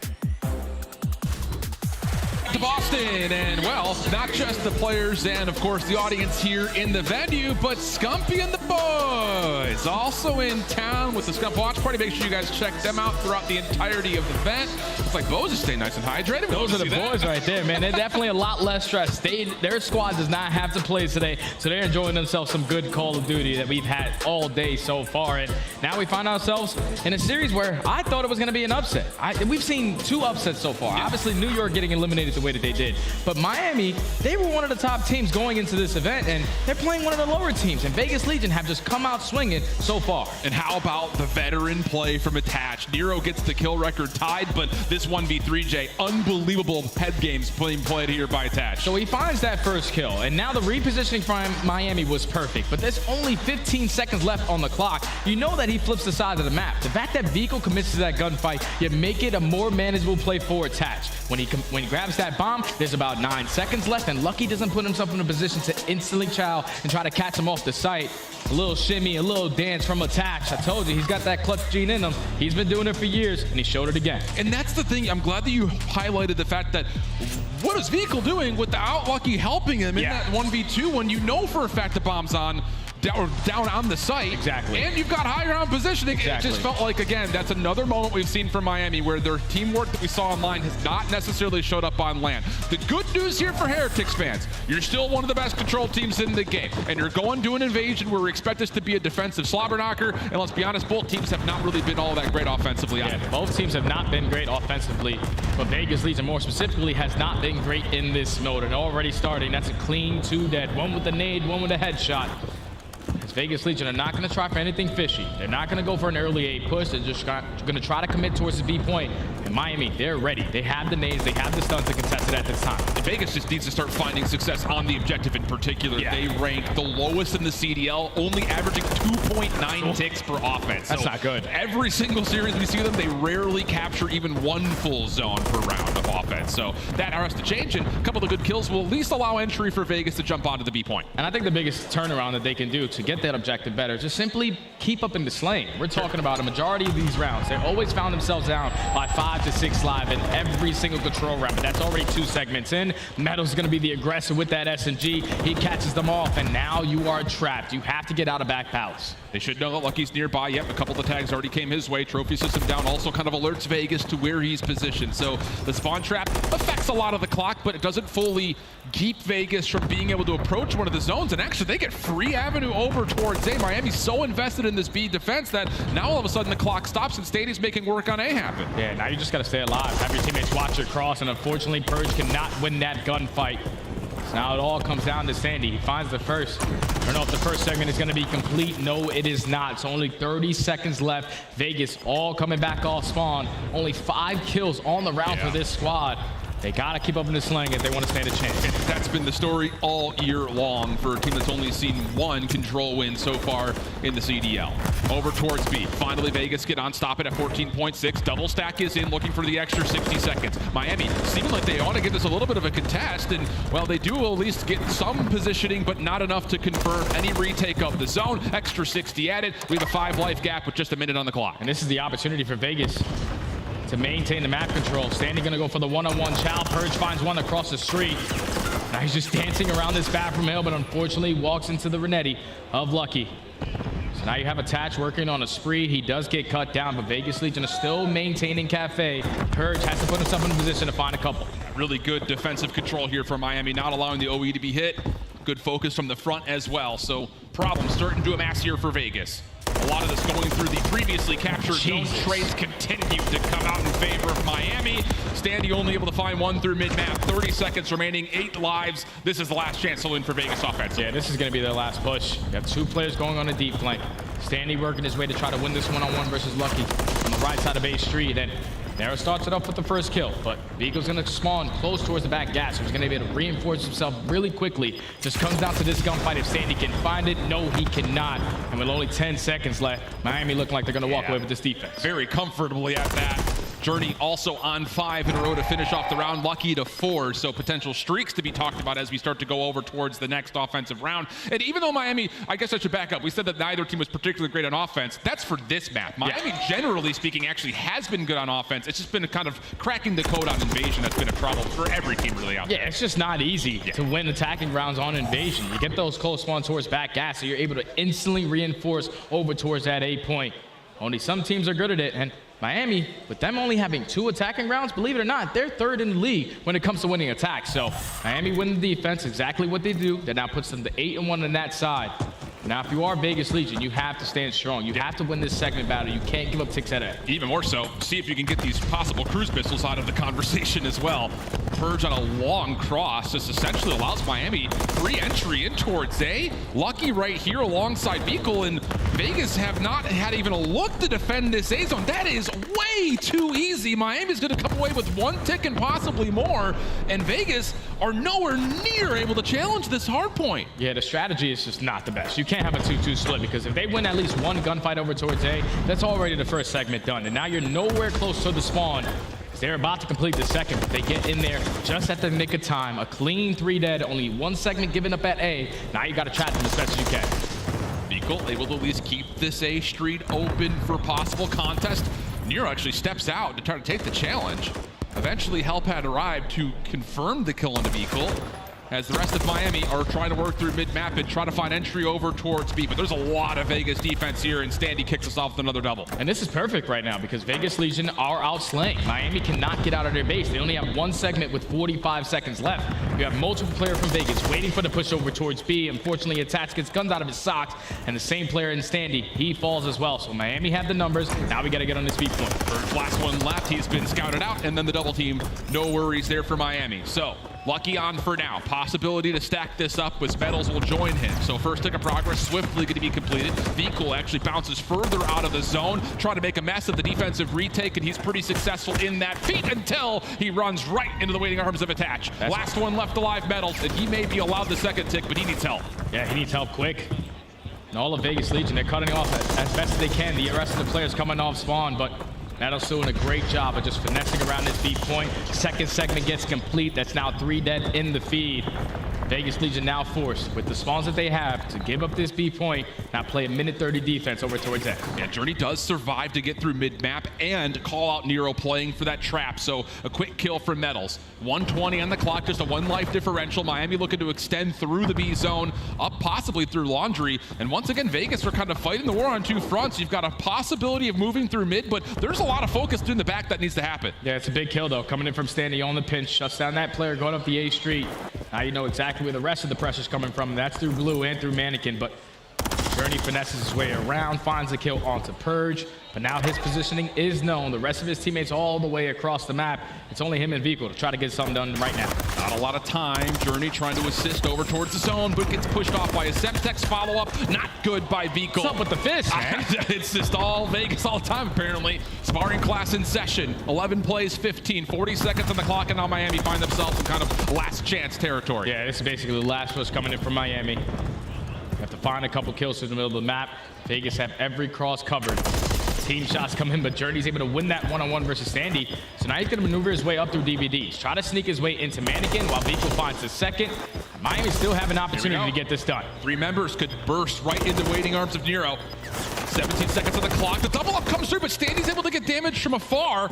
That's enough to take down 1. Pistol out for Nero. He's now on 3 in a row off the reload. Does he get a read? Sure does, but doesn't win the gunfight. Hellpad arrived to confirm the trade with 8 seconds remaining. Vegas defensively will hold. Yeah, this is a good defense from Vegas Legion, but if you are Miami, you will take it. You know how difficult it is to win attacks on this map. But you find yourself up by 1 segment going forward. So now if I'm Vegas Legion going on this attacking side, you got to commit something over towards A. Because it can't be that easy for Miami to find just 2 kills and at least earn 1 segment of progression over towards that A point. We know how easy it is to cap B. Just stack over towards the broken side, and you also get that closer spawn. So you just got to try to work for A right off the rip. It just feels like often on their breakoffs, as we've watched them across every map in Control, they're just so quick to fall behind the 8 ball. Their opening breakoffs are 3-for-1 trades against them, which is never what you want to see, especially on offense on Invasion. So that has to be better. Let's see what Vegas wants to try to do. A lot of focus actually over towards the middle of the map and to B quickly. And you do get Standy up pretty aggressively in towards P1 with 1 player watching for a flank, so clock is stopped at 120. And I love this play right here because right now it's the mind games for Miami. They're thinking, all right, they went towards B, they're probably going to do it again. And now this allows slowly but surely Purse to work his way up the street. He can't find that kill through the mid AS and D as he tries to recommit and actually loses that fight. So it will look like to be a great start from Vegas. Instantly gets shut down. Now we got to go back to the bread and butter. Let's go towards B. First tick of progress, good. Help on the way. Not a lot of Miami Heretics members nearby as there is an aggressive gunfight over the middle of the map. And Heretics actually need to kind of get up and go here. We've got 3 members stacked for Vegas. Second tick quickly going to be earned. And Miami looked like they very well will have to concede this B point. Look to play for exits. Gotta play for exits. They're not finding any kills. At least they find a trade onto Standy. The guy that was trying to make a play happen through Cafe area, but that's already be out of the way. Believe it or not, Vegas Legion are up in the lives remaining currently, but does it stay that way? Now that they have 2 minutes to work with to work towards A, just have to get out of the trap. Eliminate these Miami players who will push up in your base. They try to start off with Vehicle. He gets cut down. They find the other 2 going for the flank. Already a great play, but look at Nero on the minute. Number 8 White all the way on the back. Vehicle got at least some idea that this could possibly be a play, but does get gunned. Looking for the trade is Journey. Very politely opens the door. Nero's right there now on 4 in a row. And Miami's nowhere nearby to try to deal with A. A really strange spawn for Attach. He can actually get to A to assist. Does Lucky have an angle at this? He's so deep over towards Palace Wall that all of a sudden the clock stops at 126. And Vegas have members that can deal with the trap. And Attach is able to stay alive as well. He stays alive long enough to where he finds a kill, sets up Standy. And now Nero is still on the point. Already job well done. First segment complete. You just have to clutch up on these fights. They don't find any. Now it's all on Nero. You have to find at least 1 kill to earn a cruise missile, but the stuns, everything coming in to take care of him. Now it's 19-15 in lives remaining, 1:20, but all of Vegas Legion hitting that reset. Yeah, that feels like a possibly missed opportunity right there for Vegas with the very strange spawn for Attach that they're narrowly able to turn into a very successful moment. But Miami off the bounce back good. Now a 5-life lead down to 1:05 on the clock, and Vegas are all 4 men hitting over through the old zone. They got a minute, so they have some time to work. You don't want to wrap back and fight that player out of the street because if you don't win that gunfight, it just takes a lot of time. So we got to commit to the overextension. Fine journey in towards DVD. Unfortunately, the trade is not there. So 2v2. 2 players already pushed out towards back gas. Vehicle reads it, though. He takes down Standy. Now you take down Purge. Another reset button push for Vegas Legion. And once more, we find ourselves in kind of the last chance territory. 37 seconds on the clock, only 8 lives remaining, and Miami is all over the map. Not going to let anything go uncontested. You've got Vehicle locking things down towards Bridge. Journey here at DVD Alley. No worries there whatsoever. Plus support from Lucky. Kills are good for the Heretics. And really, there's not a lot of members even remotely close for Vegas to even have a chance at this A zone. With only 15 seconds left, it all starts by taking down Vehicle. He's just dancing around these Humvees, finds the first gunfight win onto Attach. The nade does come in, but now it allows his teammates to hold down this A street. Vegas are not going to be anywhere close. 15-3 in lives remaining. Started to get heavily outslayed towards the very end of this round, but if you are Vegas Legion, you will take that. A team who averages 3 ticks on this map, you get 4 in that one. Now you find yourself up by 3 segments. You just got to not allow them to complete that B point or get anything towards A, and you're going to have defense in round 5. Only problem is Metals in that kind of late spree did get 8 in a row, so he's got the cruise missile earned, looking for possibly double-digit streaks. And that could be a tool that Miami may try to invest here to at least confirm an extra tick of progress. It definitely will likely guarantee you a round 5 defense, so could be an opportunity to strategically pull out the cruise missile here in round 4. Could definitely use that as an idea. So far, they're just going to do the easy work. All right, I love it. They know that they're down by 3 seconds. We're already outslaying them. We're going to guarantee ourselves defense if it does go to round number 5, but we just get B out of the way. So even with Metals on an A streak, working his way around the broken area. Now make it 9, trying to go for the 10th, but clock eventually does come to a pause. They're on the B point. First tick of progress being worked on by Vehicle. Metal still kind of overwatching just above him. Lucky also down low to assist, and the only responsibility for Metals is to make sure no one cuts through DVD, so he'll get to double digit on this streak. And with the first tick being locked in, Vegas now need to make a decision. Off spawn, they're giving up a lot of presence over towards A to try to reclaim this B site. It has to find success, and Standy does turn a double into an opportunity for Legion to reclaim the zone. But it's still Metals on a 10 streak, potentially gonna drop a nuke. Got a no kick where he is. Finally, attached does that. 2 dead, make it 3, and this is the opportunity where Vegas Legion can potentially put them in the trap, but a big one-on-one gunfight right there from Narrows and now gonna allow them to be aggressive over towards A. They get 1 segment. They're currently down by 2, and there's only 40 seconds left. It's time to use that cruise. Lots of information going to be scouted out here as Legion had given up a lot of their defensive presence towards B in order to try to play forward. Opening trade comes through, big 1v1 here, side staircase, vehicle, lots of damage. The pistol will finish things off out of attach. Back out of the zone, go Miami. There's nowhere here to contest them either. Vegas League, you need to hit some nades. Something needs to go in your favor, because if you give them these segments, you will have attack going into round number 5. Second segment already in, trophies already down. Semtex over the top, nothing connects, and just like that, Miami take 3 segments, guarantee themselves defense just in case it goes to round number 5, but extend that time. More time to work with over towards that. Standy long route around the backside at B will help Vegas clean everything up over towards that previously captured zone. So minute 8 in the clock, 3 life advantage. Vegas looking to push a little bit further forward, set up a bit more of an obstacle for Miami to work through. Opening nade actually lands on a Nero, so once more Miami get a little bit of free clearance. The only one in their way would be Standy here on the B side of the map and Purge down low over towards A, and both players finding kills have this Vegas defense feeling good. And you gotta outslay them heavy right now. That's the biggest thing that you need to focus on. No one dropping, because the only way we get defensive round number 5 is if we outslay them. It might be mathematically impossible with the way that Purge is playing, but Vegas Legion are turning up, finding all the kills. If you can potentially earn a cruise miss on the back pocket of Standy, that could play wonders on your next attacking round. But with only 30 seconds left, Miami has yet to leave the base. Yeah, there's no routes anywhere to find.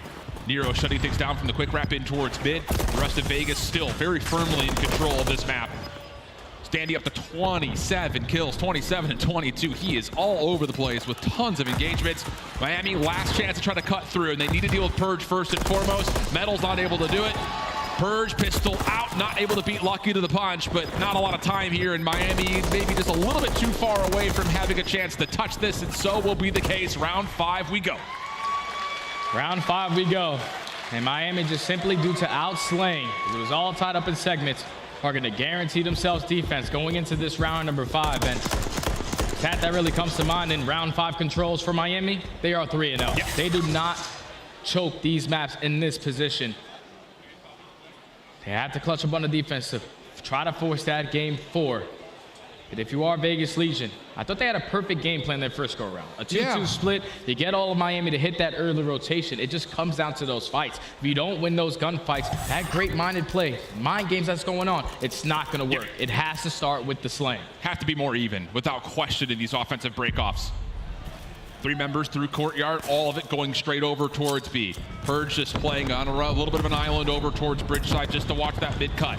1 player already on, actually make it 2. Vegas looking for quick segment progression here at B, and they're finding eliminations. Journey stuck backside staircase, able to get 1 to turn. Good on to Nero, and that will help Miami try to reclaim defensively. Now Attach has to give up his positioning, but as Attach is doing that, all of Miami, they rotate over towards B, and now there's 1 player already on A, is Purge, so potentially the rookie making another game-winning play to try to seal out the game.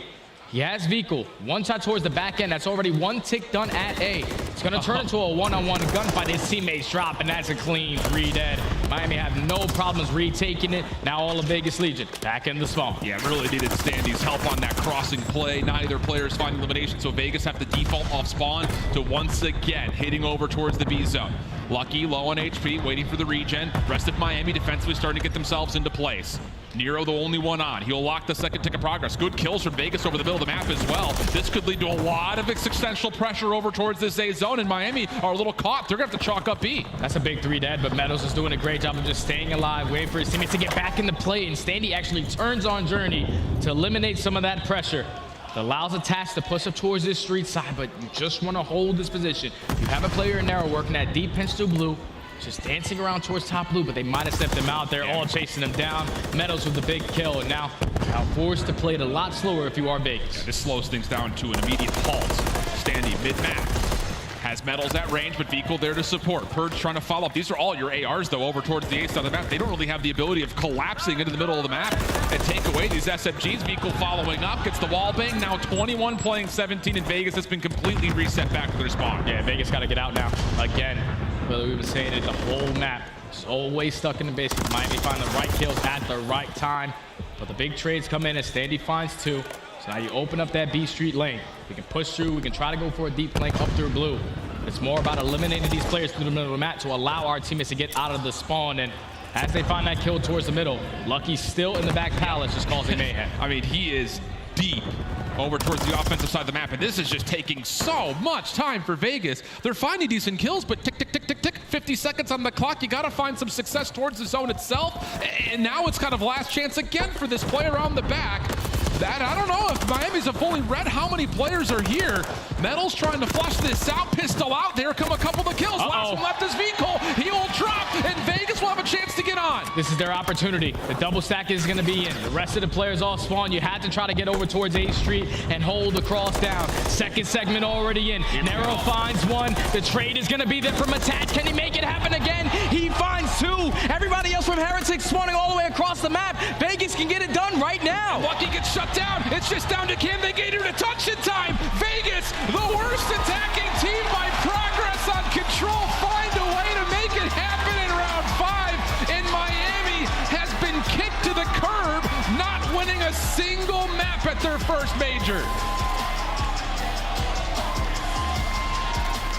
That is insane to say, Alan. The Miami Heretics, who went 5-2 during the stages, 3-0 OpTic Texas online.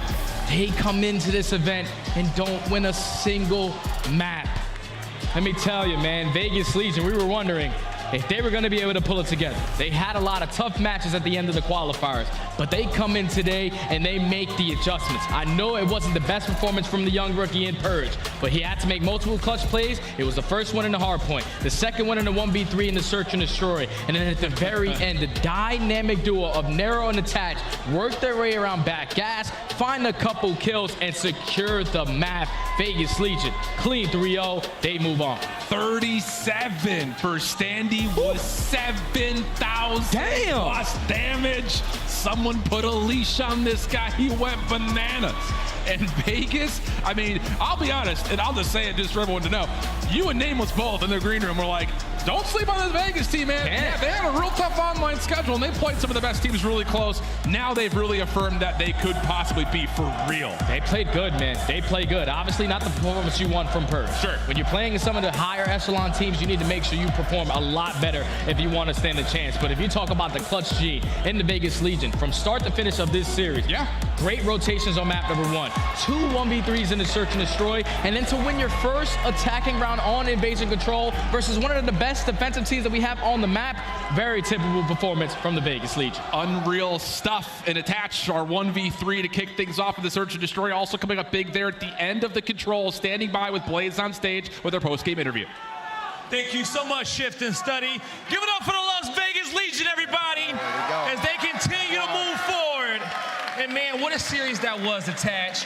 You know, kind of reflecting on all 3 of these maps, they had you guys by a little bit of a lead in each single one of these. How did y'all start coming back in this one, okay? Because the first 2, it was, was locked in, but that last one, man, I thought we were going to map 4, but you figured it out. Yeah, that's kind of crazy. When we played them in the league match, we were in identical situations on that invasion control. So we kind of like brushed up and read up on what we should do and figured that out. And a couple months later, we're on LAN. It works out. It pays off. It pays off. Practice pays off, okay? And, they were, I want to say 5-2 in the league, one of the top 4 teams coming in. But you guys were able to go back to that practice, figure them out, make those adjustments right here. How is the whole team feeling as a whole trying to move on through this elimination bracket and come out here with a chip? Oh, we're feeling good. I mean, the tough part about our team is we're all separated when we play online, so we can't really build that like team chemistry in person. And just by being here with each other for like 2-3 days, I've already seen us improve so much, and it's awesome to see. But we try to keep making a run. The crowd's going crazy. We love Boston, so I see a couple of Vegas Legion jerseys as well. Appreciate you guys showing love, man. All right. right, y'all. That's going to do it for me and Attach here on the stage, everybody. Give it up for the Las Vegas Legion one more time. And Chris, take us away. Thank you so much, Blaze. So Clayster is playing in the next round, as is the Legion. Things are looking good for Attach and Standy and crew. Can we talk about what we just saw, though, in that game 3? Because Standy put up 37 kills. He dropped another 7,000 damage. The man went off tonight. Thank God. Yeah, because Purge had 24 kills on the series. But some really good comms. Let's break this down as we revisit some of the highlights.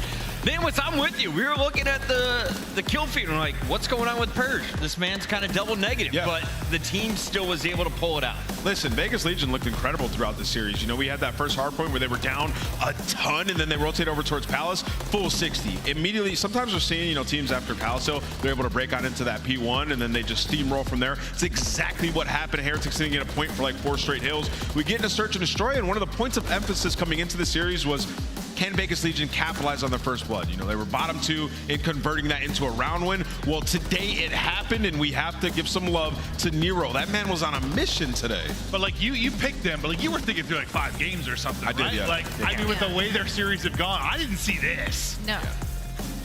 Ridiculous performance from Legion. If you watch their online play, it's a totally different team here in Boston, and they are powering into elimination bracket. Well, that's the first time I heard that they were like playing in different areas. I didn't really know that because, well, I know some teams do, but for the most part of the last couple of years, that's not really a thing. Like most everyone's playing together. So yeah, I mean that can lead to some of those probably tough losses that they've had for sure. I think like it can.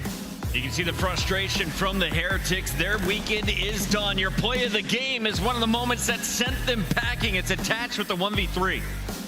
He is, my guy's got the ice. He always had the way he reads this situation. We got to fast forward because he takes a route around the entire map. And in this kill here, Vickle's head is just gone, bro. Just absolutely clipped. He's got the read onto the next. He's able to make it happen. But like, he's been doing this for how long now? The fact that he like got that much time to even make that route and then be able to lay the bomb as well without like even deciding to take a look like, hey, there's like 7 seconds on the clock. Maybe I should see if he's trying to lay the plant. Doesn't check, gets beamed. I mean, Attach is one of the iciest players we have in the league. It's been a blast so far, and we still have 2 more matches to go here on Friday. When we come back, Boston, make some noise. Your hometown team, The Breach, takes the stage when we return.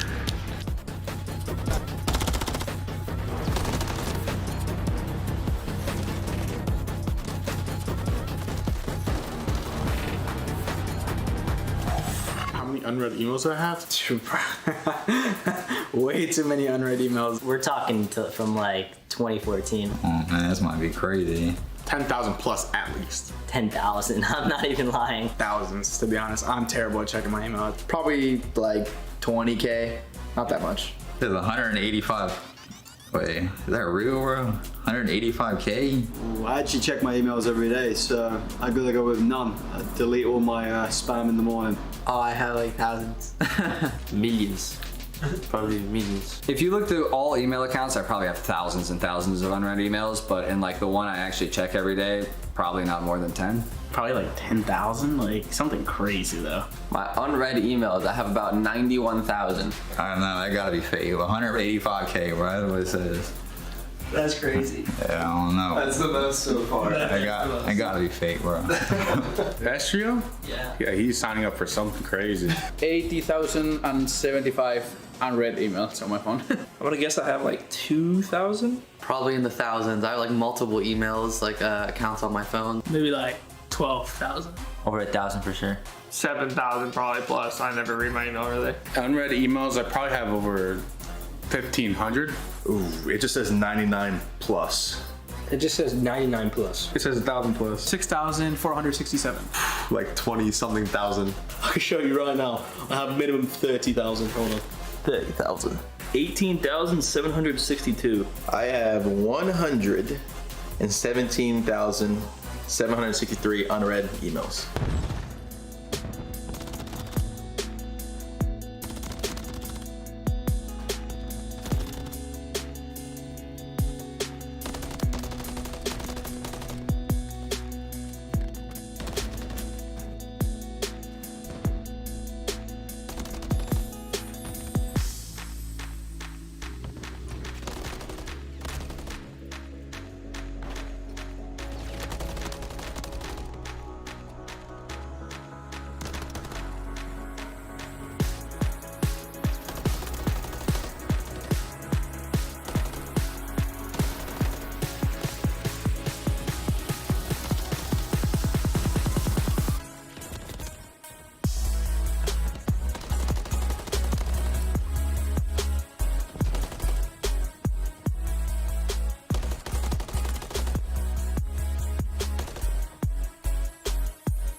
about to get real rowdy here in the MGM Music Hall because the hometown team, the Boston Breach, is about to take the stage. It's their first matchup, and tonight they play Seattle Surge in an elimination battle. Welcome back in, everybody. It's Chris Puckett at the desk alongside Alley Cat. We have Nameless and a very special, well-dressed guest. We have Tactical Rab back in the building. How are we feeling, Rab? It's good to be back in Boston, baby. Last year was such a banger. This year, I think it's going even bigger and better. Thanks to our fantastic hosts. You know, we've been killing it with the watch party so far this weekend. Everyone's been super accommodating.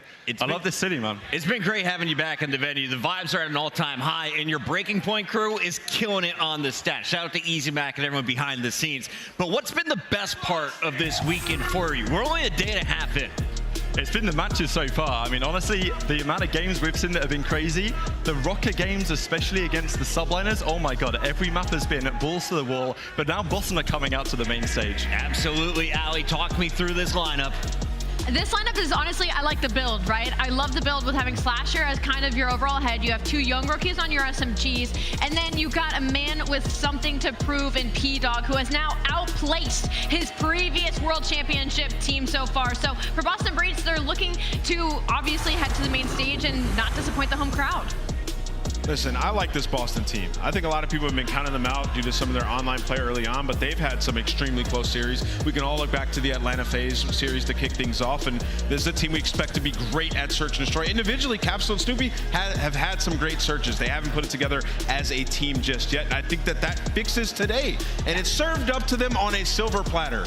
Chris, they're playing a battered and beat down Seattle. This is a massive opportunity. Seattle, of course, dropping down after that thrashing in the winners bracket yesterday. They've had ups and downs through the online qualifiers. Let's take a look at the opponent here after our monster pregame for the Breach. No objective play in search and destroy. They're 12th in post plant, right? They're 12th in retake. So we need to see them clean that up as a squad. I mean, they're getting the bomb down, though, at a really good rate. Like 45% of their offensive rounds are actually getting that bomb down. So they have to win the post-plant scenarios. And then also they have to take care of the teams below. They beat Miami, Toronto, while taking New York to a Game 5. Lost to LAG, LA Thieves, and Seattle. So they play up and down to their competition, which is not a good sign. But I think it is going to be a slow burn with this team. They did get better as the stage went on. Let's take a look at the opposition for the Breach. Seattle Surge coming in, able to lock in a top 8 seed, which is a 3-4 record. When you saw this roster first announced, Rab, what was your take on the team? My take was they needed so many things to go right for these guys if they wanted to work. They needed the best out of Arcitys after a tough couple of years. They needed Illey to be back to form. They needed the AR to work in their favor in the terms of the meta, and it's just not worked out for these guys so far. The vibes on that team after yesterday's match looked so bad after the series loss. Little birdies are telling me that behind the scenes, the culture behind, it's not looking so good in terms of what happened after the match yesterday. So, you know, that attack Rab bomb right there? Maybe a small little bomb behind the scenes that things in the PPA were not looking so pretty. If you're on the watch party, you know these things, Nate. But honestly, that's never a good thing, right? Like if things are getting over to attack Rab and the team's imploding, it just can't be good. And when it comes to the Monster Energy pre-game, I mean, there's only so much you can say when it comes to Surge. Obviously, the control has to be cleaner. 3-14 round count with a 17% round win rate, worst in the league. And this is kind of the worst matchup for Surge in the league because they're playing against a Boston team that's actually fairly strong when it comes to control. They're on a 2-win spree right now versus Surge on a 5-loss streak. Let's take a look here at our best of 5 series. Will we go to 5, Rab? I don't see it happening. I've got Boston taking this one in 4. You never really know what team you're going to get out of Boston, to be honest, but a sub-base half one to kick us off. Well, something hilarious about this map set is Boston hasn't won a single one of these map and mode combinations, and they haven't played sub-base hardpoint yet for the league, so I am very interested to see what Zed and Dens are cooking up with this one. Nameless, we got a little bit of time, so let's paint a hypothetical picture. For some reason, here at the Boston Major, we go to a Game 5. We see a second search and destroy in the same series. What happens? It's on high rise. Honestly, man, like you kind of like Seattle's chances in a Game 5 situation. I mean, like I said, there's some world champions on that team, and in Search and Destroy, that has been the game mode that they found the most success. And their newcomer in Abuzah, he's been excellent in that game mode with like above a 1.2, getting those early engagement wins as well. So in a Game 5, you favor Seattle. So if you're Boston, you want to stay away from that. The crowd is filling in. Shout out to everyone coming straight off of work into the venue to watch your breach. If you've missed any of the action, don't worry. We're catching you up right now with a look at the bracket. We started yesterday. It was all our top 8 seeds battling in that winner's bracket. Today, 9 through 12 was waiting to find out to see who they'd be facing off against. And Brad, walk me through some of the early games while everyone was at work. Wow, we saw some crazy games earlier on today. That Subliners Raven series, that's going to be on the title and the thumbnail this evening because that was a banger from start to finish. And wow, Carolina, man, Clay is a serious beast. The top 12, what a result from Huke, we lost 2 of our top 4 seeds already. We lost New York and we lost Heretics. That is insane. Double Eland. Bang, bang. Namos, when was the last time you've seen something like that? This is nuts. I mean, every single major is special, and this one's kicking off great so far. Okay, so we've got Boston about a minute away from being ready. Same thing for the Surge. Can we talk about the coaches here because they had an impact on those maps and modes? And you guys were telling me that Boston hasn't shown a lot of reps, but they could be scrimming these maps, right? Yeah. I mean, absolutely. I think, headed into this one, if I'm Boston, I probably would do the same thing. If they ended up vetoing Terminal, it's been the only map that Seattle's been good at in Hardpoint. It just puts you in a tough situation. And on the opposite side of that, right, like both these teams, Boston 0-0 on sub base. We have no idea in scrims how well they've been doing there. And when you look at Seattle, 1-0 on that map. And it was really Huke's heroic efforts. If you remember, sub base, he dropped like 39 kills. So they probably feel confident in the HPs headed into a beat-up Seattle. Players are ready. It's time to get our quick pick'ems in with Rab at the helm. I'm going Boston 3-0. I've got Boston 3-1 in this one, baby. Shout out to the crowd. I'm also going Boston Breach in a 3-1 fashion. 3 Bostons. Can we make it 4, Nameless? I want to go Seattle. I just think after seeing the maps, I'm going to go with Seattle. He just picked Legion, right? Is he wrong? Time to find out as we send it to the stage with Guy Blaze. Boo, Nameless, boo. All right, Boston, it's time to get this one going. Another elimination matchup. And the first team coming to the stage got me feeling like I'm in the eye of the storm. But can they keep that eye on the prize? Get ready, because here comes the Surge.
Understand how furious they are on that stage right now, and they need to take all that anger out on the hometown team. They got mollywopped yesterday, but we've seen these guys turn it around before on an individual basis. They are beasts. They got to get it done, but it's against Boston and the hometown team. Bring them out, Blaze. Yeah, and it's that time. Boston, you ready? Boston, you ready? It's time for your hometown squad, the Boston Breach. There they go. Up in the balcony. Oh, we've been breached?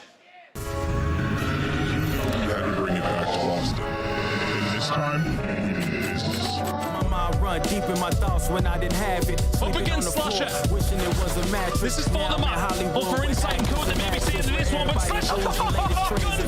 I'd rather keep it a buck, 100 if you ask me. Toronto has some breathing room. They were able to get out of their base. After a couple plus kills, but Priestahh makes up for it by shutting down 2 through bottom mid. It's in my DNA to have hope and make a way. Good energy of it, MJ fade away. Miss me with the hate, and no, but not today. Stayed in my lane, didn't complain, this was meant for me. Whatever come my way, this is meant for me. I'm trying to tell my story. They can't kill him. They cannot just fall for anything. Coming out first is the returning Boston Major champion, Austin Let It Go Slasher.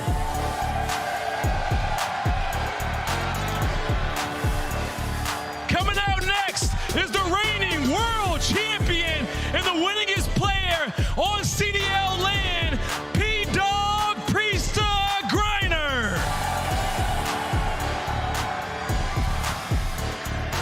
Back to where it all started, ready for the Boston main stage, Kenyon Capsidal Sudden.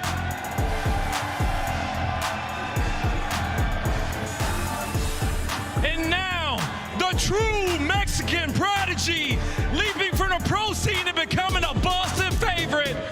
Vamos, Eric Snoopy Lozano!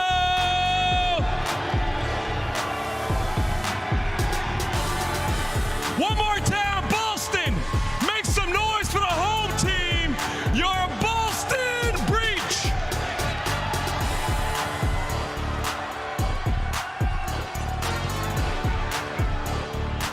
Casters, take it away. Thank you very much, Blaze. Oh, we're ready to rock and roll now. Boston have made it to the stage. We're excited to get this one underway. Of course, an elimination matchup, a tough one to be in for the hosts of the major, but nonetheless, should be a good show. I mean, this might be the most interesting series we've had on paper, honestly, just because the map set that we have. We watched the Seattle Surge yesterday. That was the most demoralized team I've ever seen at this level. Ever. And then Boston coming to the series with the map set. They don't have a win on a single map that is in this series. And for the sub base for the map one, we've yet to see them even play it. So Breach bringing something interesting to the table. It is going to be a spicy start to this series. Well, the crowd is certainly on board already. The last time we saw Slasher here in Boston, he walked away with a win with Atlanta FaZe. That feels like a lifetime ago. For Snoopy, the first season he's now started on a pro team. We'll see how we can keep things going. And of course, Capsidal and Priestahh, two men that really don't need an introduction. And well, Snoopy's the guy who I think we might end up talking a lot about throughout this series. He came through the Boston farm system as well, the academy team. He has thrived in this environment, and we have watched this young man get better and better over time.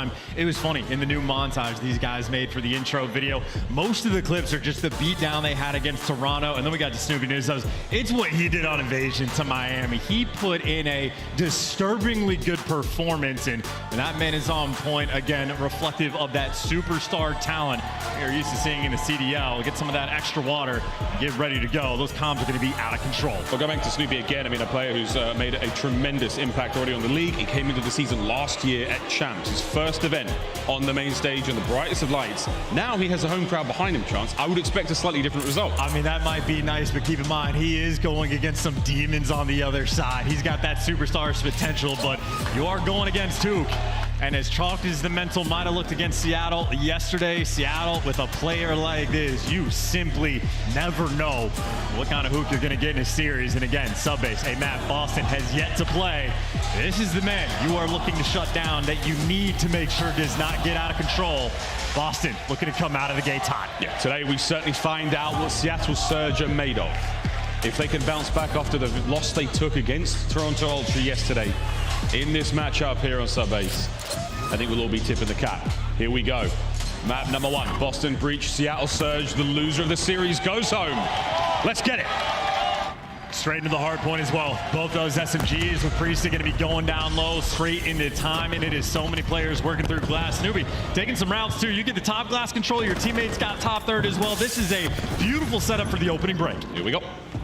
Snoopy hovering around, looking for anyone who's willing to take challenge towards that opening hard point. 35 seconds remaining on that one. No one's really going for any solid time. We're still trying to play for map control. I mean, this has been such a slow opening break. Snoopy's waiting for the first kill to come through. Can't even get it. His teammates doing the work, and they have already effectively set up that spawn trap. That is the perfect start for Breach, and already for Surge, the worst spot to be in. Oh, this is a nice stun check there from Snoopy.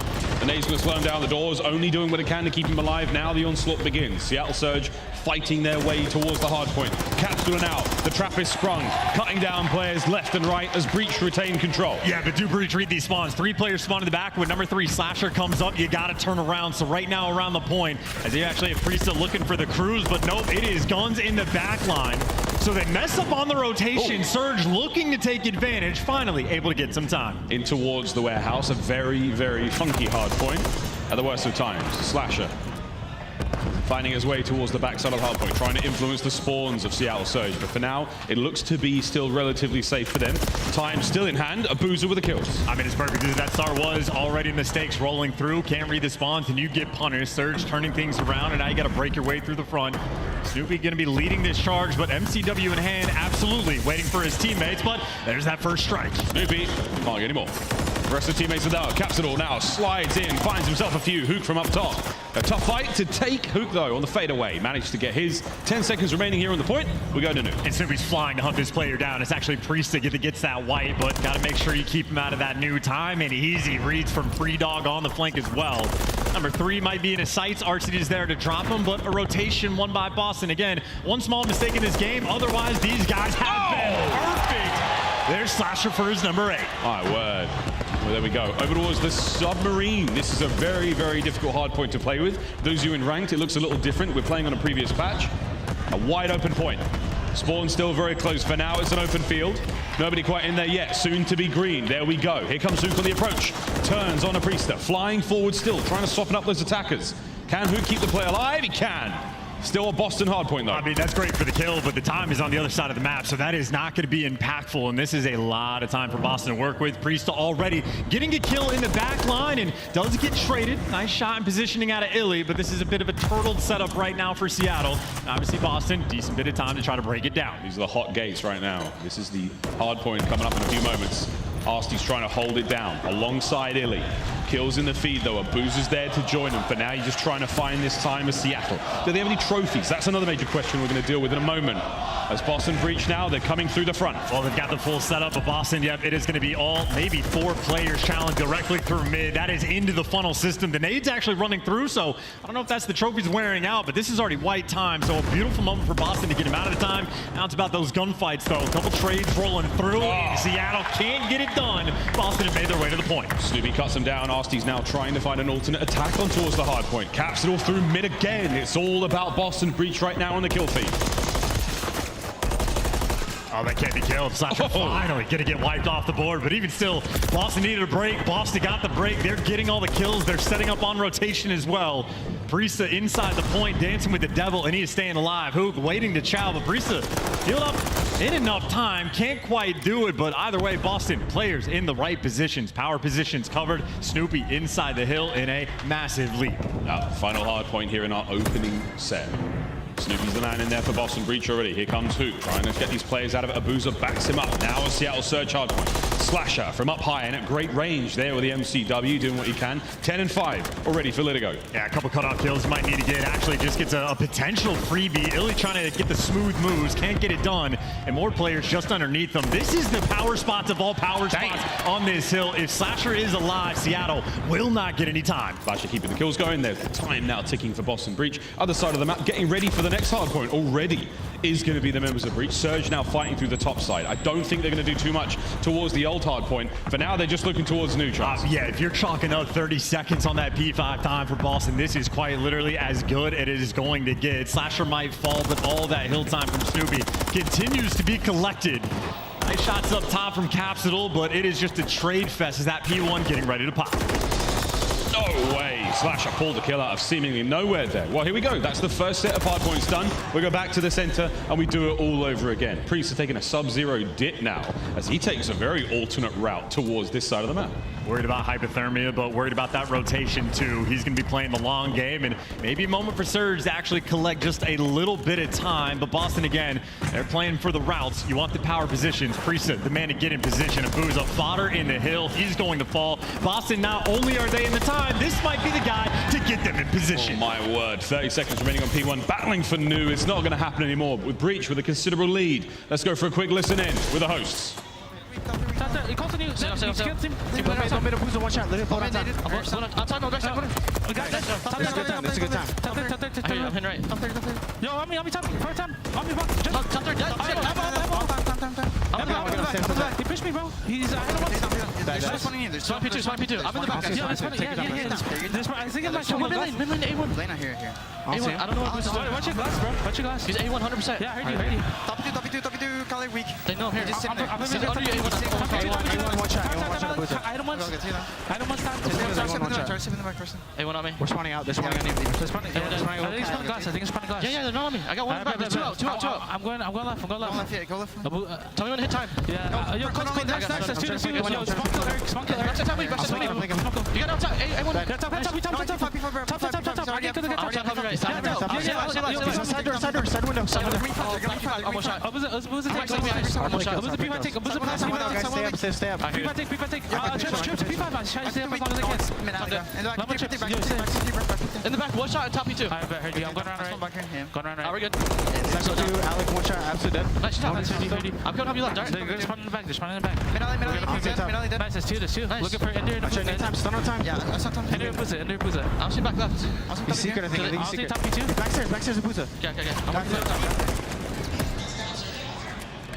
Heads up comms there from Boston, but a moment for Surge, maybe to get back in the game. Two hills chained back-to-back. Boston looking to break it down. Yeah, it's impossible to count any of these players out. Surge still fighting for their lives. Priestahh with a wonderful life a little on a moment ago as he manages to stay alive for seemingly forever. Once again over towards the submarine we now fly, and Snoopy do what he can at range there. Tags and Huke. Lovely teamwork out of Surge. The kills are there. Slasher opens up the middle of the map as they make their approach towards the point. And for Surge, this is the life that you're looking for, though. Two good hills in a row. That lead has dissipated. You are nearly back in the mix, and this is Abuzah on a 4, potentially thinking about that cruise. Final gunfights around the point. Surge trades him out, and they're going to secure this time. Abuzah one away, and they're going to tie this game up going towards new. Breach, they do have that early rotation. They've spread the map out, but that's on them for the moment. There's no trophies. It's open to be hit. Yeah, no trophies whatsoever. Everyone there from Breach outside of the nade damage. Capsidal another point. Arcitys looking to get something. Can Abuzah find that one more kill and get himself a cruise? We'll see in a moment. As he cuts through the middle of the map. Priestahh and Slasher, they find their kills. Over to Abuzah, just needs one. Uh-oh. Might be a bit harder to get now. Yeah, he gets shredded as well. Yeah, Capsidal distraction, good team shots coming through. This is the rotation you were looking for. It is the one you are going to get. Couple kills fall through, though. Those are going to be the Surge players and Huke blocking those spawns. That is enough to get the break. Surge, the efficient work on the flanks. Well, we could be looking at a lead change. Here's Illey soaking up time. Snoopy maybe in the feed, but Illey's in the point. Looking to catch a few more. Boston now flying forward. Slasher and Capsidal get theirs. Over to Abuzah. Gets two. Abuzah can't get the third. Teamwork, though, once again as Arcitys picks up a pair of his own. Once again, Seattle are in the point. Yeah, main AR Abuzah, he gets that gun in hand. He can be destructive with it, and that is the lead going to change hands. Seattle, after the first time the entire game, going to take it, but you gotta let it ride. It was the P5. Boston were on point last time, and it's the same situation. You got guys in position, top warehouse. They are set up around this new hill. Illey sleeps with the fishes now. Towards the new point we go. Slasher at great range once again. Over to Huke, trying to catch these players out from behind. Slasher still in the feed at this moment in time. Don't let anyone there get heated up. That's the goal for Boston Breach. The lead has changed once again as they're sitting pretty right now. Oh, these guys are just running laps around each other as well. Slasher playing for the spawners, but it is such just a deep map spread. Boston right now on point. Gonna be wipe time, but they are getting all of the kills. Looking for number 4. That'll be the clean wipe. Someone just get in the hill. Illey falls. Boston should start collecting. Boston, there we go. The collection has begun. The lead now starting to grow. 25 seconds remaining here on the P5. A second go around. This will be the last set of hard points we see here on Subbase. It is the mixy game, a Subbase that we are so accustomed to seeing throughout the start of this year. Slasher continues his destruction. Could be another 4 down as well. Last man standing for Seattle. Abuzah up top and gunned down. The question is, do you read the spawns? Priestahh always on point, gets it with the Renetti. P-Dog absolutely barking. Hard points now up. Capsidal inside it. Looking to get himself a streak. There we go. Cruise to play with. Magnificent game awareness as well. As the hard point is now ticking away. Final 10. Anyone from Surge close enough to contest? Abuzah looks the wrong way. No one able to get him out. The clock is still ticking. Send it. Try to get the contest. At the very least, you bought some time. Get this last man on the point, Boston. This is it. Slasher gonna get it done. 4 more seconds, and game number 1 is yours. GG.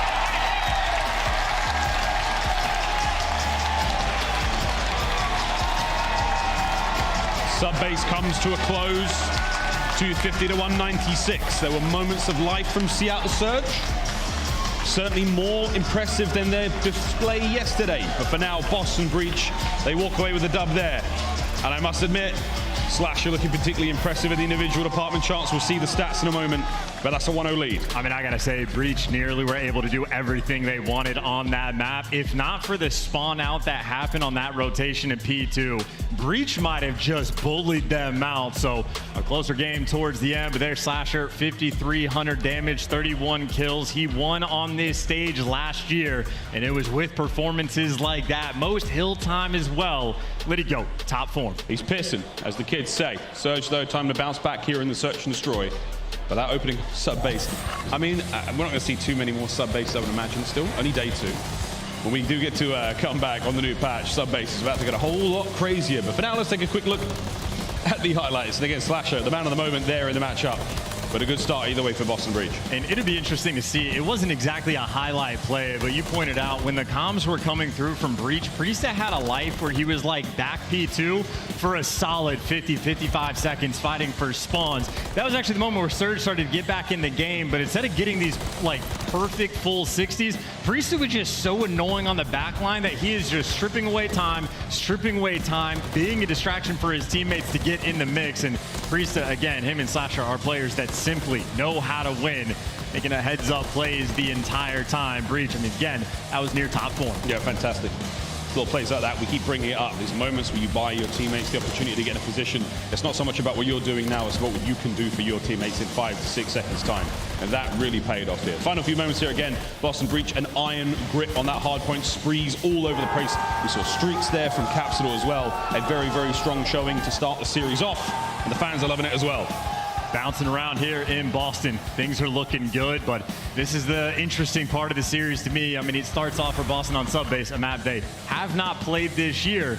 And the next 4 maps in a row, they do not have a single win on any of them. 0-2 on Invasion, 0-1 on Karachi Control, 0-2 on Karachi Hardpoint, and 0-1 on High Rise. It might not be a massive amount of reps, but it is a lot of questions we have that Boston need to be very quick to answer. It's a lot of O's. It's a lot of O's. See if we can change that towards the end of this series. Well, here we go. S&D defense chance between these two teams, Boston and Seattle. Any major differences? Well, the defense is on point for both of these squads. Opening duels just a little bit better from Boston, but incredibly comparable for both of these teams. If you're wondering why Boston allowed a series of why they're playing a bunch of maps they don't have win-ons, a lot of it does come down to Terminal. Terminal has been the focus point of ban that when you're playing against Seattle, and Surge's map pool isn't exactly deep after the fact either, so a lot of that S&D defense does come on that map, so might not be as impactful for the stats for Surge. For Boston, it's on point down the board. All the way down the board. Well, we'll see if Boston Breach, the hosts of this major, starting in the lower bracket, if they can keep a run going. I know the fans here would appreciate it. Adam Assault's not going to be around forever. Who knows? If they match up, what are you going to do, crowd? What are you going to do? Assault's hand warmers on one side of the stage and your hometown heroes on the other? Oh, can't wait. For now, though, Seattle Surge stand in their way. Huke chance, a play we talked about plenty, and a man on who we have to keep an eye on. He did walk out onto the stage with his, trademark death stare. Has he turned up yet? I mean, look, if the mental has been checked of the team of Surge, Huke is the player that is almost uncheckable. Every single time he comes out with the competitive killer mindset. I know people have pointed out the differences in his play between online and LAN and just his hyperactive style, how effective it can be when the pace slows down. Well, you're going to an invasion where the pace absolutely will slow down. See how he's going to be as the lethal threat, but obviously not just to Abuzah. This guy, again, especially when he has that MCW in hand, massive threat. His kills per round towards the very top of the league, and that means he is active and dropping a 1.26 KD on top of it. He's been one of the best Surge players in the game. We'll see if he can keep it going. They'll certainly need it. Seattle Surge, look for the bounce back here on Invasion S&D. This is game 2. Let's get it.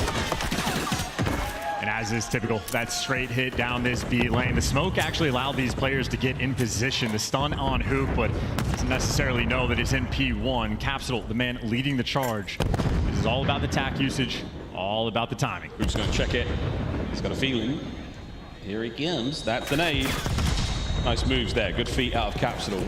He repositions immediately, and he's the bomb carrier as well. And one thing that these pro players are doing is just counting the nades and tacks that have rolled through. So that nade being down, a little extra motivation for your opportunity to make a move, and maybe moves potentially on the flank as well. A slight stagnation over towards this B site. Number 1 and number 7. Snoopy and Abuzah down low.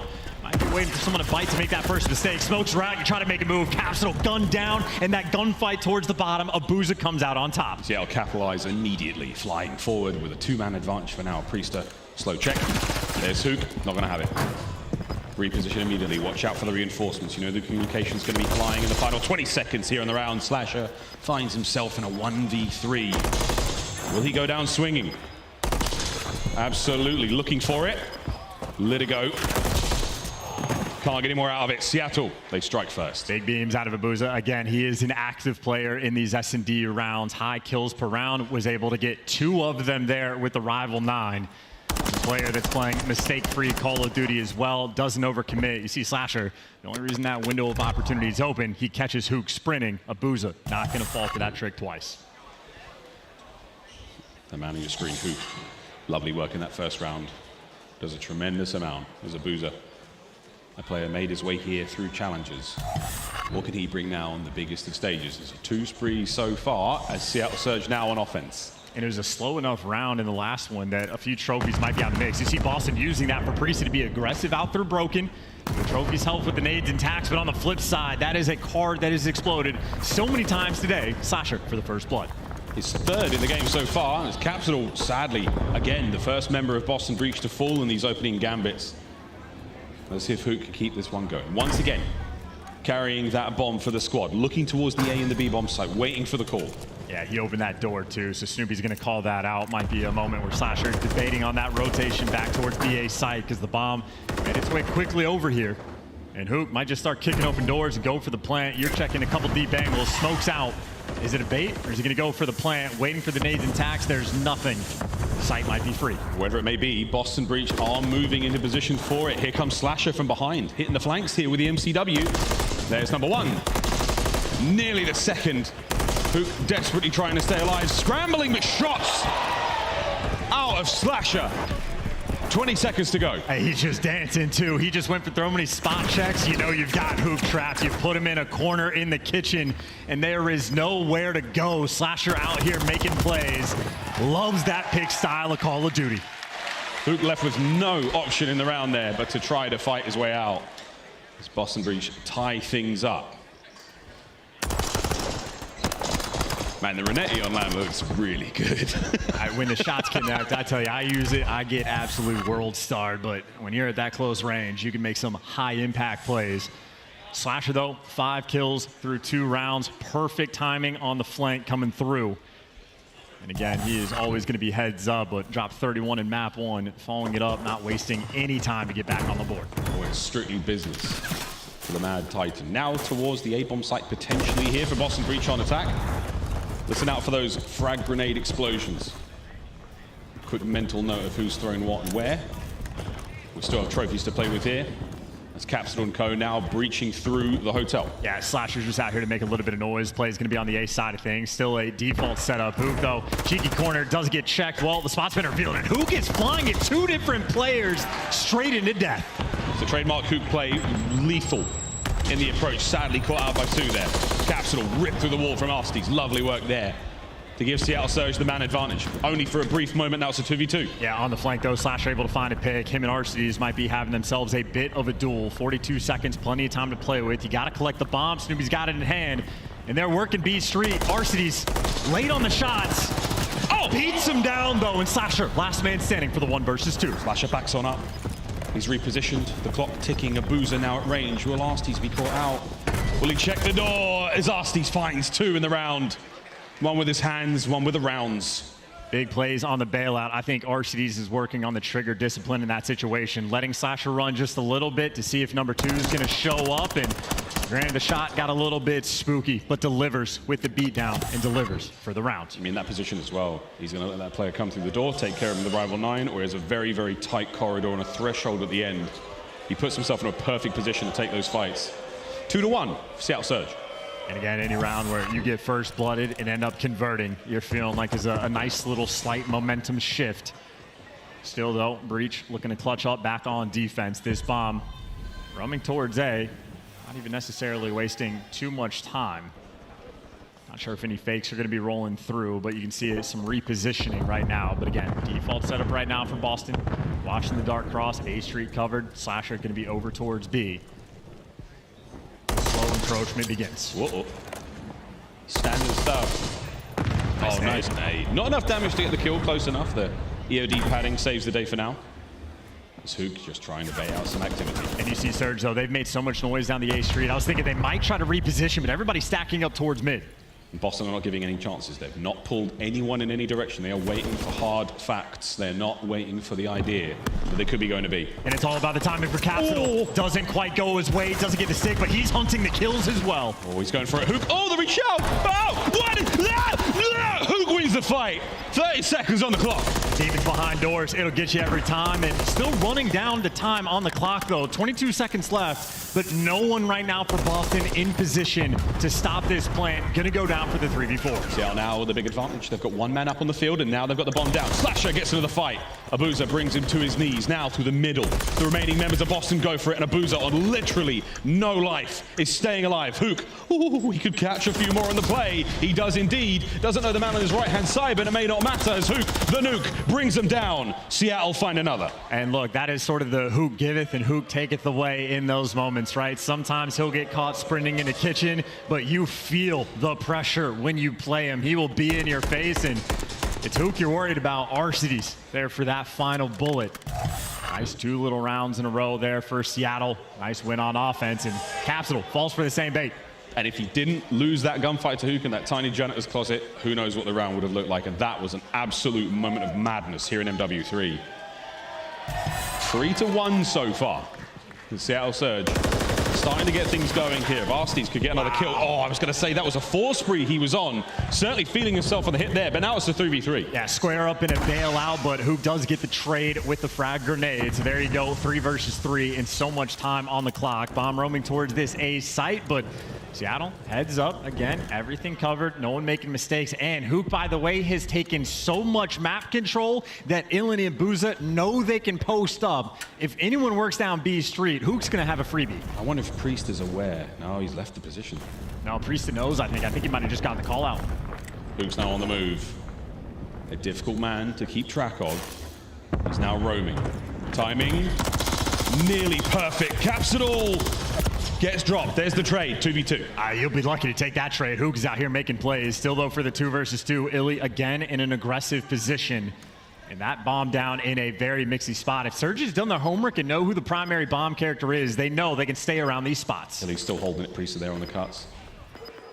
They're moving around. Illey might have pumped the brakes just at the right time. 20 seconds on the clock. Have to make something happen here. Abuzah is now calling out those 2 players. Yeah, and Illey's going to be using that information to work in the flank quickly. So much damage from the nade, and it's Illey getting the kill. Him and Abuzah working together perfectly and deliver the 2 final kills in that round. Again, the positioning is perfect. Huke kills the bomb carrier. Illey sticks around. He can send his teammate back because they know that bomb has to be collected. A perfectly played 2v2. Illey held onto his frag grenade for nearly the entire round as well. Able to use it there on those players out of his line of sight, attacking towards that B-bomb site.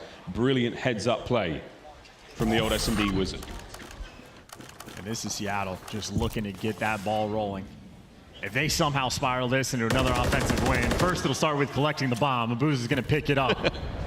But going up 5-1 on this map could be utterly devastating. And Snoopy, decent little position, but all these door fights, Surge have been coming out on top. I know, so many doors. It's a horrifying experience here in Invasion. Seattle Surge fans in the crowd having a bit of a conversation with the Boston ones. Still no major action yet. Towards that B-bomb site we could be going. Snoopy. Slasher says no.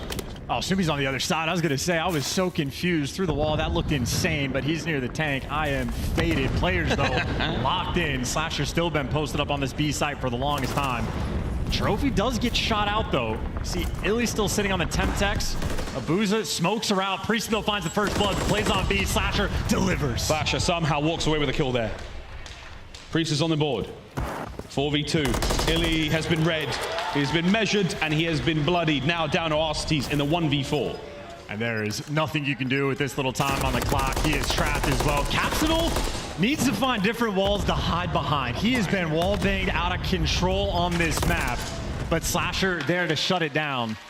And I gotta say, Surge, long term, if I'm thinking about the game plan, Slasher is not the direction I want to be going on towards the map. That is gonna be his 10th kill so far in this game. It is Snoopy and Capsidal I would be focused on. I mean, it's really just Slasher versus the world. I'm sure he feels that as well. Those mentions definitely did last season. Wow. 4-2. Boston Breach slowly but surely clawing themselves back into this one. And speaking of 4-2, it's 4-2 in the first blood department, but in favor of Boston. They just have been getting clutched on, or those first bloods have been getting traded out. All the nades coming through on B. Might be an aggressive push. They got the intel on Illey, but can't find that kill. That B zone looking a little bit more impenetrable than it was before. I wonder if Slasher was able to identify the fact that the trophy went down there towards B as well. Save your tacticals, lads. Snoopy now on the check. Wait for it. Chase the red dot, nearly. Shooting purely on instinct there. See if the nade connect just for a little bit of damage. Cars explode, but to no avail. And Huke does have quite a bit of help towards the middle of the map. RC's going to be looking over, but even with the help, Snoopy finds that first blood. Capsidal's carrying the bomb as well, so here goes the smoke towards A and the plant. Slasher now moves out towards that far left-hand street. Oh, for the coverage! But that's not where the danger was. Illey stops the plant. And now you know exactly where that play is going to be if you're Surge. They are going to be forced to try to collect on that A site. Snoopy can't even check the corner, getting tagged down, middle of the map, in firm control of Surge. Oh, and you're running out of time. Snoopy desperate to finish the kill. Priestahh to back him up. Just about 20 seconds to go as Arcitys now has the angle. He has you lined up. Yeah, you're going to be tagged up, and right now it's just about trying to kill the guy off bomb, but Abuzah gets caught by Priestahh. Coverage on point, and Arcitys gunned down. I don't know what kind of information Illey just got to play aggressive for the Chow, but he gets caught out and hunted down. Snoopy and Priestahh deliver. 2 rounds in a row now for Boston Breach. A few seconds in between each round for these players to hit the play call. Who's going where? What are we executing? What's the goal? What have they learned from Seattle Surge in the last few rounds? What are they expecting? Here we go. Surge once again leaning towards this B site. That has been the Litigo special. This time Capsidal. Maybe for a little bit of bait, shows himself crossing over towards Broken, but backs up and repositions. Maybe gives some Seattle to think about if they ever want to work this B site. And this is that old Boston banana on the minimap, that big old green banana, perfectly ready for picking and eating. This is the defensive lineup they love to have. A few shots there from Priestahh. See the minimap icon just light up for a moment. Forces that player number 6, Arcitys, way back. And now Arcitys, he's the ping pong ball right now. Yeah, Slasher though, gonna need to go back towards B just to help his boy. This is a lot of pressure about to be on Capsidal. Smokes are out. Can Capsidal make the big play? That means go. That means go. Capsidal, what can he get? Tags are in, there's the damage. Trades are there. But now Huke's up close and personal. Slasher pushes him back. Keeps him suppressed for now. You got the bomb carrier actually not trapped in ice cream, but still haven't gotten it down. In the meantime, Arcitys found his way up the street. Priestahh trying to chase, and he's gonna be able to catch him. That's a 5 spree, by the way. Slow start, now looking for the cruise, but a 2v2. Oh! And Huke, big feet, quick moves. Feet on a swivel, bomb's gonna go down. He tucks the tushy away and manages to successfully plant the bomb. Tags once again. Young Snoopy trying to keep these players back. And here comes Huke, right into the fight. Can't finish the kill on a Priestahh, stays alive somehow. Can Boston capitalize on this? He's playing with death, but he did enough damage to set his teammate up. Doors open, here's Huke. Him and Abuzah shutting it down. Huke is a maniac, but so difficult to play against. Just buying his teammates so much time, getting the information on 2, and easy cleanup kills from Abuzah. That is a massive round, and even for Arcitys to find that timing, to work down A Street to pick up the kill on Slasher, Surge are making plays. I mean, Abuzah and Huke there. Abuzah's the sort of tether ball pole, right, in a hurricane. Huke's the ball going crazy all over the place. Left, right, up, down, you name it. Very, very difficult to deal with. And that's map point, Seattle Surge. They're trying to tie the series up. Can they get it done here? Arcitys versus Slasher in this exact same spot. Arcitys is having none of it this round. Well, Huke absolutely got spotted on the cross, does the same thing as Capsidal. Just gets out of dodge, gives Boston something to think about, but the play more so over towards this A site. 2 players stacked up inside of P1, but Arcitys is obviously in the spot. He's gonna have a few different angles to work with for the coverage. And Capsidal, be careful about what walls you're hiding behind. That has been the thorn in his side. No, very aggressive spot there from Arcitys, standing upright on top of that dumpster. A lot of gunfire rattling across Invasion right now, but not enough to bring anyone to their knees. Clock still ticking. We've got a lovely amount of map control right now for Seattle Surge. Team number 8, Huke might think about the rat back. Smoke down A Street. Abuzah doesn't find any tags, but that's the opening to get near the bomb. Arcitys, though, right next to it. There's no trophies on this A site. Capsidal does some damage. This is a delicate moment on A. Oily on the flank. This could be huge. Number 1. Straight into the second. Snoopy wins it. 2v3. No time, though. No time in the 1v3. And Snoopy's one-shot Surge guns him down and jumps on him on defense. Answers the question, do they have the resolve? Yes, they do. At that bounce back S&D victory, tying the series up 1-1. Seattle Surge have come to play today. Dominance there in the search and destroy against Boston. As Breach didn't really have a whole lot to it, Chance. They were run ragged at times, if not for Slash's incredible individual prowess, which admittedly fizzled out quite a lot towards the end. Surge ran him from start to finish there on Invasion. 1-1 in the series. And the more impressive thing right there from Surge, they were down 3-6 on the first blood count, but it did not matter. They clutched up time and time again. There were certain moments where Arcitys might get blooded by a Slasher. Huke with the frag there from the trades. They were consistent about those 3v4s, even up the odds. And they were on point. Of course, the big plays. You know, if Priestahh can actually get that cruise missile, things might have gotten out of control, but Huke there and Abuzah to close that door. Well, there we go. We say goodbye to the Invasion portion of the series and now say hi-dilly-ho to the Karachi side of things. That's where we're going to be playing Control and, of course, Hardpoint after this one. Chance, but first and foremost, we're ready to take a commercial break, ladies and gents. That's right, we've got you well trained. After the search, we always go for a break. When we come back, we're playing Control. We'll find out who takes the lead here in the series. Our hometown heroes, Boston Breach, taking on the underdogs, Seattle Surge. We'll be right back after this. You're watching the CDL.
Start the season strong with the Call of Duty League Pack. Grab yourself the CDL Operator, Weapon Blueprint, and so much more. Check out the Call of Duty store in-game now. The Call of Duty League is brought to you by Monster Energy, the official energy drink of the CDL. Ladies and gentlemen, welcome back to the CDL here at Major 1. We're in day 2 and we're rolling into map number 3 in a moment. Before we do though, got to show some love to the Paradox Customs booth. Absolutely outstanding work being done there at the backside of the arena right now. You can play games, you can do all sorts. Go check them out, show them some love. I actually have a Paradox Custom PC. I cannot tell a lie. It's absolutely amazing. No cap. It's amazing. That's the youngest thing I've ever heard you say. I know. No cap on air, too. That is crazy how much effort they put into the aesthetic of the PC as well. They look gorgeous, but so does the gameplay. Seattle Surge actually showing signs of life, getting back in the mix. I'm going to be honest, I was very concerned for them going into the series, but in the Search and Destroy, they fought back, tied it up, and again, we are still staring down a series where Boston Breach do not have a win on any of the maps in the remainder for the final 3. Still, they have a lot to prove. Well, here's another map they've got a chance to get a win on. It's Karachi. We're playing Control here in map number 3. Let's find out who walks away with the lead in the series in a moment. Now tied up 1-1. Boston, the form looking fine. Seattle, they have managed to do the unthinkable. And after getting absolutely chokeslammed yesterday by Toronto Ultra, they've bounced back in a brilliant way. That was a solid victory there on the Search and Destroy. Let's see how they fare in the respawn. And speaking of the bounce back, well, Priestahh has been out of control, in control with a very solid KD around the objective as well. It's a small map. This is Snoopy and Capsidal. Did not perform well in the Search and Destroy. Might be electric here with a very early B hit. We're gonna be. Found Abuzah, taking care of him. Reinforcements now from Surge, backpedaling. It's not going to amount to a whole lot. Capsidal's cut them both down. Now they're already onto the zone. The capture begins. Going to be a slow capture though. Only one man on the point, but it is freebie kills for these players for Seattle. They're going to be funneling through this back alley. So Boston winning all the gunfights, but Priestahh doesn't hold the L trigger, so it's traded kills for the moment and still a very slow capture. Snoopy gets hunted as well, and a missed opportunity for Boston. Seattle closing the door. Surge win all their ones, and now they have a moment of quiet, but they haven't accounted for Slasher's position. And haha, he strikes, finds himself at least one, just over a minute to play. You've got a single segment in B. That'll come into play towards the final round if we have to decide who gets defense. Yeah, I heard the door open up underneath him, so calls out to his teammates. They're going to be top fountain, and right now Slasher is just keeping everything under control. You actually do have Huke, the man he called out earlier, winning a few gunfights and maybe doing some damage around the point. Slasher, though, shows up. That is 3 in a row. Slowly but surely. Smooth and steady indeed from Slasher. Capsidal once again. Like a scythe through the fields of Seattle Surge, they are being reaped. And while the slow capture on A has been commencing, you actually have Capsidal wrapping around 2 OTs. So maybe a 2-front war. A has been shut down, but maybe the 2-stack coming through. Arcitys quick on defense, but all just to be traded out. These are still these 50-50 gunfight situations. So much pressure now is going to be on this B zone. Spawn kill potential. Flank is going to be secured. Snoopy gets that trade, but still for the moment, only 1 player on the zone. Single player on the zone. Here comes Snoopy to reinforce. 2 players on the capture. It goes a little bit quicker now. The more the merrier. Nice nade up top. It bounces off Huke's forehead. Deals a little bit of damage. This is it. B's going to be on the way out. No one from Surge is making the play. They've taken their eyes to A. I mean, there wasn't even an attempt to get off of that top AC. Meanwhile, the Capsidal, the man that is in your spawn, 3 spree. And do you check this corner, because he is going to lay waste to you. Number 4, ready for the 5th in a row. Boston looking clean, but Huke a little bit too quick with it. Very clean indeed. A single segment remains at A. It's a shaky table. Any pressure will certainly get them onto it. Slasher slowly but surely clearing out the apartments. Every story of Karachi right now, a potential position to find kills. And it is incredibly difficult to hold A on defense, especially so when 2 ticks have already come through. So right now for Boston, as soon as they start getting these kills, the round is going to collapse. Huke doing what he can to get the trades, but you just lost a lot map pressure. That pressure on the way out. With less than a minute to play now. The Seattle Surge scrambling to identify the attacking direction Boston Breach are coming from. Where could they be? A security perimeter is exactly what they're looking for. Capsidal, and they're spotted on the rooftops in the distance.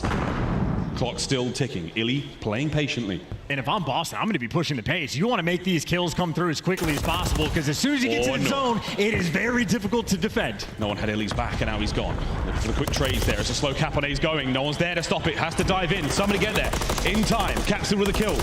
There's the trade through. Arcitys going to get away with his life, but you still have Illey able to possibly get closer to it. No lives left, Seattle. Yeah, just want to stop that clock if you have any opportunity to do so. Seattle's going to have to be perfect. Boston, you just have to get your trades. The best thing you've done right now, Arcitys has dived into A and pulled away the progress that Boston Breach just had, trying to stay alive now, looking for anything. Slasher in the distance. Snoopy now upstairs. Arcitys in a world of hurt. He's gone. All down to Abuzah and Huke. And Boston right here wrapping the map. Someone has to stop the time. Seattle, it is a hero play if you can get it, but it is all down to Abuzah in the 1 versus 4. And it is gunnies up on them. Boston take their time, but they get it done in the end. Anytime you get that early B capture, you feel like it's an almost guarantee. It was a tough. The amount of pressure from Boston there eliminated the verticality that anyone Seattle had. They wanted the high ground to try to defend A. They just had nothing. Even for Seattle, you're not used to rounds being that slow where Boston are going on these massive flanks through your spawn just to find the errant kills. So Boston, a little bit of mind games, but making sure they play perfect Call of Duty. Again, the trades had to be on point, and they absolutely were.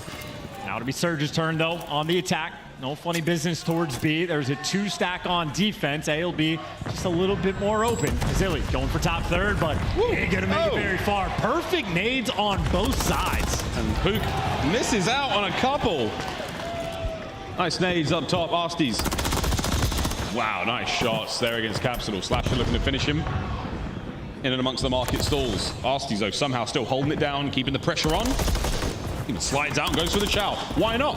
And Capsidal, yeah, that's 2 deaths to Arcitys in the exact same spot. So Surge maybe taking a little bit of time to get out of their spawn, but they have made it out of their spawn. Huke the lone man on the zone. Everybody else just covering the wing. Surge not too afraid of taking things slow either. They don't look like a trophy there on the A zone as well. So Huke may have got that first segment alone, but there's lots of love coming his way in the form of attacks and lethals. And this really is very difficult to play against on defense when it's the slow capture like this, because you can't just flood towards the point. You know you're gonna get caught. Arcitys doing damage, by the way, all the way from the bridge. So players in red have to worry about distant angles. And Arcitys, by the way, in the meantime, that's a 5 spree. 1 more for the Cruise. And this incredibly slow A capture is successful. Surge got it done. That is it. Complete. An additional minute to play now.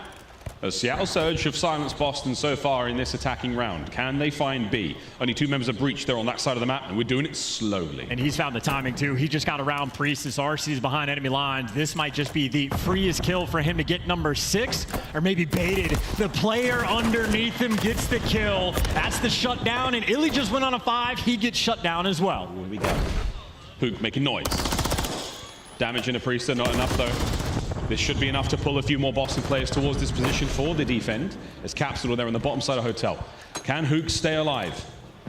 He is the lone presence for the squad on this side of the map. And Surge are trying to group up just to make this jump on the B zone. You have Priestahh actually a little out of position, and it's only out of position unless a player goes that direction. No. Snoopy, there's 1. Quick for number 2, stuns 2 players, does so much damage as well. Brilliant. And it's the cleanup. That's a 4-man wipe, and the opportunity for Boston. Push the pace, force those deep spawns, and get every power position. That was a magnificent decision from the youngster. Heads up play, sets the squad up now for the spawn trap. Seattle Surge have gone from looking great to looking very, very shaky indeed. How long can they keep them in this position?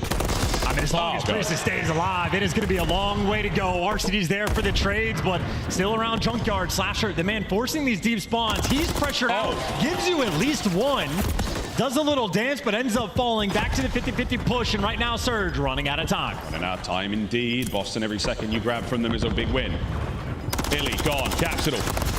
Trying to slow down the attack from the back alley there. It's going to be Priestahh once again. Here comes Huke into Priestahh. P-Dog chews him up, spits him out. Slasher from the back as well. Final 10. Surge with a tiny opportunity to get on the point. Can they get close enough? Or will Snoopy cut them down from behind once again? That's the round.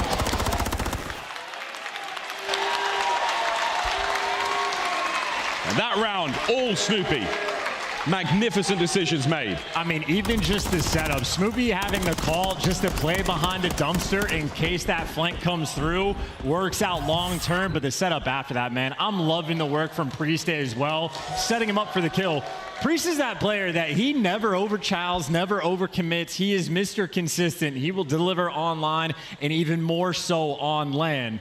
Currently the damage leader in the lobby as well, and obviously the assist for Priestahh out of control. Attacking round now, Boston Breach. Surge. Let's see how the defense looks so far. They're trying to get on the board. Close, but no cigar so far for Seattle. And a 2-stack as well, so Boston not afraid to push the pace a little bit in this moment. And they're getting all the kills as well. AR's on the wings of the map, collecting just a few SMGs right now. Third tick nearly through. Yeah, 2 players gets the job done very, very fast indeed. Huke might be able to spring to life in the final moments here, but it probably won't amount to a whole lot. There we go. The point captured, only 2 lives lost in the process, so now forward, Boston fly. Yeah, of course, though, Boston, it is going to be a long way to go before you can capture B. That kill on Abuzah is going to help you out. Abuzah struggling, 6 and 21, but maybe more good news, the positioning for Surge. Players pushed out deep junkyard, but they're all gonna get traded. Everybody wiped off the board. This is your moment to fly. Nobody's home. Priestahh's now going for it. Boston Breach trying to fly in. Great comms. Good tags there from Abuzah. Slows down at least 1. Snoopy's the man in the back alley. How many kills can he get as Capsidal now on the flank? Slowly but surely, the pinch is soon to be on. And they're so worried about Snoopy. The Capsidal, the flank is going to be free. Snoopy's going to fall, the Capsidal behind enemy lines, but he is by himself. So instead of going for an ego child, he's waiting for his teammates to move up the board. Surge, though, might be heads up. You see Arcitys is turn for it. Thing is, he's already here, but Arcitys on point. Nice 1v1 for some impacted Arcitys. Shuts it down. That is a heads up play indeed. 1 minute 20. Arcitys once again, the last bastion of defense here for Surge. Has not let any of the sneaky stuff get through. That's that veteran being on point, counting to 4, making sure as soon as you lose track of somebody, gotta pump the brakes and turn around. And you are now back to square one as Huke is shutting you down around junkyard. A 2-piece like that, immaculate gun skill. A minute to go. Seattle Surge holding firm, a 5-life differential right now. As Arcitys continues to play very slowly, very sensibly indeed. Oh, the timing! Oh, so unfortunate, a team kill. Yeah, forces the team kill at the very least. So Arcitys has done his job, and here's Abuzah trying to do his. Kill with the rival, he's in position. He's the guy forcing that spawn out. Look where number 3 spawn, Slasher. It is a hike to go across the map. Priestahh winning up close and personal with the rival 9. The clock's still ticking though, 30 seconds to go. Illey on the back. Capsidal sends it, gets punished. 25 now to go. Still more to go. This is everybody grouped up, but this is Illey cutting them all down. Next one in line might be Snoopy. Right now, Boston desperately trying to group together, but they just keep getting picked. 3 in a row from Illey. Backline, Arcitys wins his. The quick back and forth, the trade out. Onto the point you have to go. Boston trying to get the last minute contest. Anyone there? Can they get on the point? Abuzah's on the inside. Where are they? Abuzah cuts down 2. On we go. Capsidal getting the capture. How long can he stay alive now? Oh, it's everyone through the back alley. Number 1. No! Number 2 is going to fall, and Snoopy sets you up for 3. Stack the point and win this round. Slasher holding them at bay now. 5 seconds on the clock. 3 players on the point. The second progress is gone. Last one on the way out. 3-0 here in control. Unless Arcitys can do it, no. It's done. Boston Breach absolutely body them in control.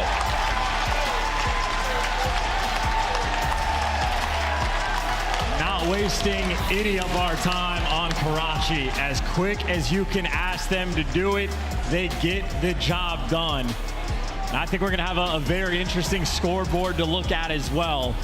I know there was some, off-season roster moves. The idea, instead of Priestahh, you want the slang. But while Priestahh might not always bring the slang, what he does bring to the table is a ton of damage and great teamwork as well. Priestahh just threw up a massive amount of damage, and it's the assist as well. Constantly evolved with his teammates, never making those hero plays. I mean, obviously, Boston across the board had to find one, but Priestahh, again, fewest kills, but most damage, most assists, and of course, the objective kills. He just in and around it with his boys, setting them up for success. All right, that sentence for me ended at Priestahh just threw up. Disgusting. 19 and 17, fantastic assist, good damage all around. Karachi comes to a close and just shy of 11 minutes there. 10-18, 3-0. Good stuff out of Boston Breach. They take the lead by 1 here in the series. We do stay here on Karachi for that hard point. And see if they can keep the momentum going. Illey with a sublime string of plays towards the end there, but these were the sort of plays Snoopy was making that really made all the difference for Boston. And we've obviously seen Snoopy when he's playing at like a lightning pace can be absolutely electric, but this is a game that actually felt very slow at times on control, and he absolutely delivers time and time again. That is a stun grenade that is quite literally a dagger in their side that only gets set up because of the trigger discipline. So a much slower paced game, but gave the kid a little bit of time to think, and shows off in those moments as well. So a beautiful look there for Boston. And again, a 3-0 is as good as it gets. As good as it gets, indeed. Plenty of two pieces all the way around there from Snoopy. Damage, you name it. The bullets were all over the place. This was the final capture there. 5 seconds on the game clock. Boston, I thought they called it a little too close, but they managed to get in there a pixel perfect moment. And that's a 3-man stack. Perfect work. Even on the teamwork front, again, there was no ego chows coming through. Like, Capsidal and Arcitys had that battle in the back spawn, but Boston still doing the right thing, not wasting any lives at any given moment, waiting for the right moment to strike.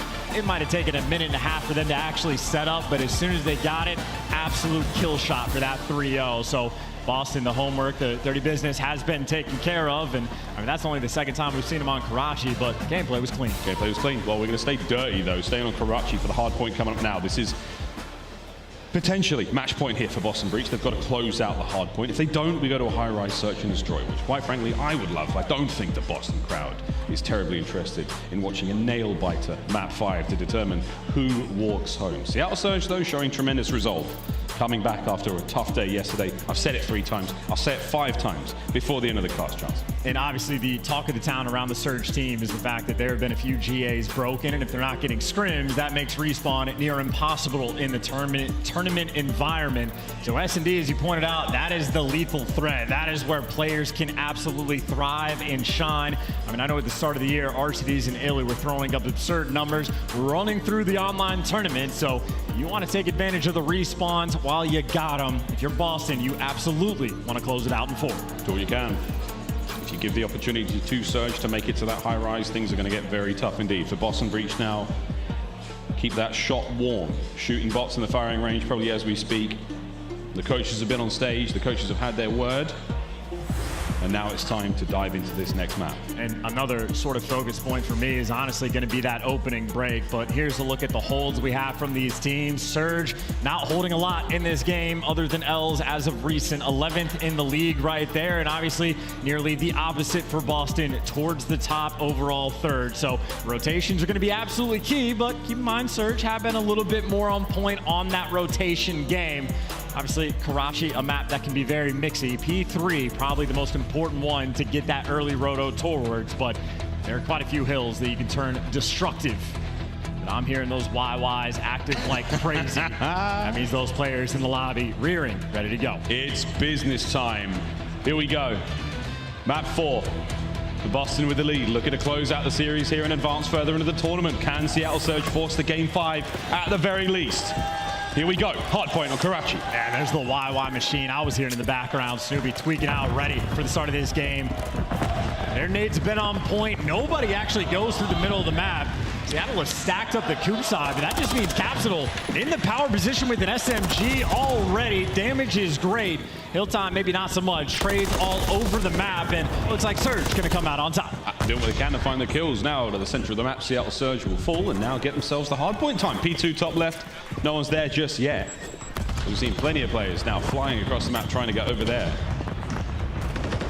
So far, so good. 20 seconds left here on P1. Surge still holding on. Yeah, right now you just can't get by the hill if you're Boston, and you got Abuzah making the reads. P2 rotation early. Snoopy there to slow you down. But while he chopped away a few, that is still a very solid P1 coming out of Seattle. They're going to have a decent lead going into the new hill, but that is the question. How good can your holds be? Boston towards the top of the league. They need one here right now.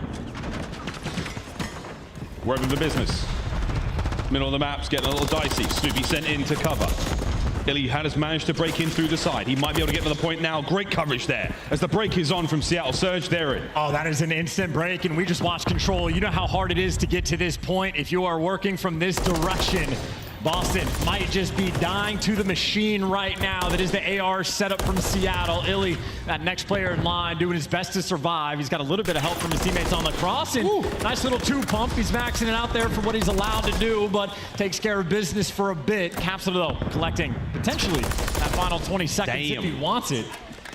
Capsidal maybe throws away a few, but either way on the rotation, this time it'll be Surge ahead of the game. Yeah, not a lot of time gained there from P2 from Boston Breach. They're going to get the last few moments, but they have to get across the map to the small cafe now.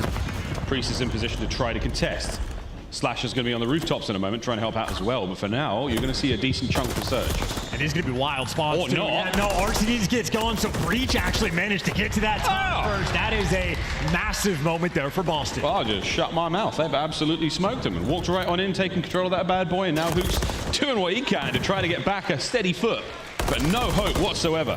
Illey, the first man to punch a hole in the Boston breach defense for a minute. And what's funny is you actually don't have a trophy on point, so if the nades are there, which it is from Alec, you deliver and get right back inside. So a mixy moment where the nades right now are the thorn in Boston's side. Oh yeah, it's getting very busy in that little side room. Slasher on the side, Capsidal on the top window, and still Seattle Surge soaking away. Tags in from Illey, coverage from Huke. Beautiful work indeed. Final 15, all theirs. I mean, that is just making the best of the bad situation, but towards the new hill we go. It is the rookie Abuzah lying in wait for the kill. Maybe the wrong gun for the job, and his teammates right now not getting any of the kills. And he might just be trapped in a corner, gives you one, but just gets traded out. Boston will get the early time. Here we go. Time now open in the fountain. Huke's taking the long route around the outside, looking to get himself involved from upstairs. That seems to be the power position so far. We won't worry about it too much when the new patch drops. But Snoopy got the coverage. Lovely work from Capsidal there as well. Good tags at range now. Snoopy wins the fight. And that is the right gun at the right time. I mean, that is the, I don't know what gun Snoopy had, but that is ripping someone off the heady. So fantastic shots on one end, poor on the other, but more time for Boston. Looking to take this lead back. Snoopy, though, last one in the hill, and I don't see a trophy. Forced to back down. Slight error there from Snoopy. The trophy's working overtime. Here comes the hit. Surge through the front door. Flying in. Snoopy catches one out. Pistol at the ready. Goes to the little sneaky hops. Damage to Arcitys as well. Can Slasher clean up. Capitalize on the work done by his teammate as the final 10 of this hard point come to a close, and Boston closer than they have been since the start of the map. Team kill number 2 coming in for Boston as well. Not something you love to see, both of which coming through the nades. And on rotation again, Surge gonna be here first, getting a close spawn as well. Still though, it is gonna be mixy at the start of this hill. Capsidal lying in wait for the kill. Two players line up in front, forces a team kill, and it's gonna be that white time. Too many team kills for our liking. You've still got Seattle Surge in control though. Illey's still alive, still finding the time. They're starting to soak away. Priestahh from upstairs trying to find an opening for the rest of the boys to get in there. A very dangerous hard point indeed. Capsidal checking the corners. Wrong corner. Left, right. Good night. There we go on the right-hand side. In comes the hit. Waiting for the perfect moment. Tough fights to be had. That's another big win. A Surge hold on. Snoopy's going to do what he can, chance, but this is a seemingly impossible situation to be in. I mean, knows exactly where he needs to look, but yeah, just cannot get it done. Abuzah's going to slam that door in his face, and this is going to be a 50-point lead for Seattle going into new. They just need that one respawn win, and that is not the start you necessarily want to have on this new set of rotation, but a lead might be good enough. Snoopy, though, delivers you from 2. Boston will get the early time. Huke's got buns of steel, man. That thing pinged right off. Slasher at range. Takes care of Huke once again. Beautiful shots out of Slasher. Back to back. The third not going to be there. Back over to P1 we go now. That rubble in the middle of the map, the most prized possession in the game right now. Now you got Boston looking to turn this P1 hill potentially in a full 60. Huke just found the route though to get up top, and that would have been a freebie. Snoopy wins it from in the time. That is communication from Boston, singing sweet. Slowly but surely, 27-point game right now. Looking at P2. His Slasher is hiding away in the corner. Is this going to get checked? It does indeed. Nice work out of Huke there. Make sure that P2 is all safe and sound. As the remaining of the reinforcements, everyone's going to come across now and get ready for the new hard point. And this is the hill that's been the biggest problem for Boston as well. They had the early rotation last go around and it got broken down immediately. Now they're behind on the rotation. They might have the lead, but this is going to be a problem for them to solve. They might be able to swarm the point though. 2 players from Surge currently out of the mix. Priestahh looking to push the pace, but he gets caught a little too slow. Looking to get the break. Slight lead change for now. Not going to last for too long. Snoopy stays alive. 4 spree.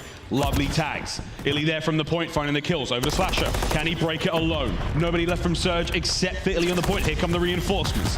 Whoa, the trophies there as well. Illey's still alive on the back. It's getting very difficult indeed. And it's so hard for Boston to even get in the point. Yeah, Illey fighting off the time though. So Boston, as soon as they wipe him off the board, will be able to collect. And this is so much time that both teams thinking about the rotation. Arcitys is playing way ahead of the game, rotating at 45, and he's getting the kills as well. So that is the exchange game that Surge are going to be playing. We're going to trade away maybe 40 seconds of time on P2. We're looking for the rotation. Hey, if we can strip away the time, we'll do that as well.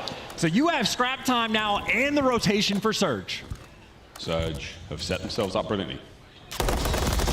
Lead change once again. Capsidal from the south side of the map has got no idea of that player above him. He's going to be able to sneak on through, and we'll see how Seattle deal with this. We'll go for a very quick listen in with Seattle Surge. They could be top 3, guys. Yeah, it was Cap. He's there. He's on the stairs. So that Snoop's on me. Snoop's on me. He's gonna go top 3. Okay. Low left. Top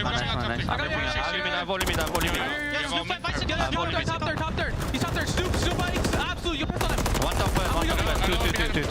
Yeah, Priestahh weak as well. Still dead. Nice. Priestahh went bike. Where's she? Yeah, bike and one beyond. B1. Yep. I'll try some. That's time, bro. Time weak, Sasha. I'm getting bottom. I'm getting. I'm gonna go top. Come here. Yo, deep right time. Yo, and deep left time. There's 2 ult. Watch my bottom. I'm holding bottom. I'm holding my top. I'm here.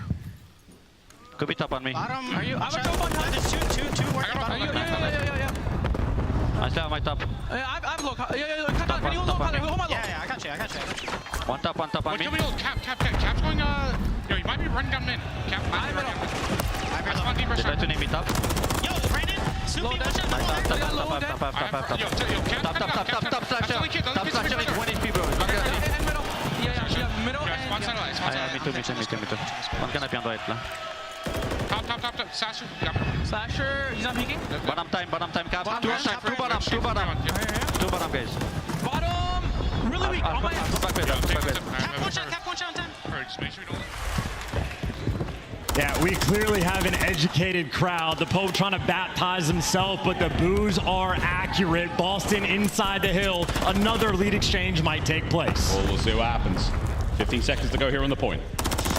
Slash from upstairs. Arcitys there with a rival 9, keeping the hard point open for business. Oh my word, Arcitys has somehow come on in and cleaned house. He is focused on himself too. That man is locked in and turned, ready to go. Priestahh by his lonesome over towards New, and obviously Surge know exactly where he's at. That stun gonna stop him in his tracks. He's waiting for his teammates to group up before they make this hit. Hotel's open. Here we go. Surge can get the win right here. Priestahh! Massive damage. Snoopy now sent in to finish the job. Onto the hard point we now go. Trophy's there, gonna slow him down.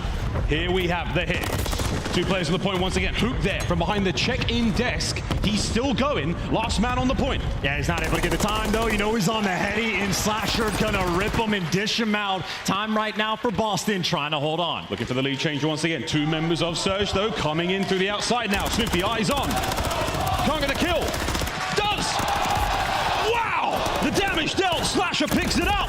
Can't get the second. Huke's there for it. 15 to go. And that is beautiful scrap time for Surge to be able to get. They are going to be so close to winning this game. Both teams right now can do it on P1. Good news for Boston. You have top third control, but that nade is a peach. Gonna take him down. That extra man might go a long way. And here comes the Cruise. Illey doing filthy things to get it. I don't think there's a trophy in play.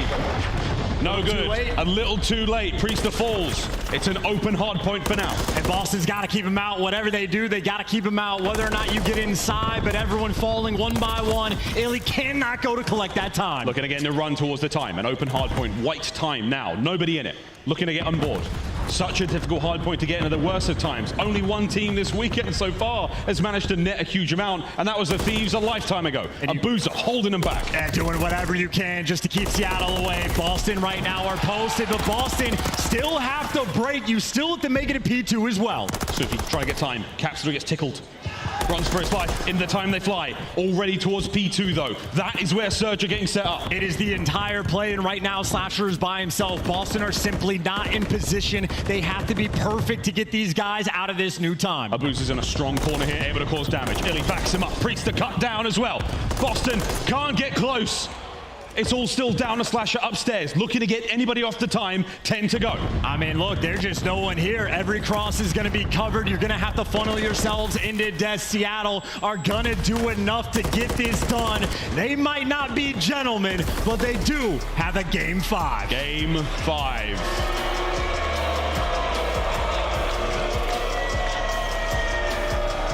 Game 5 on its way. And there is a definite amount of discourse here in the audience. And this is the main thing for this Surge team. You do not want to deal with them in Search and Destroy. They have made it to the high rise for that map 5. Look at that Illey tweet right now, by any means. Keeps coming back into circulation. 2-2. The first game 5 of the tournament. Boston Breach and Seattle Surge. Well, We do love a bit of drama in the CDL. And these players going to be sweating too. Maybe take a dip in the pool just to get ready for it. I mean, hell of a game out of Slasher. He's been on point this series, led the lobby in damage, but the time simply more so going Surge's way. My God, did they look good on that Fountain Hill. That Fountain Hill, absolutely so dripping with passion. Here we go though, map 5. Oh, it's a high rise. Oh, it's a terminal. It's terminal for the final map. Oh, I apologize. I was no, so. it can't be. No. No, it's high Terminal's rise. getting banned. That was Terminal the is the auto ban against Surge. Absolutely high rise. We might be a little high on this. I got the high rise going right now. Yeah, damn. Here we go though, folks. Final map in the series. And it's gonna be something. It's gonna be something. We'll find out what happens though, folks. First and foremost, a very, very quick commercial break. When we come back, game 5. You don't want to miss this one. Our hosts, Boss and Breach, taking on the Seattle Surge. Let's just see you leave it at that. Here we go, folks. Quick break. When we come back, game 5.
The painted aBeZy bundle is available now in the Call of Duty store. Inspired by the folk art of Oaxaca, this stunning bundle offers colorful, vibrant, and mythical items you gotta check out. Colorful, vibrant, and mythical items you gotta check out. Well, here we go, ladies and gentlemen. Game 5. Welcome back to Major 1. One last map to seal the deal and see who walks away with the win and see who walks home. Now they're not really walking the most likely. No, they might walk to the hotel, but after that, it's all flight. Game 5 breakdown here so far. Surge with the slightly better record. I mean, I was going to say, look, the opening duel win percentage does not look good, but that just means Surge got slammed once and won the other. 0-2 is a pain point, especially when you need it here the most. Elimination on the line. You are feeling the heat, feeling the pressure. And I know Boston might have the home crowd, but on the flip side, quite a few world champions. We saw it in the first S&D. Slasher was on point, but Surge, a convincing 6-3 victory. It is going to be one hell of a high rise, and it is what a spicy map for a map 5 as well. And it's a tremendous amount of pressure on all of the players here in the lobby, especially the newcomers. We're looking at Snoopy. We're looking at Abuzah. We're seeing how they handle this kind of situation. This is game 5. Elimination and a very, very early exit from the tournament. And this is a map where your communication needs to be on point as a team. A lot of lanes you got to cover, especially that underground area. The fast flanks will always be a present threat. Have to keep track of everything. Have to keep track of barrel explosions. Have to keep track of cross-map gunfights. Everything needs to be perfect. Good luck keeping track of all of that. We'll do what we can. Keep track of those things for you. Here we go. Game 5. Nice little square up two, looking for some damage. Shots getting rained out, but that's the intel for the cross. 2 players right now from Surge. Working towards blue, working towards A. Capsidal movement. Not yet there. Try number 2. No hops. He might have to give up soon.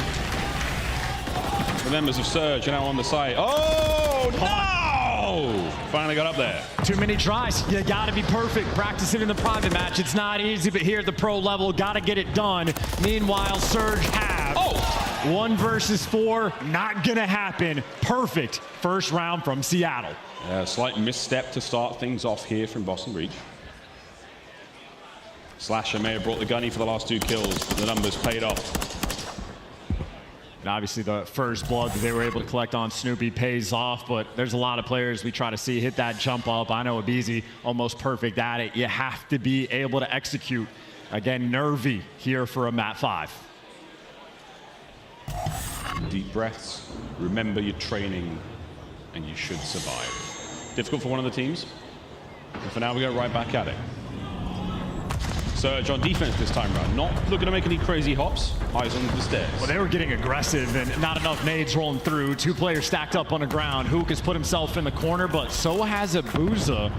Working up this B street, something that likely not going to be able to happen if you're Boston. Can't play with it. So your options right now being limited just a bit. Cheeky intel game coming through. Priestahh starts off proceedings. Immediately traded out Abuzah Springs from his hiding place to make it a 3v3. That bomb leaning over towards the A site now. Arcitys, the man in the back, Hello. spots out everybody, gets away with his life. They're all here. Now, quick reposition, get that gun up at the ready. Illey's now going to move in a position to try to help out as well. Arcitys trying to keep those players off the bomb. The smoke is going to help. At the very least, block the vision. It's not going to stop those bullets, though. And you just don't want to be near that propane tank. By the way, Abuzah, 1 HP in his spawn. Slasher hunts him down. Would have been a man advantage, but Illey finds a pick as well. That bomb is down near that B site. Illey playing the low game. Looking to get upstairs at the right time. If the timing works out, he's going to find Slasher. He spots him out. And now from behind, Illey may be able to catch something. The slide, and there's the round. 2 in a row for Seattle Surge. 2 in a row, and Illey, nice little dance on the stage, out there making plays down low. Finds a pick towards the middle of the map, and the repositioning just hits underground instantly. And I'm saying those underground hits, very difficult to keep track of, but some of the best vibes we've seen on the Surge stage in a decent bit of time.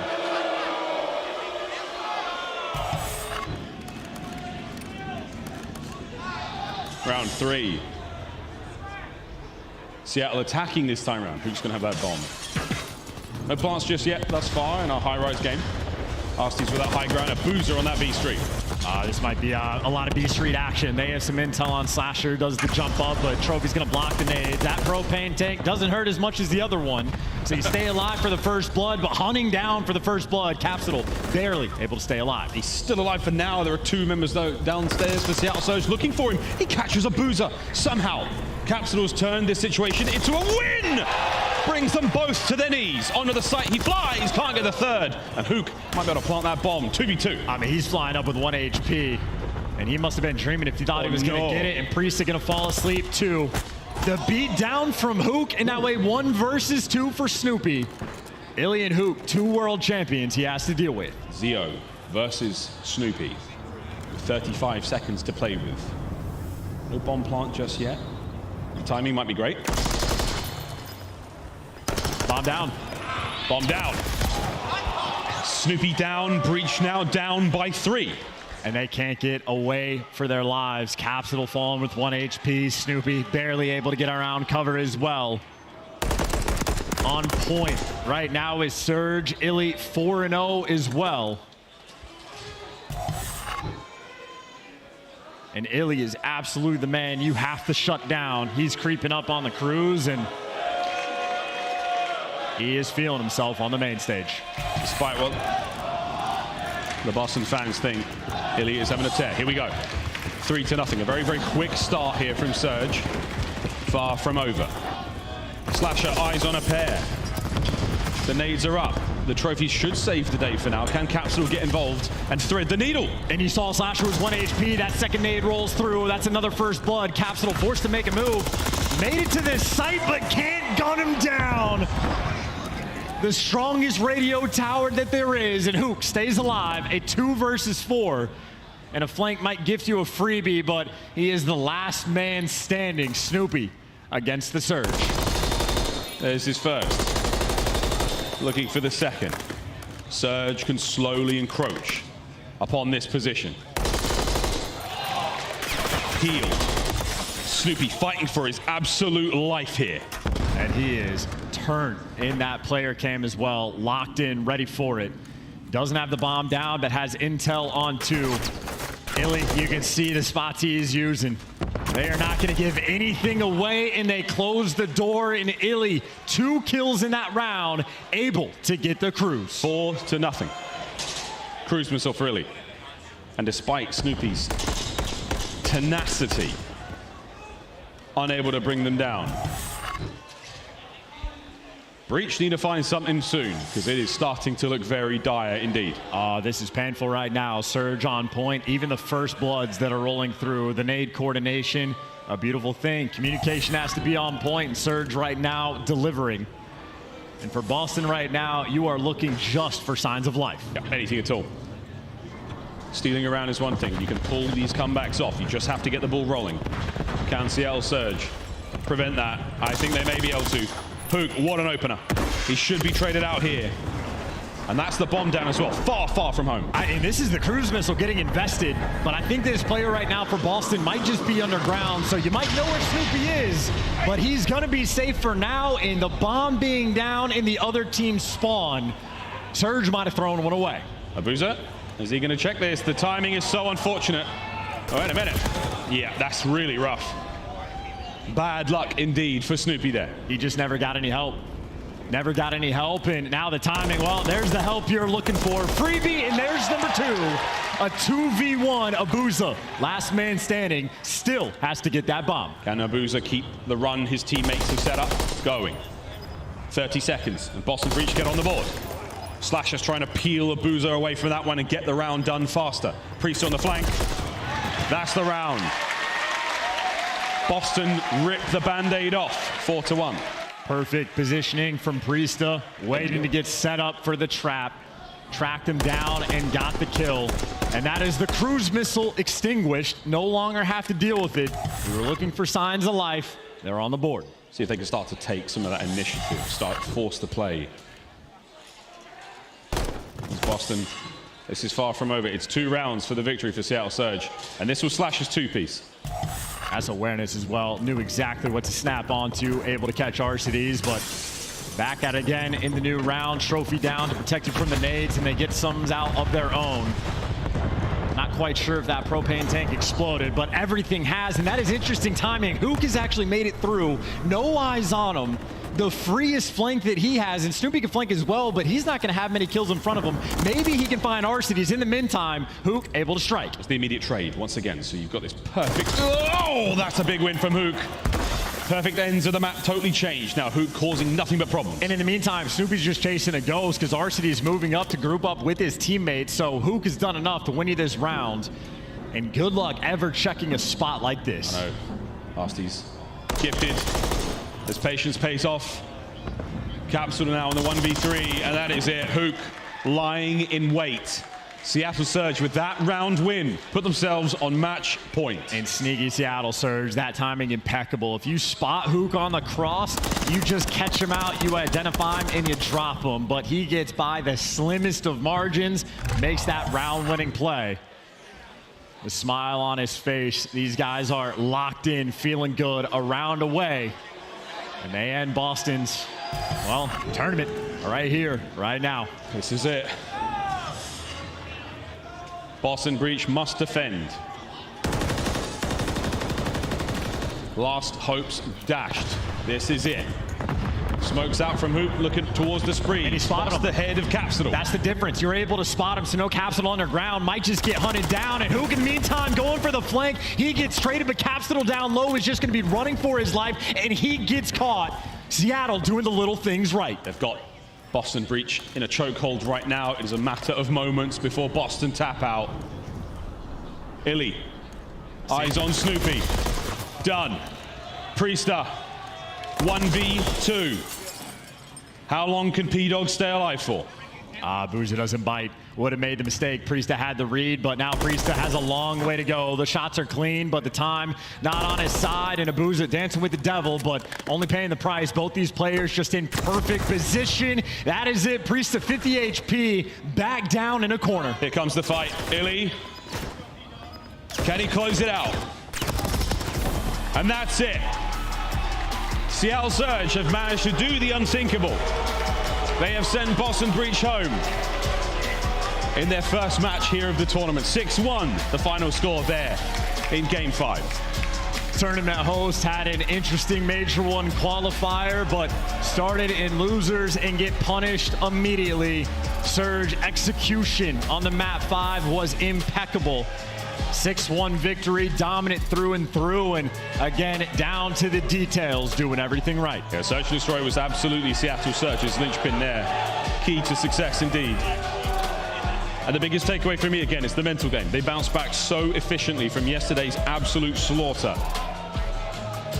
Is this the turning point for Seattle Surge? Well, they do manage to keep a run going. How deep in the tournament can they go? But for the meantime, it's commiserations for Boston, as they will take a very early exit from their own major. And again, that Search and Destroy on point, 6-1 on the high rise, 6-3 on the invasion. S&D, the backbone of this team. They might not be making many friends along the way, but a dub is a dub, and a hell of a performance towards the end. Illey starts off 6-0, and it's actually Huke that ends up getting the most kills. Talk about a man playing with some confidence. Huke basically existing in his opponent's spawn. Yeah, absolutely. Flanks on flanks on flanks. Illey's opening spree was brilliant, but at the end of the day, the respawns didn't pay off too much. The Karachi hardpoint will be a talking point for quite some time, I think, here in the Call of Duty world. But until then, we say congratulations to Seattle Surge, and we say commiserations to Boston Breach. And that's right. We've got an interview on stage. Arcitys is joining Guy Blaze up there. Guy, take it away. Thank you so much, Miles. Yeah, I know Boston. Make some noise for the winning team, the Seattle Surge. You play Heartbreaker here today, Arcitys. Hold on. You guys remember like last year, Vanguard year? You remember what happened? Yeah, what happened? I'm flipping people off. I don't give a... Oh, no. Not the hometown heroes, Arcitys. You know, but I do want to talk to you just kind of about those last two maps and you guys coming back because they look like they were about to roll away with it. How did you guys lock it in? Because you guys wasn't looking too good before that. Yo, the best way we could do is unlock it in. Yo, we were just having fun. We started having fun. I just started smiling and laughing, and like, honestly, I tried to get more loose on the map with the sub, like on the Karachi with the I think P4 and P5. Yeah. And it helped a lot. Hey, calm down, guys. Calm down, please. Wait, I'm just trolling you guys. I love you guys, by the way. Yeah, I appreciate all the support, even if it's turned on me. And when it comes down to that support, though, Arcitys, you know, even if it was a few people in here and a few at home, what do you want to say to those people that were supporting you? I appreciate you guys, even if you don't support. Like, it's just amazing seeing all this support, even if it's not for me.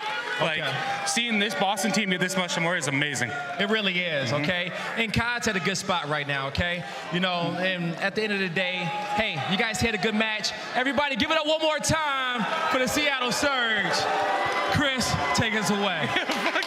Thank you, Blaze, and congratulations, Arcitys. It's been a minute since we've seen him in our Monster Winter Spotlight, but he is all smiles, and that's how we like to see him on land. Also, shout out to this guy. Is he still here? No, he just took off. The only Seattle Surge fan willing to cheer loudly in the venue. He did it even while they're losing. Mad respect, my guy. Your team's playing tomorrow, but we got to break this down because it went the distance. We went to a Game 5. Who was playing well on Boston's side? Let's start with the positives here. Man, you gotta say Slasher. This guy has been on fire this entire tournament. Every year people doubt Slasher, right? Like last year it was the same story, but this year we've seen so far, we've got Clay frying, we've got accuracy frying, we've seen Attach fry earlier today, and here comes Slasher, just put the team on his back today. Every single map they won, Slasher was the key reason as to why, and then unfortunately it ended up in the Search and Destroy. Absolutely, that map one, that was the Liddy GOAT performance. I mean, he had 31 kills on his team, showing that the man can still do it. But clearly, the Boston crowd here still has some fire left in them, even after seeing their home team go down. Listen, man, you know, big shout out to Slasher, but honestly, this is the Seattle Surge show. Like, they got absolutely smoked 3-0 versus Toronto, absolutely pummeled. They come into this series and they know their strengths and they play to it. It's the Search and Destroys. And I gotta say, that was amazing preparation headed into this one. The playmakers on Boston are Capsidal and Snoopy. Who did they shut down in Search and Destroy? It was those two guys. We saw it in that game 2 S&D. It was only Slasher, he had 10 kills. The rest of the team had 3 combined, like 8 rounds into the game. They did an incredible job. And even though they did get out first blooded in that game 2, they still come out on top, knowing where they want to push and win those trades. End up getting a dub, and then Game 5 was a masterclass. Surge power into the top 8. That's where they started the weekend. That same thing cannot be said for things like the Subliners, for teams like, well, our friends Miami that are no longer with us. Vegas beat them, and of course, LAG beat LAT. So that's where we're going next. Guerrillas. Thieves? No. Guerrillas. Vegas. Coming up next, match number 5 live from Boston.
Praise Sean. And who is Thank you for joining us at the live watch party here at the MGM Music Hall. We are downtown Boston next to the big green wall. And look at that handsome man. He just teleported back upstairs. Tactical Rap hanging out with the Breaking Point crew. They've got an awesome watch party. Scump's got an awesome watch party. We've got all the best in the business watching Call of Duty. And we're watching Surge again on Saturday. Chance, how do you feel about that? Vamos. No, I'm just kidding. I feel fantastic. It has been a very exciting day in a very exciting tournament. Call of Duty's actually been pretty good. Like, even some of the mid or lower tier teams have been playing fantastic so far this weekend. We're about to go into a battle I did not expect to see this deep in the tournament. LAG is taking on Vegas, and this is for top 6. Let's start here with the Vegas squad that came in with the bottom 2 seed. This team had been struggling. They gave up 2 reverse sweeps. Who wants to start here? I will. You know, Las Vegas, a stunning win versus, you know, the Miami Heretics in that series. Nobody had them winning that, and everybody performed so well besides the main storyline in Purge. He's going to obviously have to have a bounce back. Everybody knows it, but attach 11.3k damage throughout that series. And honestly, in Search and Destroy, they were playing together exceptionally well. Nero playing off of contact, making plays, getting the first bloods when he needed to. And for the Monster Energy pregame, Allie, what do we got? Well, when they hold, it's perfect. They are pretty middle of the pack when it comes to the league overall. But again, we're talking about a team that strength hasn't really been there for Respawn. So got to take the positives where you can get them. And pressure on Purge to step it up. Second lowest overall KD in the CDL, a 0.79, and set the lowest series KD versus Miami with a 0.46. So unfortunately, it seems the nerves might be getting to him a little bit, and you cannot expect Nero to drop 15 in S&D and Standy to go 37 and 24 every time you go into a control. So they're going to need him to step it up if they want to keep this tournament run alive. No, wait, Nero, you got to drop 15 every S&D. Those are my expectations. So we should mention they won the control, which is massive. That's a game where they haven't been able to win, but they're going up against LAG, and LAG had another stunning victory with some highlight plays from Fame.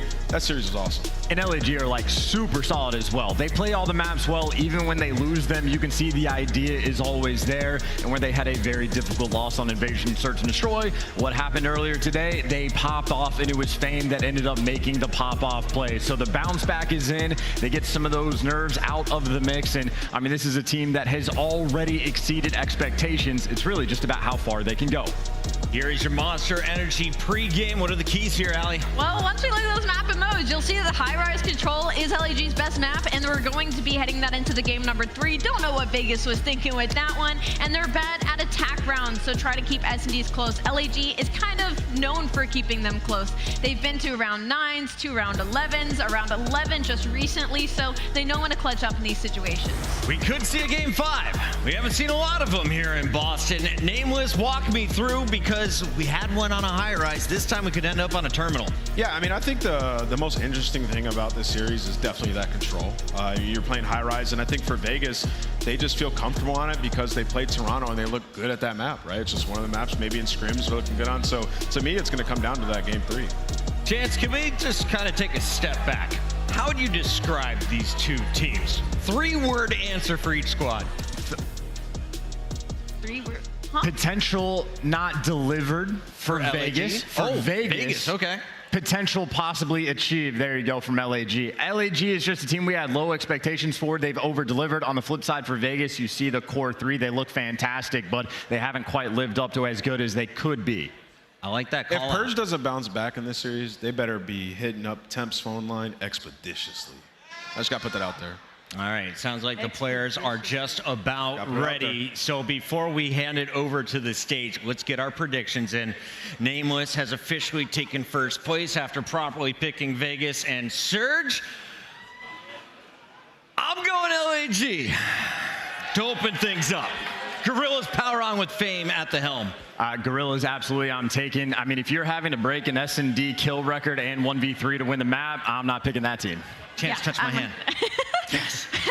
I'm also going to go LAG. Do I get a fist bump? You can. Dang, dude, you guys are my good friends. I hate seeing you all be wrong. I'm going with the Vegas Legion. They're going to come in and win this. It can't be 3 in a row, Nameless. It can't be 3 in a row. We're told this match is ready to party, so let's get it started. Boston, make some noise. It's time for elimination round 2. It's going to be the Purge Masterclass.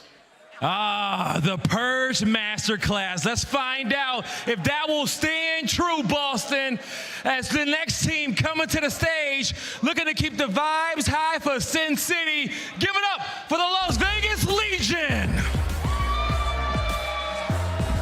We got Nero, Standy, Attach, and Purge. The Las Vegas Legion. This is setting up to be an incredible series. The Las Vegas Legion coming off of a hot 3-0 win over the Miami Heretics. Everybody was playing well, but one person that everybody's focused on is Purge. Can he bounce back? And if he does, I mean, they can come into this series and wipe the floor with LAG. That's what they're looking to do. Punch their ticket to top 6. Let's bring out LAG. We'll see if he can bounce back. But this next team looking to shake them up just a little bit more. Boston, get ready, because here comes the Los Angeles Guerrillas. Give it up for Diamond Con, Astro, Fame, and the Soul, the Los Angeles Guerrillas. Diamond Con has been making his name known all throughout the beginning of these qualifiers, but now it's all about the hand warmers and the 3 pieces by Fame. Astral has been lighting it up in the response, and this is a team looking to turn around their reputation. And no better place to do it than here to secure a top 6 placing. Blaze, I'm ready for the final match of day 2. The final match of day 2, and the passion is high here in Boston. Y'all ready to go? Shift, study, let's get educated. Oh, let's get educated. And I think the biggest thing, Des, get it properly here, study, it's all about Purge. What are you saying to Purge, though, after a win versus Heretics, now needing him to step up if they want to have a chance versus LAG? I'm saying, I'm looking at the rookie. I'm like, all right, you gave me 2 clutch plays. It was the one in the hard point that got it done for us to win a rotation. Gave me a 1v3 at the end of the search and destroy. So he was making some impact. True. But I'm telling you right now, you drop a 0.4 in this series, we taking our ass home. I'm letting you know. Yeah, and with that, I think the other side of it, LAG, we had a lot of question marks about how real this team was going to be at LAN, and boy, they really did show up versus LAT again. It seems like that battle for LA is becoming more one-sided than any other rivalry in sports history. They've just been taking down the battle of LA, man. LA Thieves, what's that now? 7-1 in favor of the Guerrillas? That is insane, because that's been, ever since CDL's been formed, that battle of LA is always going in the Guerrillas' favor, and a lot has to be on the back of what he was able to do. Young Fame, and that round 11, you walk through mid-cut, and you find 3 kills to secure the S&D. Yeah. We know that they struggle in search and destroy, but if you can get that young man to make plays like that, oh, they're in for a stellar time. Yeah, big regain here in day number 2 for LAG after the drama versus Atlanta, to put it politely, over what they had in their winners round 1 game. But fist bumps are out. We're getting ready to go, friends. We've got Skid Row for the first map. As the desk already kind of mentioned, we're looking to see what Purge can do, but in particular, Vegas are really looking at their SMGs to dominate here. Yeah, that's exactly what Vegas' game plan was coming into this series. We were like, okay, our ARs weren't really performing the best, more specifically on Purge. Attach went off in that last series, so we're going to put a lot of our focus on our SMGs, and that's why they're playing Skid Row. That's why they're playing Karachi. And going into this Skid Row, we just saw the Guerrillas beat down the Thieves, and it's not like it's a good thing. The Thieves are the worst team that we have in Hardpoint. They make that one look easy. And on the opposite side for Vegas Legion, the only win that they have is versus the best Skid Row team in the game, and that was OpTic Texas in a dominant fashion. So here we go into map number 1. Both of these guys trying to move on. Yeah, big banger stat right there, especially talking about how good OpTic have looked in the past. First couple of seconds, good for LAG, but Vegas trying to break their way back in. Good for a handful of eliminations. Fame now the last one standing, trying to hunt down a couple of kills, and well, it's Astral who beats them into the picks, and that'll be enough for LAG to continue to hold on 1. Yeah, this is a good P1 start for LAG. They start off from the preferred side, as you already see it. Vegas Legion, they were able to cut their losses, hit that early rotation, and for both of these squads, if you win that rotation and you're set up properly, you're gonna find a lot of time on this hill. But 50 uncontested seconds at P1, Vegas better make up for it right here. They're getting a lot of zone presence over towards this backside at crates. Really well done here by Vegas. We talked about it in our first matchup. If Vegas rotate well, they're going to find a lot more success in the hard point, and obviously that seems to be the mantra here, as they will open up P2 with a great setup around the hill. And they had so much time to set up, so it can be easily broken. They've created a lot of layers. You also have Standy watching the repitch over towards Tunnel. He's in a one-on-one gunfight, but it all falls into the hands of Nero and Attach.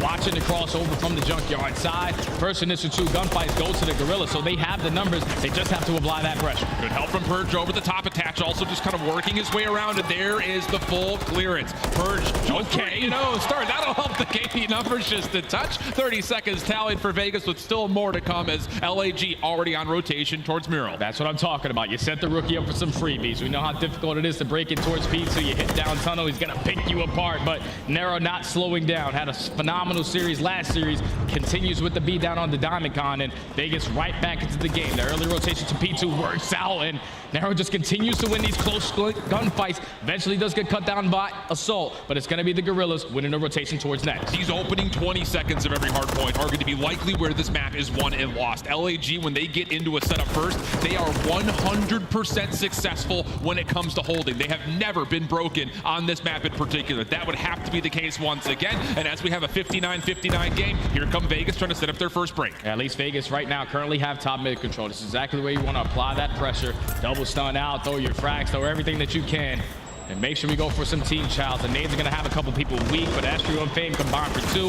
Assault with the 3rd. Last player's attached. He does get out with his life, but he can't break the hill by his damn self. So we got to wait for some teammates or hit that rotation. First hit been swatted away. Late attempt from Attach pushed aside as well. Diamond tallies the kill. 20 seconds, and you've already got Fame setting up over towards New. And Vegas looks like they want to try to hit this for scrap. They've got apartment side control, so why not? Really well done, as Vegas will get the last 15 seconds and have a chance at 50-50 battle for Kitchen. Yeah, this is a good 15 seconds to walk away with. You don't want to give a full 60 hold at P3 to the Guerrillas, but now they have every single player in control of Barbershop. You're also holding down God Steps, and you know all the pressure from Vegas Legion is coming through the back end. An unfortunate team kill. It's gonna at least even up the numbers. You talk about the trade battle. Here comes Purge, the rookie, starting off 7-1. He had 24 kills all of last series. He's already paying a big debt already in his hardpoint. Quick little reset, and I'm sure at some point Attaches holds him down, says, yo, we got you. Just play the game you know you're able to play. Here comes the full focus from Vegas, trying to get through this contest time here in the middle hardpoint. Attach, last one standing, taken down, and that will be enough for LAG to get past the 100-point mark. 30 seconds remaining as well, and once more, LAG kind of splitting their focus. 2 players at old, 2 players at new. And LAG are doing a great job, though, because they're gaining the junk time. Unfortunately, they get broken right there. That's a big play from Vegas Legion, because if you lose that 30 seconds, you allow LAG to get fully set up towards the next, but it's an all-out battle off this rotation. A 2v2, now it turns into a 1v1. The rookie finds one. Does he find the positioning of Assault, because he's taking his sweet time into the back crates? Yeah, Israel just kind of floating through Garage, does escape by surprise. LFV looking good for a potential break, but Assault is pinned up, and Diamond Con assists as we head on over to the new hard point, and with that, an LAG listening. I'm staying close to the Sand corner close to the maybe. He's probably not. He's probably not. He's on pretty sure. Take it dead. I want. For sure. Yeah, tunnel out. Window. First window. I had one. He crossed. First one to there. I just made it tunnel. One garage. Gotcha. I heard top ticket, okay? I got one top flat. Backing up. Yeah, someone team shot the cross. Still cross. Team shot it. He's inner side. Average. Shell there. And tunnel, and garage. He's on the right wall. Purge. Just get new. Not weak. He's nice too. First one Illey there. Weak top mid. He's challenged. Fire. He's close fire in the hallway. Yeah, he got me hallway. He's went back in the fire. One guy is 6 steps. He's already in his window. I shot out. What did I see? I'm sick late. Sick attached. Yo, one guy window and up already. He's gonna tell me fire. Fire. We fired at absolute. Good one back alley. Killed one back alley. Zig's open. You have my window up? Yeah. Keep looking at the bench. In mid steps, you see? Mid-steps. They're throwing shit bottom mid. One ticket. Mid-steps dead. Another one mid-steps, I think. He's one shot. Nice. Good. Yeah, in the window. Watch out. We're here. He's under the stand. Nice. Give me another one. Huge shot. I'm gonna roll. Couple of scary moments at the end of P5, but hey, LAG on rotation to 1. Good buffer around the zone, and now they're growing their lead to pretty exponential margins. Yeah, they've dominated the P1. That's basically 2 full 60 on that P1 HP, and now Vegas Legion again are in a situation where they have to get a great hold at P2 to get back into this one. You have Assault with the SMG in hand. He usually has a hand warmer, but the SMG still works. 4 in a row for Assault, the world champion. Now you have 2 players from Vegas Legion off that rotation, so they are properly set up again, but you cannot afford to get broken. Purge playing all the way at the back of the map has been seen. Help from Nero over the top. Wall bangs are connecting, and LAG find the first couple of kills. Vegas in a little bit of trouble, but Attach makes space a little bit through tunnel side. Now it's just down to the 50-50 long-range battles as we fight over P2. And with Vegas reinforcing from tunnel, Nero's just stayed alive. Don't get shot. Just make sure your teammates are the first ones to make contact. Yeah, we can't scam. If you are Nero, you got to wait for your teammates to watch those crosses. But all of his teammates fall. So now everyone from the Guerrillas are trying to find a way on in. Just got to get past Nero. He cuts down 2. Teammates come off spawn. They get the rest. They need to be a great hold from Vegas Legion to get back into this game. They get another full 60.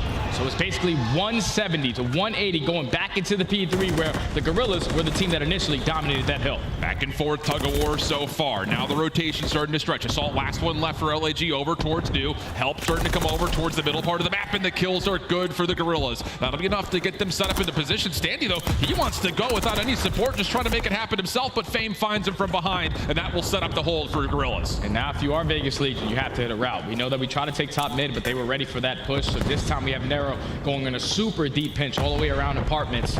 Everyone trying to attack from Laundry side. Wow, you have Standy potentially pitching from the front. No, they're all going to hit through Laundry, and LAG should be able to read this play. Everyone focused in on it. Estriel just making sure no one's over towards mid. As Diamond Con will be first contact backside stairs. Trophies largely deleted, but still a couple that still exist. And for Las Vegas, no one's committing. Everyone's just kind of sitting here in the back. Couple of kills come through, and yeah, there's Purge. Finally starts to get himself involved, but it's not quite enough for an initial break. Follow it up by Standy. That's good for the scrap time if he can hold it. Sort of good for the scrap time. There's still Guerrillas players all around this hill. They are contesting this hill to the very end, and they find the kills to find the final 15. They're going to put them at about 225, but potentially end the game at Barbershop. But Vegas Legion this time around, they're going to be the team here early. Purge is in a crucial position, but not having a trophy here could play dividend in this situation. Yeah, that decision for Guerrillas to hit the scrap time forces Vegas to have to soak every single second here and also rotate. So huge leader's advantage for LAG, but the opening kills for the Legion looking solid. Here comes the next hit. All of it coming through the topside staircase. Attach can't get any nades to hit. Does he know how many players are here? No, just runs right up into the threat of things, and that'll be enough for Legion to largely be pushed aside, although Purge, another double. Nero follows up, and the break is in. Keep your eye. Attach is already on rotation as well. This is the perfect play right here if you are Vegas Legion. As long as you don't allow the Guerrillas to get into the point, you win the rotation over towards next. Now they can no longer win it in towards the Barbershop. If you are the Guerrillas, you have to make a decision. Do we fight for this chunk time, or do we try to go for the break at New, standing with a huge one-on-one to walk away with this remaining junk time? He has another one in front of him. He takes down Fame as well. Vegas Legion have to set themselves up to bring this game back and potentially walk away with the W. Clean rotation for Legion, and this is taking a ton of time for the Guerrillas to make their way off the off spawn all the way over towards crates, where Legion are 100% set up and waiting for him. First kill decent for Estriel, but can't make any further progress beyond it. We're at 235, 227. Here comes the break. And you gotta go. If you are the Guerrillas, it's all about these kills right here. You have to find a couple, but that's a clean 3 dead. Vegas are looking like they're gonna take map 1. Last attempt to be from Diamond Con, and he's pushed aside. 6 in a row for Standy to finish, and how about the 22 and 13 from Purge? Vegas, huge bounce back and a crucial map 1 win. That's exactly what they needed, man. They had a perfect game plan on that map. I know it was a little bit scary in my opinion. You give up 2 full 60s at P1, and you rely on that P2 hold time after time. But let me tell you, young Purge, what Nameless said, he's about to have a master class. That's a master class of a map number 1. 24 kills total in his last series. He drops 22 and 12 in this hard point for Vegas to go up 1-0. I don't know what Nameless had for breakfast this morning. I'm telling you, he's on point, man. He's called everything to this point. Yeah, there's the total numbers.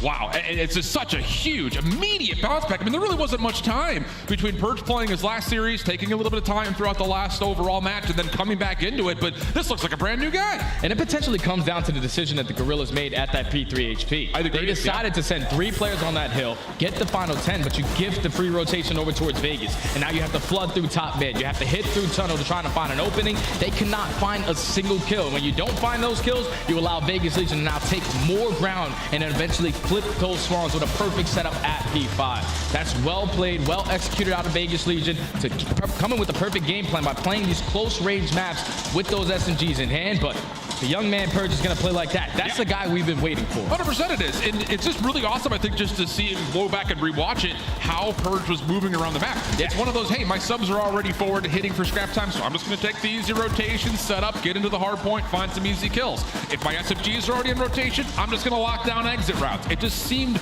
much more comfortable in terms of how he was positioning across the map, and it helps that he was able to go from kill to kill a couple of different times to be clutch for his squad. Yeah, that was just good stuff, man. Overall from Vegas Legion. Like the fact that they were swapping hills. It was blow for blow in the beginning of the game, but where they needed to make the adjustments was that barbershop hill. That barber to that P5 chain. The fact that they had the perfect setup. We have attached it in top P2, a player playing slow towards back rates, but they found the first set of kills, and then at that point, it's 235. LAG are all swanning on towards back alley, so they're hitting that panic button. We gotta go. We gotta try to win a World Star gunfight, and unfortunately, none of the gunfights went their way. So take a look at the game flow. It's basically back and forth between both of these squads, but at the very end, Vegas with the ice in the clutch up. I mean, look at the second rotation. From 180 to 110, 250 to 227, it's just absolutely electric. And that's the decision that they decided to hit P3. Yes, sir. They send 3 players at the old hill, and unfortunately, it comes back to bite them. Now they are down 0-1 in the series, and they are relying to beat a team like Vegas Legion on a map like Invasion Search and Destroy, where Search and Destroy for the Guerrillas has just not treated them well all season. Yeah, agreed. And it's really interesting because from the attacking side is where we're really going to maybe find the differences between these two squads. Because statistically, Jay, both teams have found success on offense, especially in the First Bloods. It just comes down to converting those rounds. That hasn't necessarily been as comfortable. Yeah, and for LAG, what is it, like 3 and 13 on their attacking rounds? Yes, they are good at finding the first kill. But when they find that first kill, there's only about 25 seconds left. That means you're playing really, really slow on these attacking rounds. When you find that first kill, you put all the information, all your eggs in a basket, and then at that point, they just collapse on you, make sure the bomb doesn't go down, and you lose the round. So I'm feeling if you are LAG, you did just win this map earlier, all the way in a 6-5, but with a phenomenal play coming in out of Fame, finding a 3-piece, it needs to be a lot quicker on your attacking rounds. And I think on top of that, both teams have had a lot of reps now to kind of look over this map, just on this weekend in particular, but here are those S&D attack metrics that we were kind of looking at. Again, overall, you look at the second rank at the bottom for LAG, and you say, hey, that's great news. Problem is, they are not winning the rounds. So 19 and 33 overall, but a lot of those losses coming on the offensive side. On the flip side, it's kind of been in the middle of the road for Vegas overall. They get the bomb down a lot, but they're not holding the post plants as well as you would like to see. Yeah, you definitely need to set up properly around these post plants. And I know it's not easy on a map like Invasion. There's so many different angles that you have to apply pressure on, or at least watch over while you're trying to work these bomb sites. But if I'm Vegas Legion, up 1-0, you take that opening hard point, I'm super confident going into this map. Big time. They have an overall record of sitting at like 1-3. But the 2 of the losses that they had, they were up 5-2 on this S&D. They know exactly what's going on in Invasion. I feel like the guy that we have to watch for the Vegas Legion is definitely Standy. He gets 1 kill, he always plays around Cafe, and he always gets out. Alongside Nero, who obviously had himself one hell of a performance in S&D last series. And we pointed at Nero a lot, and kind of statistically, before that matchup versus Miami, saying, where has he been compared to what we had seen maybe in years past? But boy, I'll tell you, he definitely showed up at the Search and Destroy versus Miami, a key win for them there in that 3-0. Can he follow up alongside Standy, maybe continue to dominate in the First Bloods? Opening contact already made through mid-map, but for LAG offensively, nothing gained, nothing lost as we set everything up over towards B-hit. And this is one of those rounds where the Guerrillas, you don't have any trophy sims to work with. You don't have to be worried about that. We can hit this bomb instantly and just make sure we use our tags to get information. They're just slowly working their way up, and then that leads to Nero finding the first blood. Hero also gets away. Oh my! Nearby for help. Lots of damage, but no further kills confirmed. So we go to an early 3v3. Purge backs up to be the sole defender over on the B site, and the rest of Vegas stacked at mid will eventually isolate over towards Assault. We got a 3v2. 3v2 now. Guerrillas, only 45 seconds left on the clock. Diamondcon and Estrio trying to find some kind of information of how Vegas are set up.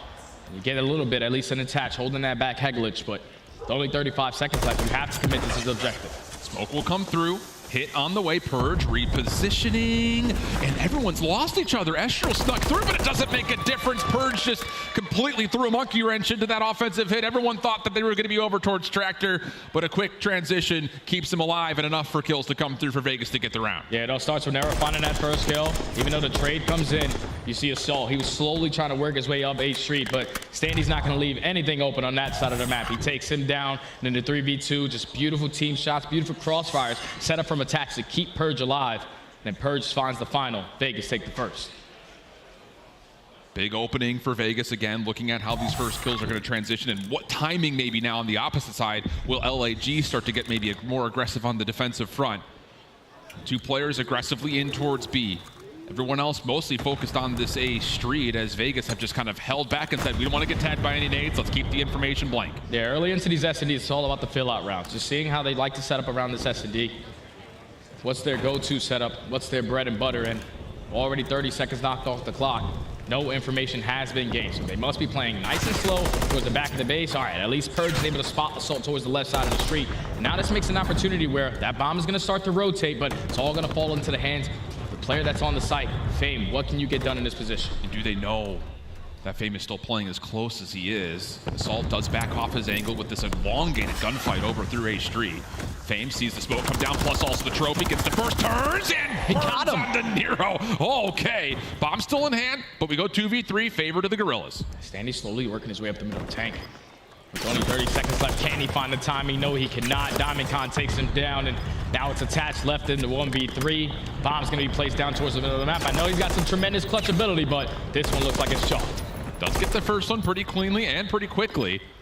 Slides forward, grabs the bomb, gets away, but is there enough time for him to actually get over onto the bomb to plant? Looks like that is not an option anymore. Or is there? No, not quite.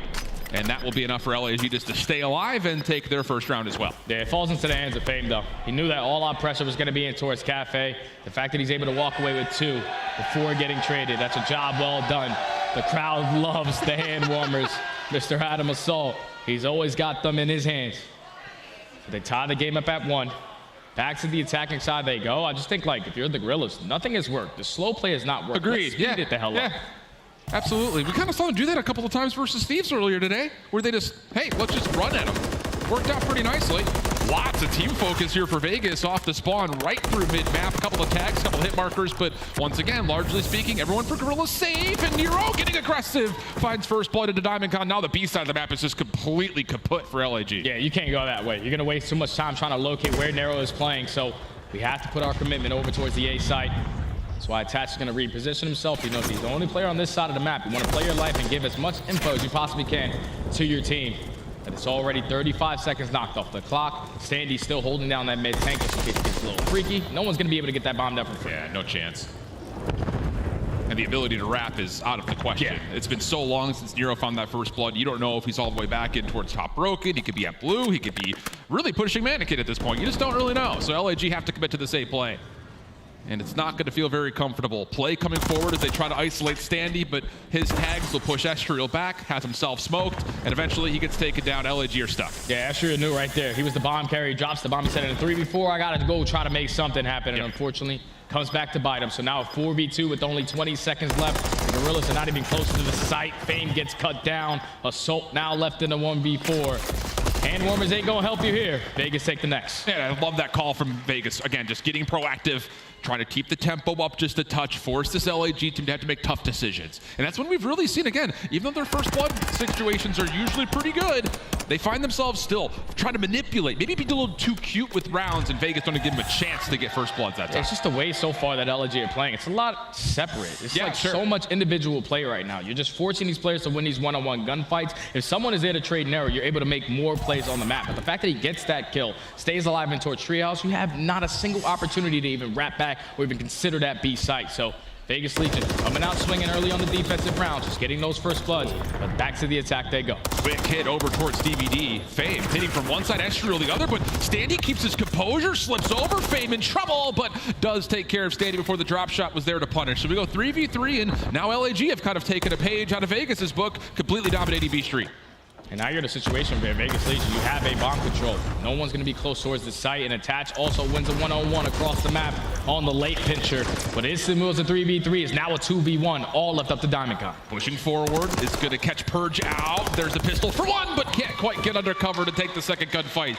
So here we go, a little bit of a tempo switch for both teams. Aggression, though, for LAG, matched by Standy, just keeping his cool on DVD. Yeah, they might have heard me, like say get aggressive, but I wasn't talking about the defensive side. I'm talking about the offense. Unfortunately, they lose the trade battle in the beginning of the round, and then when the playmakers try to make plays, you walk right into the pre-aim of Attach. He knows exactly what you're trying to do and just trades efficiently towards the very end of the game. And he's also 5-0, so Attach is 1 kill off Arnold the Cruiseman. Yep.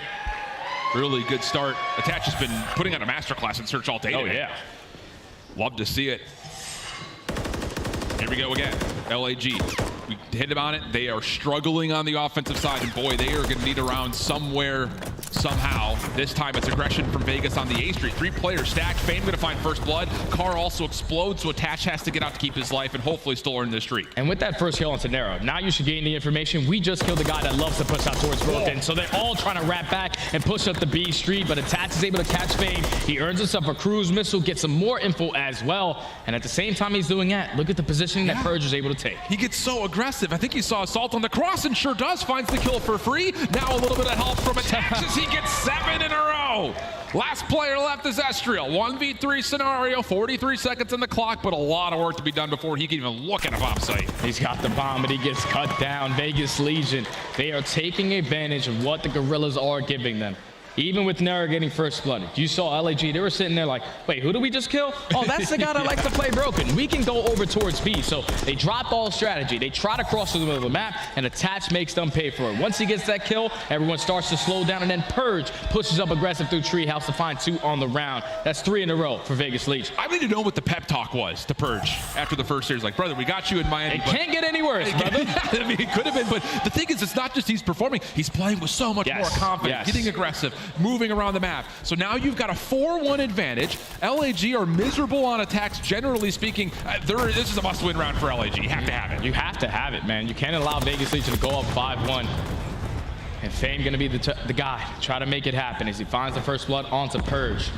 So you have the rest of Vegas Legion slowly approaching their way up towards this B site, but you probably think Attach was thinking about that cruise missile, but with that first blood going the opposite way, we're going to have to try to get this done with our guns. And remember that Fame got that kill so quickly up the middle of the map, so Vegas feel like they're probably trapped here to go to B. They have no idea that Estriel's playing this close corner because the only defender they know about is DiamondCon deep on Tractor. So can Estriel open up with the defensive first blood, standing the first one to cross, shots come through. Now Vegas know he's here, just comes down to can they isolate and find the kills they need. Vegas knows it's a 3v2 in this situation. Attach finds one, but now you have to take care of Estriel, and they're not even going to go for that child. They're going to wrap back and try to isolate Assault. Only 13 HP. He's able to wiggle out with his life, but it's only 25 seconds left. You got to get a move on it. Nero gets cut down. Now it's all up to Standy in the 1v3. Clean shots at distance from Fame.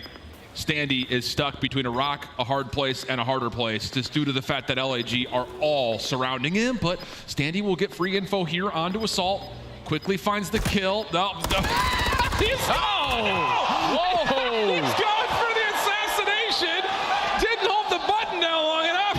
And Assault says not so fast. Let me tell you right now, these guys play every day. You should know you cannot assassinate someone when they are a little bit taller than you on the map. And unfortunately, the 1v doesn't work, but you know them hands from Assault. They are definitely warm. 2 punches right to the chest to take down Standy. Brother, this is gonna be... Oh, man. Nah. It's okay, it was a 1v3, right? You see Assault's game, he's like, what is that guy doing?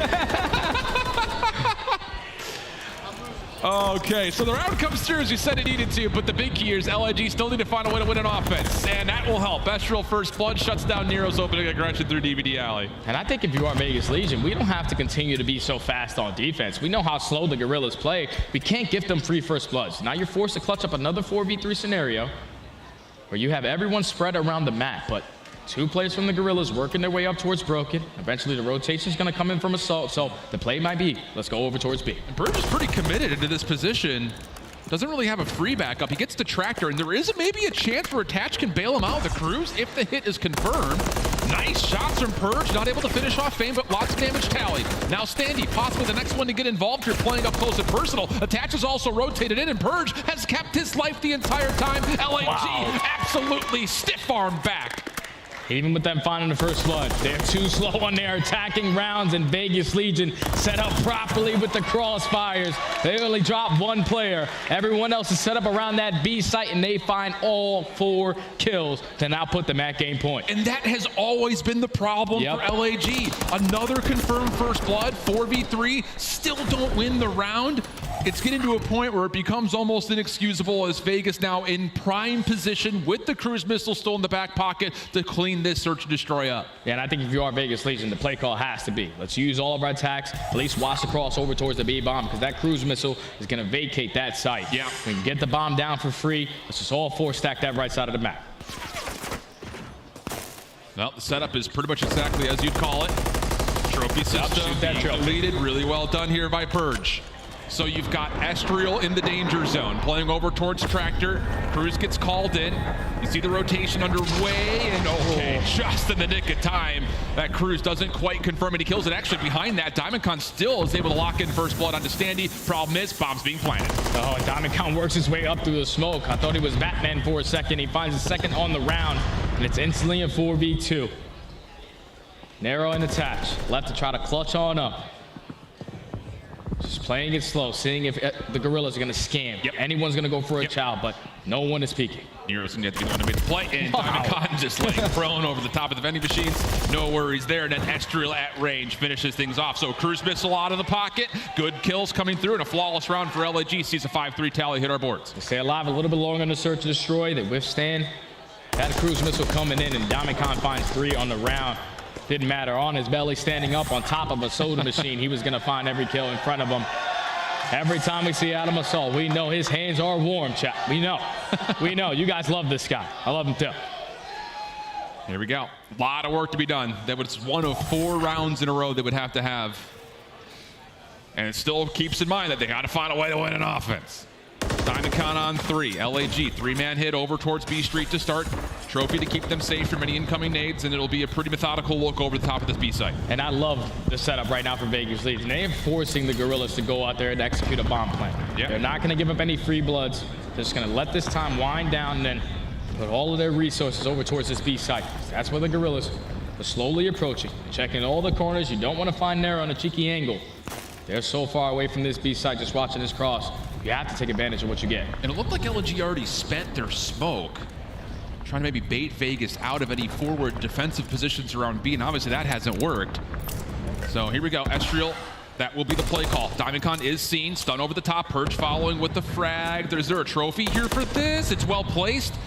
They stay alive, but a lot of damage tallied, and the smoke dissipates, and there's no move here. And now they're all trapped. They're literally all trapped, and at the same time, you have Assault slowly working his way up through A. He's hand in hand with Attach. If he can find the time and open up a kill, that's even better, but Diamondcon starts it off with the first. Assault with the island play finds the second. Now we should get this bomb down for free. Purge again. Getting a lot of damage dealt, but no, not this time. And 2 flawless rounds now back-to-back for LAG. Hold on a second, let them cook a little bit. Remember what I told you about this Vegas squad. They love themselves some invasion, search, and destroy, but they have had 2 different maps in 2 different series where they were up 5-2, and they lost this map 6-5 because those mid-game adjustments just came in better from the other team. And slowly but surely, the Guerrillas take their first attacking round of the map and are still alive in this search and destroy. Into the round 10 we go. What do you call here if you're Vegas? You found a lot of success up in the tempo, trying to get a bit aggressive. Do you hold on to that? Or is this going to be one of those, again, we don't want to give any intel. Let's wait for nades to explode first and then make our moves. Bomb carrier moving over towards the A side of the map. Both ARs watching opposite angles, though, for Vegas. Yeah, we know that Attach is always going to be the island player watching that deep flank. He's relying on his teammates to get something done over towards the A Street. I don't know if they know the positioning of Fame. Soul's putting down good cover fire to keep Purge at bay. But Fame again in position to be the playmaker. Lots of nades from this freezer area thrown over towards the courtyard. Fame hasn't seen this yet, though. Oh, Nero is snuck forward. The timing here could be everything, and there it is. Fame for first blood. Pops up trying to get a second, but not needed. 4v3, Diamondcon here now to assist. There's only 45 seconds left, and now you know where the play is going to be. That bomb is down towards the A site, so Vegas has to recover it. Standy getting a couple shots on him, but he's able to stay alive for now. Purge finds one, makes it a 3v3, but you had to take down Diamondcon. That's such a big kill. He would have potentially earned a cruise missile, but was just a 4v3. Is now with 3v2. Vegas can win it here. Salt in trouble, has to kind of back off, just value his life. Estriel trying to rotate over, but this is laborious. And they're going to have to go A Street on this. There's just no chance to break down that mid-tank position. So here comes the play. Assault over the top, sees Purge. A couple of shots land, but it's Standy on top of the bomb site to get the final 2 needed, and it'll be a 6-4 little late game heroic from Standy to confirm this and put Vegas up 2-0. And I know Vegas was definitely a little bit nervous as that game started to come back, but they grew themselves such a phenomenal lead that they were able to close out by making a couple minimal adjustments in that final round. Even with Nero getting first blooded, they found the trade onto Fame. but then they took mid-map control because the rest of LAG were basically in the back of their spawn. You have to play more aggressive. You can't leave your teammate out to dry by himself because no one's going to be able to trade in that situation. You put more Vegas players on that side of the map, they come out on top in the engagement because they have the better positioning. And now Vegas Legion walk away with the search and destroy. We know it's been a struggle for the Guerrillas, but they definitely had an opportunity to win that S&D, and now you're down 0-2 in the series. 7 first bloods for LAG. Not enough to convert into, especially, again, the offensive round. So it's becoming to a point where we are very clearly seeing what's going on with the LAG offense and search and destroy. On the other side, though, once again, another solid map for Purge, and that may be all Vegas needs to be, not just possibly, but they're going to be cemented as a top 6 team if they find a way to close the series out. That is insane to say, man, because we looked at this roster. They were 1-6 going into the event. I know they played a lot of tough teams, but still 1-6 is 1-6. Purge has stepped up tremendously in this series. Now they're up 2-0, 1 away from a top 6 place. Control, though, coming up next on High Rise. It has not been a beacon of success for Vegas, but there are caveats to that sentence. So hang on. We still have a lot of potential COD to be played in our last match. We'll be back with the High Rise Control right after this.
Start the season strong with the Call of Duty League Pack. Grab yourself the CDL Operator, Weapon Blueprint, and so much more.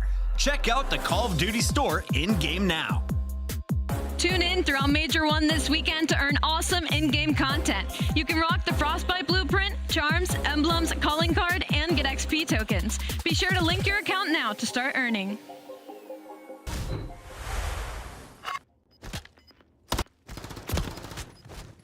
Oh my god. All good. That's on me. I died quick. Offense. Not a good look. Let's go.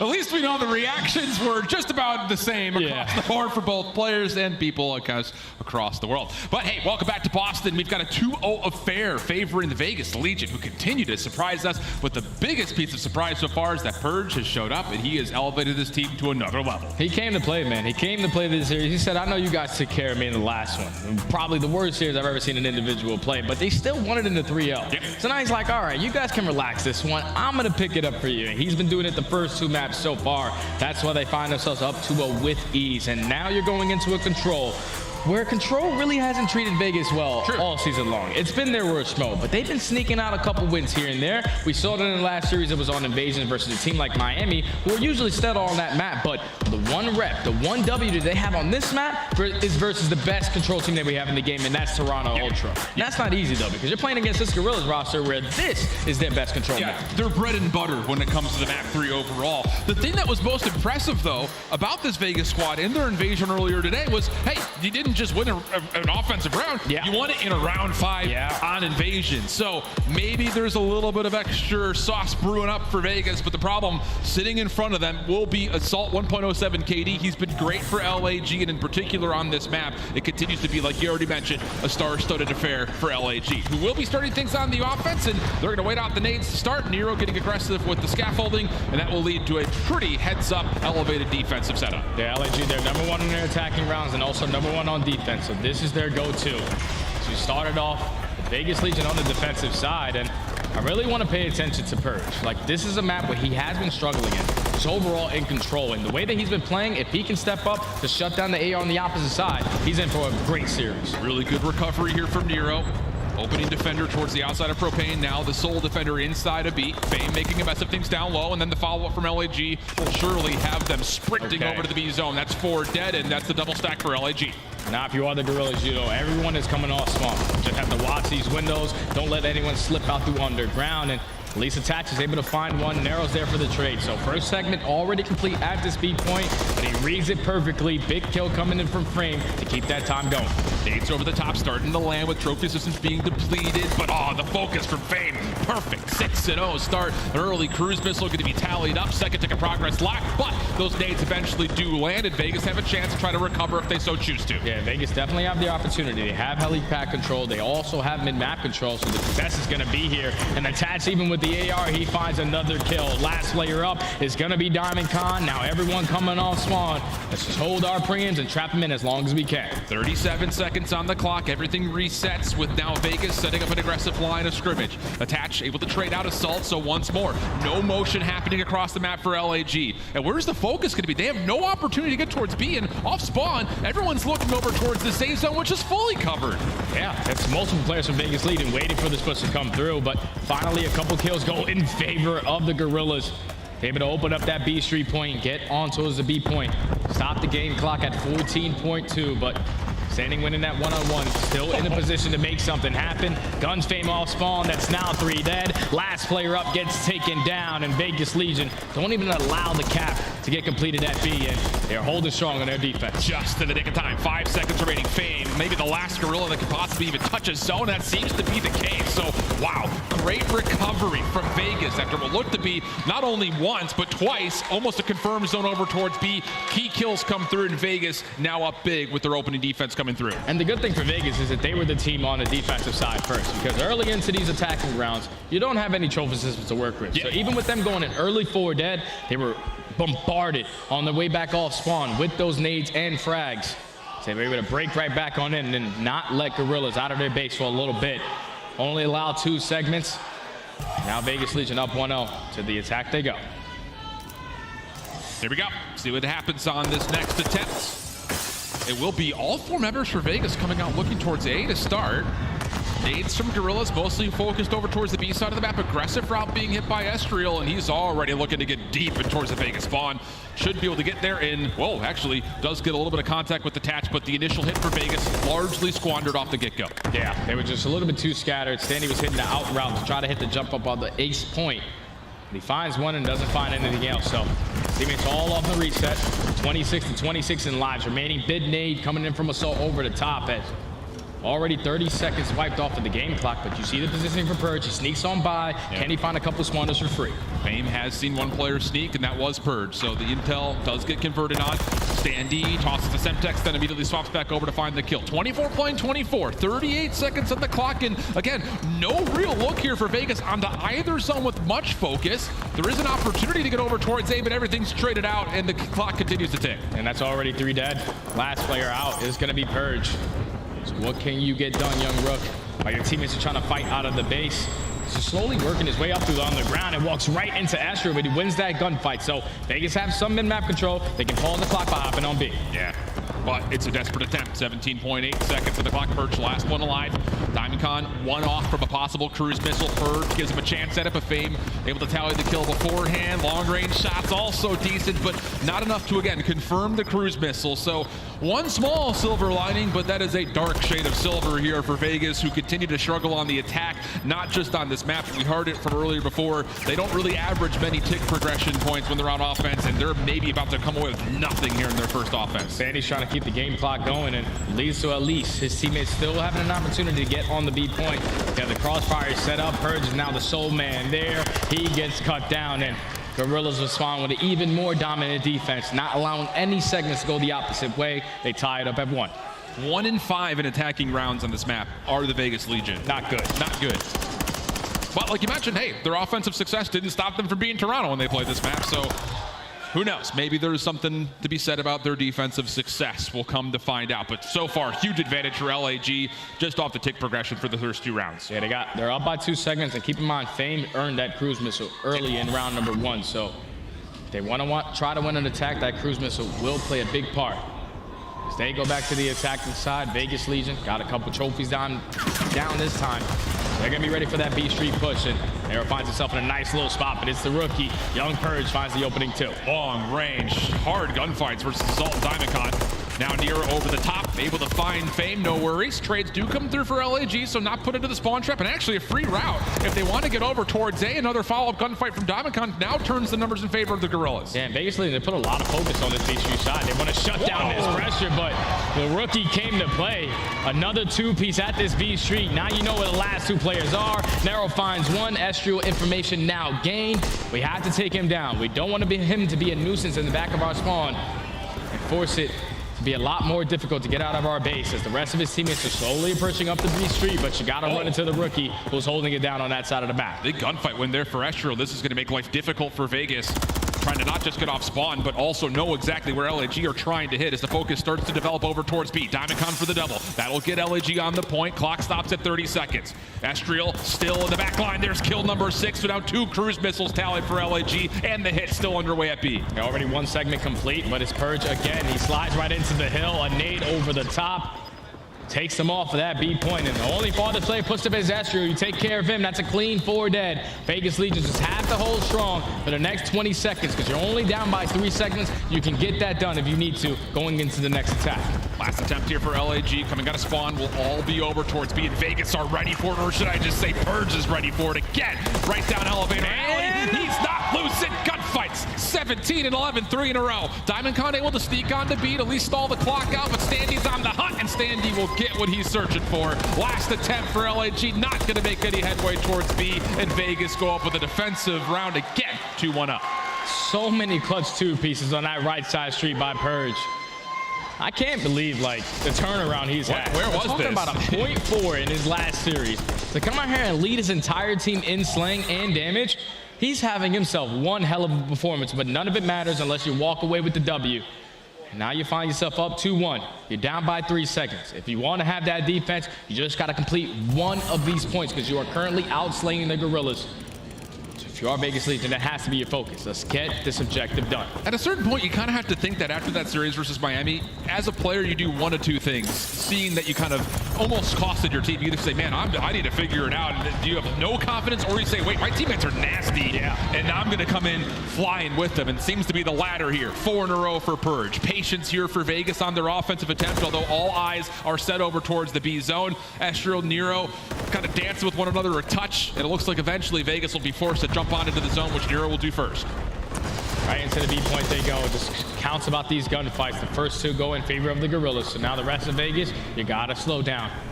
Gotta keep yourself out of your base, and that's what Sandy's trying to do, but some bad COD timing there.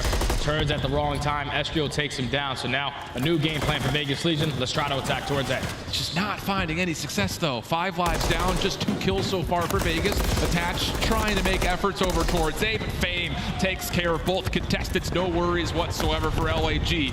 33 seconds on the clock, and Vegas just not really finding much ground to work with. It's going to have to be pretty one-dimensional again, but a couple of kills do open the door. That's a big 2 kills to start it off. Now you open up that B Street pressure. You still have a couple players around. Hey, if they could have won those gunfights, you're even in a better position, but at least you're able to pause the game clock. Can you withstand all the attacks that are going to be used to try to break into the hill? Sandy finds the first, but he cannot find anything else. It all falls into attach. He does take down one with a pistol. Nero's going to be there for a trade. Huge one-on-one. It goes in favor of Nero. Vegas got a segment complete. They're just so far away, and there's no trophies down to keep Nero alive. So back over to A we go. It's just passing of the baton, if you want to call it that. Feels more like you're just tossing horseshoes, seeing what lands. As LAG once again clean up the over threat at A. Back over to B we go. Just again, it's tug of war. Little seesaw between both zones as now Standy drops and the clock continues to grind away as Vegas are down lives here as well. Still 20 seconds left though. You have Diamondcon trying to decap that progression at B. Now multiple players around Vegas are at this B point. Just have to win this next set of fights. These gunfights are going to decide if you're going to win this map or not. Trades are abound. Second segment does come in. If you complete this third segment, you're in a great position. That's 3 dead. All 4 dead now. Attach is still alive. They have an opportunity to extend this time. Nero quickly to the middle of the map here to make sure the double stack is in, and Fame's going to call it a cruise missile here. That is going to be an extra 60 seconds added. Getting aggressive as Estriel, and behind the cover of the cruise missile, he will tally a couple of kills. So back to 5 lives go the gap between LAG and Vegas here as we have 60 seconds to play, looking for the A cap for Vegas. And it simply comes down to kills right now. And just looking at the tallies, Guerrillas are currently outslaying. If you are Vegas Legion, you complete 1 segment, you're going to guarantee that defense going into the last round. But here we go. First person on the point is going to be Purge. He gets cut down. The trade is there from Nero. Now Nero's going to just try to finesse, try to make something happen in it behind enemy lines, but all of his teammates drop. He's the last guy. You have to have a supreme amount of trust that your teammates off spawn can find these kills and find them quickly, but no one's taking care of DC. 2 kills in a row, Standy last one remaining. He will be quickly dealt with, but at least there was an extra bit of progress coming through. We're going to head into a round 5. Now Vegas Legion have to do what they did in their last series and figure out how to beat one of the best defensive teams on this map on an attacking round. I think it all starts with their start off, man. I feel like in that previous attacking round, they were just playing too slow. You allow the Guerrillas get pushed up on the map, and then if those gunfights don't go your way, they're already in your spawn, putting you in a nice little spawn trap. So it has to be a lot quicker if you are Vegas Legion. Let's get out. Let's try to use our gun to trade efficiently. We said the same thing about Invasion as well, right? Yeah. First couple of offenses for Vegas on Invasion were just real messy off the get-goes, but they figured it out in round 5. So, hey, throw it all away. Can you get it done when it matters most? Round 5 we go. And maybe you look to Standy to be the guy to step things up, just 12 and 20. That is very uncharacteristic for him in control. He's going to take the road route under towards blue. Long-range shots from Estro with the rival 9 clean. As first blood's tallied and the LAG defense over towards B holds very nicely. And that's another slow start off. It's already 3, make it 4. Now Nero's the only player out, and he gets cut down. So now Vegas Legion in a situation where this is not going to be easy. We have to get out of our spawn, but we also have to pause this game clock. So we don't want to let the time get away from us. They're slowly working their way up through underground. Trades are abound, but it's still LAG in a better position because they are on the defensive side. They're trading efficiently, just running all the way across the map, and the game clock doesn't pause until you get on the point. Finally, Nero able to tally a kill for Vegas. Little push through for Standy. Opens up maybe a route through mid-map. Fame by himself. Just on the scaffold, the rest of Vegas making their way from spawn on towards the B zone. It stops at 30 seconds flush. Diamondcon over towards Elevator Alley, working with the Salt. Now the focus has to go back over towards the zone. Nero up top, saves a life. Estriel off the pitch, and it will be even trades. 1v1 possibly for the zone here. Standy pushes through, finds the kill, and we stay at least somewhat locked in as Vegas making progress at B. That's a big kill, but Standy's just waiting for the reinforcements to come in, and now no. Estriel, time to invest that cruise missile. Nothing connects. It actually goes off the map, so the contest is still going to be here at this V point. You have V street control as well if you are Vegas Legion. We win these fights, we still have an opportunity. Looking for information on both sides. They know Fame is somewhere in the zone. They just don't know exactly where. Here come the kills. Now it's just if you can find Fame. Last player in the zone. Fame gets a double. Trying to piece things up for a 3, but not going to work out. Standy keeps the progress alive. Working with the Tatch. We're going to get a second tick of progress. Do LAG try to reclaim the zone? They do, because they have those tacks that are hitting everything. Everyone's one shot. Everyone is stunned. You just have to find a couple kills. They take down a Tatch. They take down Standy. Now Purge is able to slide right back on in and complete that extra time. So now they have a minute left, 12 to 15 in lives remaining. If you are Vegas Legion, you can't go for dead. You've got one player deep for LAG in Assault, just making sure no one hits over through blue. But the rest of Vegas kind of behind Purge, maybe trying to push this through B Alley. Purge is going to get all the way around the back. There are members for LAG looking for this, but that's going to be a split focus hit as now Vegas make their play. And this is where Purge can make something happen. Just have to find a kill, and he finds the right one. Now you can turn around, go towards blue. That's now 3 dead in the feed. All you have to do is take care of Estriel, and they do just that. Now it's on Purge, the rookie. How long can you hold them in the base? He finds the first. Throwing a little shimmy here, puts shots out into the second, but that's already 2 segments done. They're gonna win it. It's on to the third tick. It's double stack. Nades are landing, though. Fame's able to take down 2. It's just a Tatch. Last one left inside the zone, and he's hurt. He will be taken care of. 35 seconds and counting. Third tick of progress being depleted, and LAG have re-won the kills. 1 trophy gets the job done, but Vegas did not have any. So that has to be another clean 4 dead. You get that, the stack comes in, and you close out this series in 3. It's all about if LAG from across the map can get a read on this. 2 for 1 goes the exchange, but Nero gets on to stop the clock. Third tick of progress coming swiftly. 2 Gotta players move. are on. LAG have to move. There's only 1 player inside the zone. It's Estriel, but a team then comes through. Clock continues to tick. Progress getting depleted, but Attach could possibly still save the day. Tough gunfight, but the contestant's in. He's the last one standing and cannot stand tall enough. LAG will send this to a 4th map. Man, that one got scary, Alan. That one got scary. Vegas gave themselves an opportunity. You got a clean 4 dead. Purge was able to put himself in a position to get a couple spawn kills. He was only able to find 1. But if Vegas Legion had a trophy system in those final moments, they were going to close out the game in 3. Just attack usage from the Guerrillas off spawn, nade, stun, everything bombarding that propane tank. Fame gets the first 2 kills, and then Attach left by himself. He gets cut down. Just more lives on the side of Guerrillas to hold strong on their defense, and they stay alive in this series. Now down 2-1. I thought we were going to get another round 5 hero moment, I'll tell you. Wow, 35 and 23 from Fame with 6,200 damage. Mercy. So big hold from LAG, keep them alive. And now we start to kind of consider what this could do to reset this series as we look to a map 4, which is going to be played on Karachi.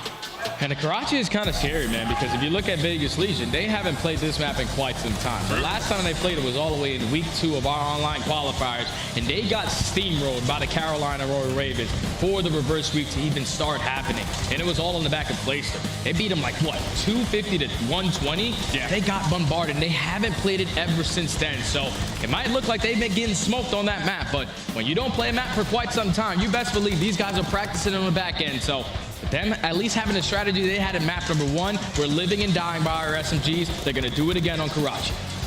But talk about the clutch shooting here from LAG. I mean, we talked about their search and destroy woes. That continued to be the case, but playing to their strengths, LAG have really shown us that that's continuing from the online phase here to what's happening over on LAN. And you're absolutely right. They were trying to hit the back scaffold with that cruise. Doesn't quite work out. And fortunately for LAG, like you mentioned, the nade usage has been great for them, and they got a little bit blessed because there's a team kill that came through for Vegas. But Is there enough to convince you that LAG can actually square up against this Vegas team now that all 4 players are here and gunning at an even level? Oh, without question. We know the Guerrillas. We hear it all the time from all the different pro teams. When they are scrimming these guys, they are one of the best teams in the game. You just have to put it together at the right time. And there's no better time than when you're back against the wall, down 2-1 in the series, to potentially go home. So now you're playing a Karachi HP. What we saw in map number 1 was them win a couple of rotations in the beginning, but then we're too aggressive in certain situations, like challenging the old time and not setting up properly for the next. And versus a team like Vegas Legion, who are phenomenal, when they put themselves in a setup, the best team at gaining time after a perfect hold, you have to make sure you're that team there early. I agree. And the other side of things, you want to talk about LAG, they're pretty miserable as well, rotating and holding on this map, but because they've had so many break opportunities, they're actually holding one of the league's best break percentages on this map in particular. So it is, again, going to be very easy for us to focus on, because what's happening in the first 20 seconds of these hills, or maybe even 10 seconds before they open, because the rotation to hold percentages have to be better for both these two teams, and once more, that could be the difference maker in how this map fares by the end of it. You know the hand warmers are going to be strapped. Adam Assault, making sure he's ready to go. But when this team usually has success, it's on the back of DiamondCon. He puts up a 1.29 in his last series. He's kind of been slowing down in this one. It's been all about fame. It's been all about Assault. But if he can step up and be the player that I expect him to be, I think he's the best player on the Guerrillas roster. I agree. They're going to be able to force a game 5. And I think the thing about Connor, too, is the fact that he doesn't often have to be the guy. Yeah. And he kind of, in maps where he's not taking over, he's still putting together great numbers. It just hasn't been an electric or kind of star-studded fashion. He's just consistently putting up really even stat lines. So if you do get that extra little bit of pop-off, he 100% becomes the next factor for LAG. I'm wondering like what Vegas' game plan is going to be on a map like Karachi. Yeah. Do we decide to contest P1 down to the T, or give that all again to the Guerrilla side, set up properly around that Cafe Hill? Because we know it was all about map number 1. It was blow for blow until the very end of the game, where Vegas Legion had to make more stuff happen on the map. We know the Guerrillas are a really tough team in HP, but the Vegas Legion have an opportunity to earn more CDL points going forward, getting a top 6 placing, and completely turning all the heads of the people who didn't have faith in this Vegas Legion squad. Just is a very appropriate graphic to pull as well. You want to talk about when DiamondCon's an X Factor. What numbers does he pull? How about that? 1.7 earlier versus LAT. Not needed to be in the hard point. So what will happen here? Like you mentioned, are we going to see the SMGs really start to light things up? Is that what Vegas tries to rely on? Or will we see early rotations from Purge, finding him easier eliminations, easier engagements? Only time will tell. As we get into a little American Ninja Warrior here for DiamondCon, just parkouring all over Karachi as he will lock things down on the right side. The rest of LAG take their focus over towards Vegas on Rumble. Yeah, Vegas going to start off the better side, so they're going to start off with this initial P1 time, and you can already see Nero knows exactly what's going on. You're not going to hit me with a flank through red. I'm going to be able to soul all this time. That's now 3 dead in the feed, and this is where Vegas Legion can start to maneuver on the map. Standy was going to be the first player, but he does get cut down going for that deep pinch. Now the rest of his teammates just have to watch over this P1. They're doing a great job until now. Diamond and Estriel, they've combined for 2, and just got to make sure you take care of Purge so you win that rotation as well. Oh, good first gunfight. He's given himself a little bit of time and space, but Fame will put to rest any threat on the stretch over towards P2. Team Nate unfortunately put Standy out of commission on the hard point, so we'll have a 23.7 rotation over towards red. Fame first one to make contact. And this is where that whole percentage has to turn around. 11th on this map. You have to put yourself in a position to get these initial fights. Already a man down off the rotation. Assault does a great job of playing that nice little angle with that AR to take down Nero, but Vegas Legion are here. They're not allowing any points to go in favor of LAG. Yeah, these threats of gunfights actually kept Assault from throwing initial trophy system, so Vegas will get in from the front. LAG still able to reinforce through Dumpster Alley, and now it's just a 50-50 scuffle over the hard point itself. Fame opens things up and turns it into a nice double, so there will be another break attempt here for LAG, but a lot of weak bodies means that LV still have a chance to 50-50 this hill. And this is a perfect play right here for Vegas Legion, because you already have that rotation over towards next. You have players in a position to still contest this hill and not give it all up to the Guerrillas and get them back into this game. But as I say that, both those players drop, so the final 20 will go in favor of the Guerrillas. They're going to have a nice little lead, up by 10 points, but full rotation is going to be in favor of Vegas Legion. And even with the tap spawning out, he has a free pinch spawn, but the Guerrillas, they actually read it. Yeah. Really good setup here. You just do not want to get caught from behind. If you can get Market into your name plus this little play from Fame up mid, there's a chance you can completely overwhelm the hard point. And just as it opens up, the kills come through perfectly for the Guerrillas. Still one player spawning close in Purge, but there's so much distress over the top of the hard point. Purge able to find the opener, trade it out. LAG not able to get into the hole for now, and Nero makes sure of that. Numbers now all of a sudden kind of flip-flopping as Vegas have a chance to re-break. Yeah, it was back and forth, back and forth. Vegas Legion had the preferred side, but you allowed Fame to walk right up the middle of the map, but they do not get anything from that. Vegas Legion right back into the hill. Fully set up now. You know where the pressure's coming in from. Middle map and the junkyard side, which is half those strong, but we also have to start thinking about that rotation. There's only 25 seconds left, and Guerrillas are a step ahead. A couple of finesse skills coming out for LAG, looking to contest this scrap time, but as everyone gets pushed aside, now the rotation focus becomes pretty much imminent for both teams. Attach able to clean things up. That will make sure the last 10 seconds get tallied to Vegas. So 70 plays 49 over towards this fountain hard point we go, and it's Standy through shops, actually further than that, to try to get things a little bit mixy for Legion. And I love this play from Standy because you see all of the Guerrillas arrows. They're focused on the back end, watching the top plat hop up, watching the low ATM as well. But he actually doesn't go for a pitch. He's going to commit to the team fight with his team. Gets Fame one shot. Is anyone going to be there for the trade? No. They find him, but it's still more bodies and better positions for the Guerrillas. Clean three. Last player up is going to be Purge. Just got to play your life. Does well. Trophy system comes down, so he's at least got shops to the name of Vegas. Hardpoint still in the name of LAG. Reinforcements from the front looking decent. Standy next one up. Just 30 HP. Has to kind of, again, wait. It's just so labored. It's so tedious to try to break through the hardpoint. And the SMGs for LAG continue to rip things apart. They reclaim the lead with 20 seconds still to fight. And this is the play that I thought that Standy was going to make right off the rip when he popped that dead silence to flank that red push.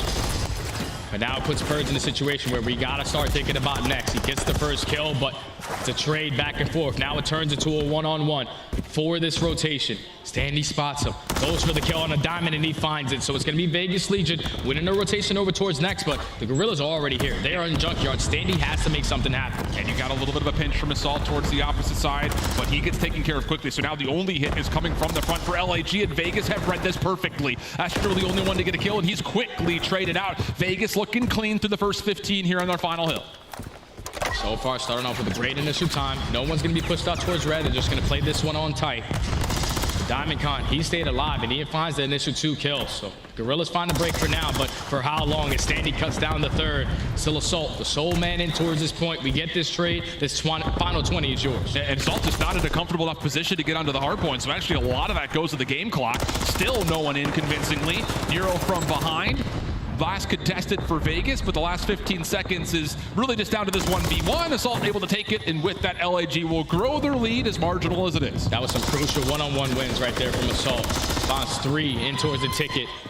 And now you lose that rotation over towards next. Standy trying to line it up again. Perfect read on the Diamond Con. Had a slow start in that control, but instantly answering back. 14 and 10 to start. Only 5 seconds to his name because he's the cutoff man, but it's Vegas Legion early setup on the second rotation to Hills. And this spread around the hard point is going to feel very comfortable for Purge, who finds himself in the time because Attach has got him covered on one side, Nero's got him covered on the other. Vegas, a complete surround, a complete buffer here at Rubble. Now taking the lead and growing to one of the largest margins to this point. LAG trying to fight this through market side. 3 players coming through. Standy gets a read on a lot of that and just backs up to just try to help the hill. That's all you got to do. Just get the info. All right, now I have your crossfire. So if they attack from the top, we will be able to cut them down. But they take down Standy. They find 3. And at the same time, Fame is the only guy off the rotation. He does take down 1, but now the reinforcements are here for Vegas Legion. Basically a tied game going back into the cafe. Can Estriel find anything on this opening hit?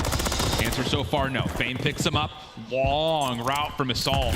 And Nero has no idea. I mean, it's a mess. There's split spawns all over the place. This just comes down to who wins the individual gunfights. Assault on 4 in a row, really getting himself back into the game. And with, again, help from his teammates from Hotel side, he can get in and get some time for LAG. Now Vegas Legion are in a situation where they need to find a break because that rotation is going to be free for the Guerrillas. It's already 3 dead. Last player up is Standy. Make it all 4. So what is their decision now? Do we decide to go for that rotation or do we decide to play for that junk time? It looks like everyone is committing towards the next hill.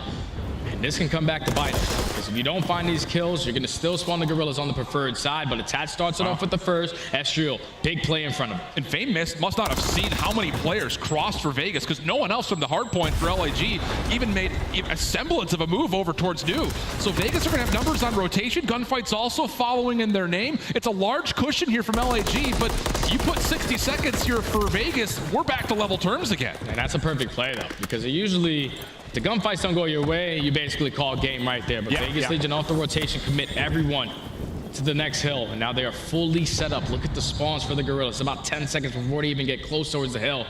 As you see Fame just playing it slow towards red, while the rest of his teammates are trying to set up a pinch through chicken coop. Falls into the hands of Nero. He takes down one, Standy finds a second. That's now 3 dead. It all gets shut down. Absolutely picture perfect for Vegas. Diamondcon keeps marketing control for LAG, but with 35 seconds on the clock, how much do you actually commit for this break attempt? It's going to be so difficult to come through. Diamondcon's pistol may have given the green light for LAG to hit this one last time. 25 seconds remaining. Purge, last one standing, gets the first cleanly. Now to the back doors. He's got the rifle in hand, but can't spam down Assault. And with that, LAG will confirm the break. Vegas doesn't want to let any more seconds go than they have to. And Attach coming back to the hard point, reclaims the scrap time. That's a big couple of kills right there, because now you have already a couple players from Vegas Legion set up in towards the New.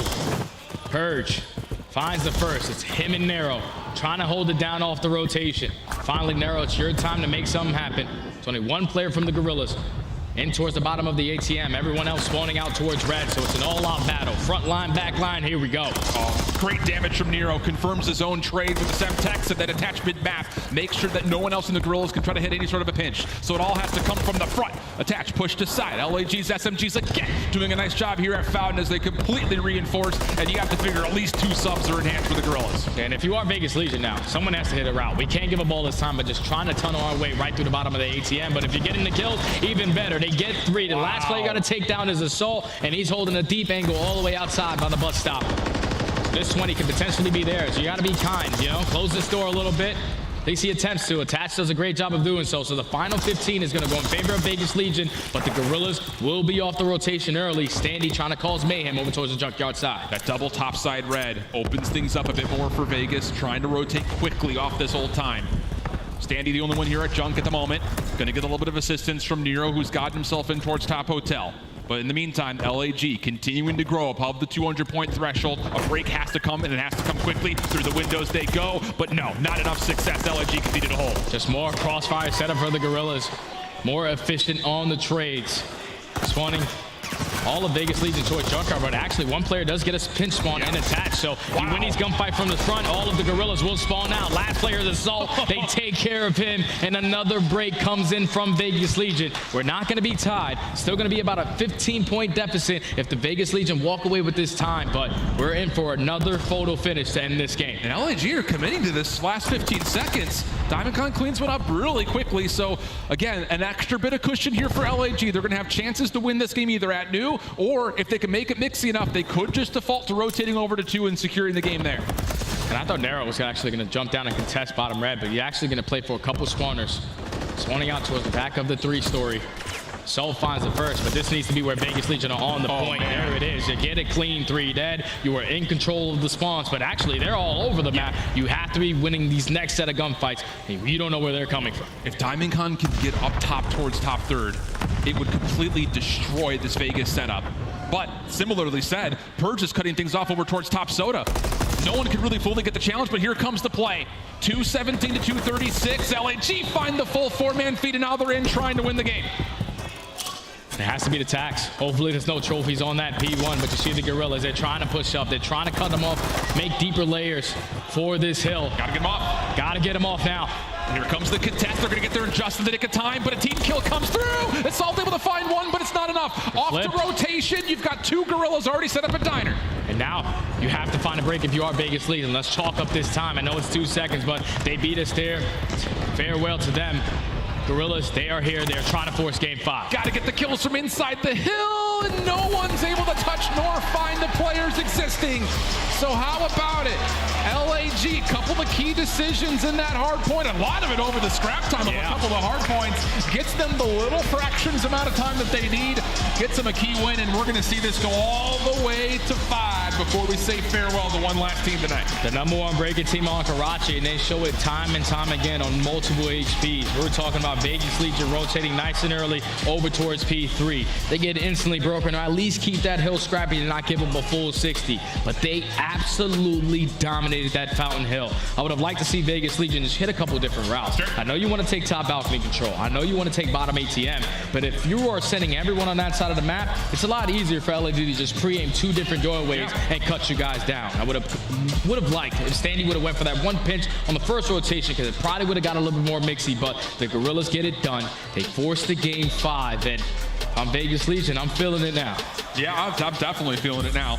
And I think the thing that's really impressive about this LAG team, and maybe what kind of throws a lot their direction, is their ability to put Fame onto a second sub without question and have him shred with it, in particular over Fountain, which you can kind of see that gap continue to be where they first made their comeback, 49 points going into it, 82 to exit. Then the second time around, another 20-point gap that they were able to build through that Fountain hard point. They were just always staying ahead of the game. And then even when Vegas Legion found themselves winning those rotation gunfights, winning that junk time, and having early players in towards the next hill, they just didn't have the right bodies. They were losing those key gunfights. The Guerrillas came out on top in all those trade scenarios, and I don't know. Now we got a game 5. Finally, Alan. Jesus. Well, we got a terminal search and destroy. There's a lot to be said about what happens. We've got one more map here for day number 2 in Boston. Do not go anywhere. We will say farewell to one of these 2 squads. Otherwise, the other will find themselves at least top 6. Terminal to decide when we come back.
The Painted aBeZy bundle is available now in the Call of Duty store. Inspired by the folk art of Oaxaca, this stunning bundle offers colorful, vibrant, and mythical items you gotta check out. Welcome back to Boston and welcome to a Map 5 affair to finish off day number 2. Vegas and Guerrillas locked into a good one. And Jay, I gotta ask the question, do you want the good news or the bad news spin on this Map 5? You always gotta start with the bad news. The bad news is it's a Map 5 in a reverse sweep situation that Legion has found themselves on the losing side twice. They're also our only team to be reverse swept. Oh, that's not good. I told you, they're feeling it. They're feeling it, but at least for them, they have their bread and butter search and destroy to close it out. They're going up against the Guerrillas, who have been struggling in search and destroy all season long. And the good thing for them as well is that they have not played this map as this roster. So it's all about your game plan. It's not about countering the other team. You stay strong to what you are good at, and that is being the #1 defensive team on tournament. And I think on top of that, we've seen a couple of really awesome plays from Standy on this map from the attacking side. So yes, there's a little bit of salt maybe possibly in the wound here, considering Vegas' track record in reverse sweep situations. But the easy, soft way of putting it is that, yes, like you said, this search and destroy has been great for them. Just comes down to, can you execute going up against an opponent that you don't really know?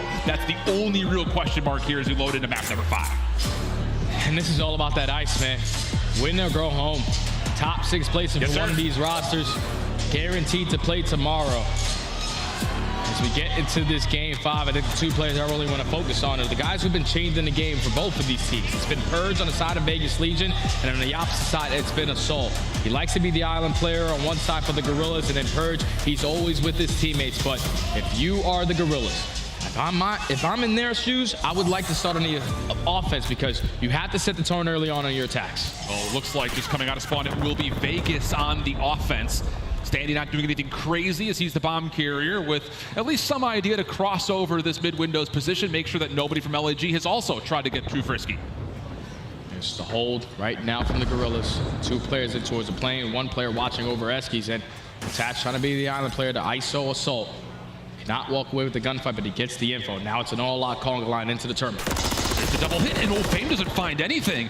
So needed to go at least 1 for 1. Estriel has a frag cooked up, doesn't connect for the kill. So Purge planting will get this down successfully, and now we're in a 3v2 post plant. 3v2, left up to Estriel on Assault. Assault working his way up through hallway, but Estriel gives his positioning up.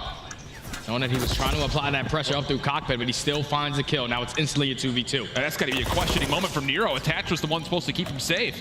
Now Attach finds himself in a little bit of trouble. So we got individual 1v1s on both sides, but LAG are coming back trying to take care of Attach here. This is taking so much time. Attach just finesses his life, but on the other side, Estriel wins the 1v1. Attach quickly, has to go, gotta run it. And doesn't even get here in time. Already halfway defused. Attach, do you get an angle at this? He does, and that is enough for the, bomb defused at the last second. It's bomb defused, man. That's bomb defused right there from the Guerrillas. Assault and Estriel play it perfectly. The fact that Estriel was able to get that guy 1 shot through the cockpit, reposition himself to go for the flank, find that kill, and then it just turns to a 1-on-1 on both sides of the map. Estriel gets some great timing to win that 1-on-1 and instantly stick the defuse. Just in the nick of time. Attach, maybe if you're running a little bit of lightweight right there, you're able to get there, but that's the LAG standing strong on defense. Doesn't get any closer than that, though. And now we've got LAG putting a lot of opening pressure over towards the jet bridge. Standy on the inside, goes prone, has Nero watching his back, but LAG haven't committed to actually hitting here. They have Estriel down low, and as Diamondcon finds first blood, now you can hit the plane from multiple points of ingress. This is what I've been asking for this Guerrillas roster, a little bit of aggression on their attacking side. Diamondcon just instantly jumps out of mid windows, finds the first blood, and now if you are Vegas League, you just have to hold these crosses. Purge evens up the numbers, makes it a 3, makes it a 3v2, and he knows Diamondcon is still in that position. The rookie gets it done. 3 in the round. Now it's a 3v1 for Assault. And they're going to know exactly where his position is. Attach will drop over towards the B side of the map. Bomb down. This would be a 1v3 for Assault. 33 seconds on the clock. He's going to have to move pretty quickly in this situation. The only bit of good news is he does have the ability to play off nades. Just comes down to, does he want to throw any to give his position away as the hit starts to come over from the front of plane? Just a little bit more difficult because that bomb is going to be down on the bottom side of the plane. So you pick it up, and now you have to fully commit over towards this A site. And Plays right into the hands of Vegas Legion. Some bad timing. He still has an opportunity. Oh, but Assault, I don't know if he maybe heard something from Purge or maybe got a call out of some sort, but Purge bails at almost the exact wrong time. And that's just another round. We saw it all of Invasion. Yeah. They find the first blood on attack, and then everything else just collapse at that. You get that first kill. Now you're forcing all of Vegas Legion to back down. They know that you have bottom plane control. They know that you are pushed up in their base. Let's just everybody regroup, go back into the plane, play the trade, and get the bomb down. Just allow Purge to isolate 3 different players to secure that round. Vegas Legion standing strong on defense so far. Just too cute, trying to find kills on rotation defensively, right? So here we go. 3 kills for Purge, still standing in a row. And how about this for Vegas? Trophy system down, all 4 members coming through. Stun does land before the trophy system gets fully utilized though, so that slows things up just a touch, and that actually gives information to the Guerrillas that we have to kind of back off B and play retake. This is not easy to get done. To our Vegas Legion, let's try to commit to the bomb plan as fast as we can, but here come the tags. No trophy's gonna help around that bomb site, so you can't fully commit towards the bomb, but eventually Vegas Legion still in full control of this V site. You just have to work this plan. And LAG are not biting at this. Finally, Standy will recommit to try to get the plant off. DiamondCon top AC gets a look at the exit, but did he see Nero down low? That's the real question. Estriel able to isolate. Good first blood, stays alive. DiamondCon follows up, just leaves Nero by himself, and he can only do one. Attach once again, similar position, just on the wrong side of the map. Bomb being defused. It feels like deja vu, but no drama here. Estriel finds the kill cleanly, and LAG take a defensive round again. That's just perfect right there from the Guerrillas. No one is panicking. Even if the bomb gets planted, we have those tags to invest to at least get the positionings known. They start off with the first kill onto Standy. DiamondCon finds the second through top AC, and then even with attachment in the island player, finds that kill in the terminal, but he's nowhere near the site. Just hop the bomb, stick it again, and the Guerrillas respond. Back-to-back defenses for both squads. It's gonna be one of those situations kind of just based on how we've seen these first 3 rounds. Will LAG continue to try to change that tempo up and get aggressive early? We kind of asked for it. We were clamoring for it on the invasion. It finally started to come through. This time it's a show of force towards B. The bomb is not a part of this play though, but Vegas are giving them a little bit of a workout. Try to fight this from top Eskies, but the nade lands, and that's enough for the bomb to start to rotate over to get this planet. You get another first blood now. You have full B bomb control in the man advantage. Sometimes on terminal, all it takes is one attacking round to secure the map. This can potentially be it, but they are not working this bomb plant just yet. Vegas Legion, they are perfectly set up around the repositioning just in case they try to get this bomb down. Andy can watch the cross. Nero pops out, finds the first. Help from Purge, but doesn't find the kill. Just left to Standy and can't quite double down. So there we go. It's been tough offensively for the Guerrillas, but a key round there to put them up 3-1. Yeah, that's good stuff right there, to be all out aggressive up through the Eskies, get the first blood with the nade, and then just play it slow. You keep everyone with their gun up, and you don't catch anyone off guard putting that bomb down. They wait for that push to come in for Vegas Legion, because it was any moment, and they were fully set up to watch all those crossfires and find all those kills. So now that's 2 rounds in a row. The Guerrillas secure an attacking round, back to the defensive side. Got to find some ice if you're Vegas as well. Just have to have it. Can they do something here on this offense to get us level, or at least closer to it, very quickly on? And how about this route from Estriel? He is already deep over towards Jetbridge side. DiamondCon tosses a nade as he gives up the position over towards top AC, but for LAG, this defense is all circling around. What does Estriel want to do from here? Estriel's right now, I'm pretty sure he's low plane, so he's watching the cross in towards terminal. They have a crossfire setup between him and Fame, so Vegas Legion is trying to find the setup of what they are doing. Get a couple shots down onto Assault, give them the reposition from bottom Eskies, but him and DC, they've been holding down that Eskies area. Giving a lot of space, but not giving away anything around the bomb site or LAG's defensive setup. Play has to start to develop. 43 seconds on the clock. Maybe a little bit of doubt starting to creep into the LAG setup as Estriel will back up over towards the B site. Couple of tags towards Standy's direction at Library, but this smoke has to be the go call on what they use to try to hit one of these 2 sites. And at least an arrow getting picked all the way across the map, and now there's only 25 seconds to work with. We have to see some commitment from the Vegas Legion. It looks like it's going to be over towards the plane. Fame gets the call. Now Fame is going to be ready for these fights. DiamondCon helps him out on the cross. Now on the turn, Fame still in a great position as the bomb starts to get committed. Just comes down to the timing here. The bomb, they're going to want the body planted. Fame from the backside though, doubles them up, little collapse. Now 4 in a row for FaZe after the 0-3 start, and the bigger news here for LAG, a wide margin here, 4-1 up with about 5. So they've been struggling to search and destroy all season. Why the hell have we not been playing Terminal? Dude, I'm saying. They're putting it together at the right time, and I think right there in that final situation, Fame is probably playing for more XP, you know? He lets the bomb go down, then he finds the final 2 kills. He knew where the pressure was coming in, but he gets the job done. That's now 3 in a row for the Guerrillas. And if you are Vegas Legion, you have been in this position before. You have been up 2-0. You went to a game 5 where you usually try to ice up, but now you are in the grips of potentially getting reverse swept for the 3rd time this season. Guerrillas trying to continue it on. 2-2 split here for Vegas. Similar idea for LAG. Show of force over towards B, but the bomb is not a part of the play. And once more, Vegas giving them a little bit of a workout. This time, not as much so. They do not give away the first blood. Everyone stays healthy. Now it just comes down to what is this play supposed to look like for LAG with the bomb still on the A side of the map? Yeah, I don't know what the play call is. Island player watching the deep pinch. You can't even work the bomb site, and now that you have B site control, at least Estria works his way towards top 3, but there's 2 players here. They're trying to isolate him, and he gets away with his life. Big play right there from Estria to get all the information for his team. How does he manage to do that? Salt gets tagged by a nade, still stays alive off the regen. Bomb starts to make its way back over as LAG, I'm sure, are feeling really antsy about the longer they stay here at top Eskies. And what? Team lead on the Fame? I don't even know how that happens. Okay. Well, Estria at least makes up for it. Makes it a 2v2 through the top gunfight. And now that bomb goes down. DC and Assault standing in Purge on the other end. This is a must-win round for Vegas Legion. We're gonna get 2 1v1s. Diamondcon through Library. Whoa! Headshot on the standee.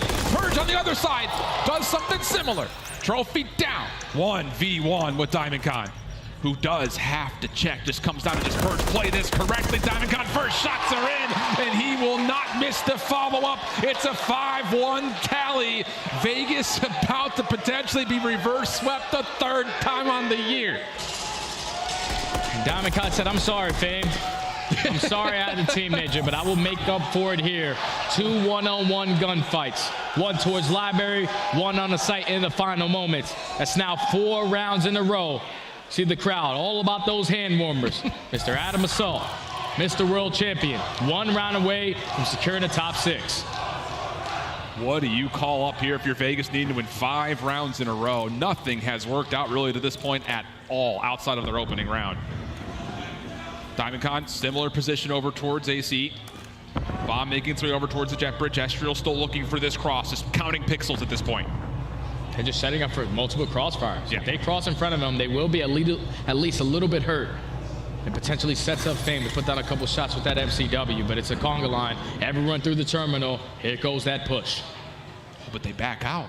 Fame doesn't bait towards this though. He's just holding it, waiting. Stun doesn't get all the way into the tail. All Fame's position is so critical. He takes off the bomb carrier. Diamondcon following up, and now Estriel makes his move. 2v3. It's Hatch and Purge. Let's try to make something happen. That bomb's going to be down in towards plane. It's not going to be easy, but Attach trying to find a pick through the middle library. Someone's got to connect. Problem is, LAG know where this bomb should be.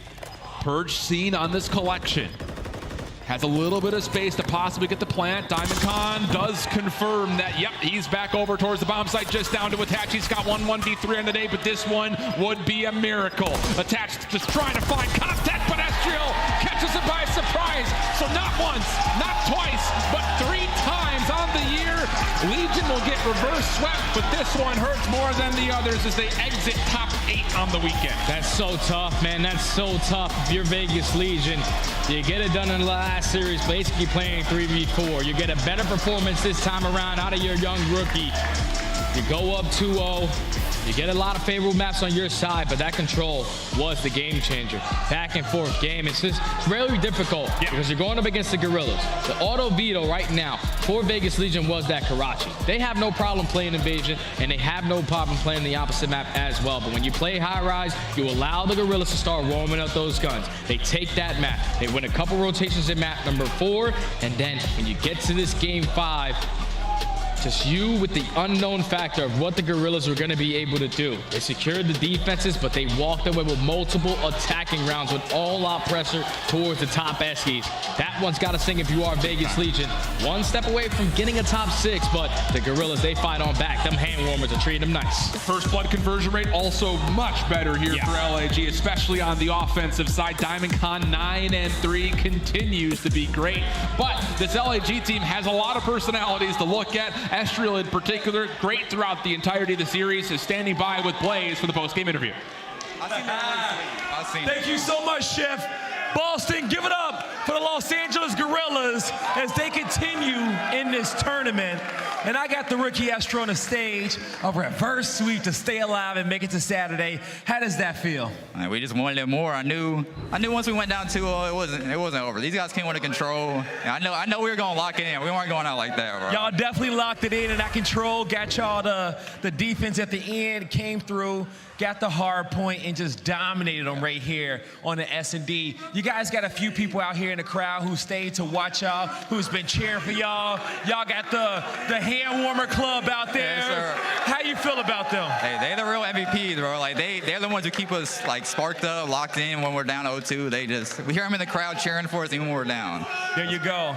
And you know, lastly, with you and your squad, y'all about to go into tomorrow. What do you guys want to get better at? What do you guys want to do to make these fans proud? Just don't even make it stressful. Don't even go down 0-2. Just make it easy. Just keep it easy. Don't even make them stress, bro. Don't even make them stress, okay? Astro's going to do it for you guys. Give it up for the Guerrillas one more time. That's going to do it for us on the stage. Chris, take us away. Awesome to hear from Estriel for the first time on a main stage here at the CDL, and the man has a lot to celebrate tonight. You fall down 0-2, you're facing elimination, and then they rattle off 3 wins. This is the 3rd time Vegas has been reverse sweep. I kind of saw this one coming, Nameless. You called it. Yeah, you did call it. I mean, and it starts with that control. Honestly, looking at this series as well, like the coaching side on Las Vegas or whoever made the veto decisions, just a bad choice. You opted to get rid of Karachi Control, which is LAG's worst map, take a gamble and play high-rise. Guess who's the #1 defensive team on high-rise control? And it's definitely going to go up after that one, too. It is LAG. So LAG knew they had that in the bag when we get to that game 3. And honestly, Fame had an incredible performance there. They used that momentum to get the next respawn as well. Yeah, Chance, I was going through my notes here. Fame game 3, 35 kills, 18 objective plays as well in that control, setting them up to stay alive. Fame, no, I mean, he absolutely played out of his mind. He has been like a big moment player as well. Like, I know like the day one, the one he doesn't check the bomb on Cellium, but he was frying before those moments. Just unlucky about not checking the bomb. But outside of that, popping off this morning, popping off the control, the objective kills you pointed out, that is clinically absurd. And he's making the high IQ plays. You see it there, being sneaky in the cockpit as well. So I think Fame is a player that, like, when we first saw him with Minnesota Røkkr last year, just super strong the entire time. As soon as they got it comfortable, man starts to fry. Ali, you always enjoy watching AR players. How about DiamondCon to close things out with that 9-3? I mean, DiamondCon's just been a consistent player since the beginning of the season. So for him to go 9-3 in game 5 for the reverse sweep, nothing slight for DiamondCon. Just another day in the office. All right, well, they're rushing everybody out of the venue, so let's recap this quick, everybody. Jump into the start of the day. We had 5 matches, but it all began with our world champions, the New York Subliners, as they faced off against the Carolina Royal Ravens. Royal Ravens, 1 win online coming into this tournament. No expectations. Clay and the crew gets it done somehow. And it's like they're playing with 2 new guys. They've barely had any time with TJ or Fellow, like 2 weeks at best, like not even. So that is absurd for the Subliners to get taken down at all, especially in a fashion like that. New York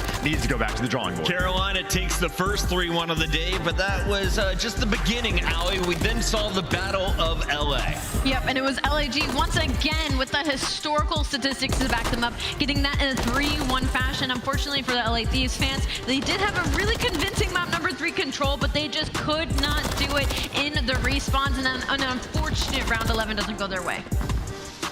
Yeah, you know, in the Battle of LAG, they typically do win that series, and they look great doing it. Once again, you know, we were highlighting Fame then, and we highlight him now. This guy in Search and Destroy has been unbelievable, picking up 6 first bloods throughout those 2 maps in that series. The kid's a monster.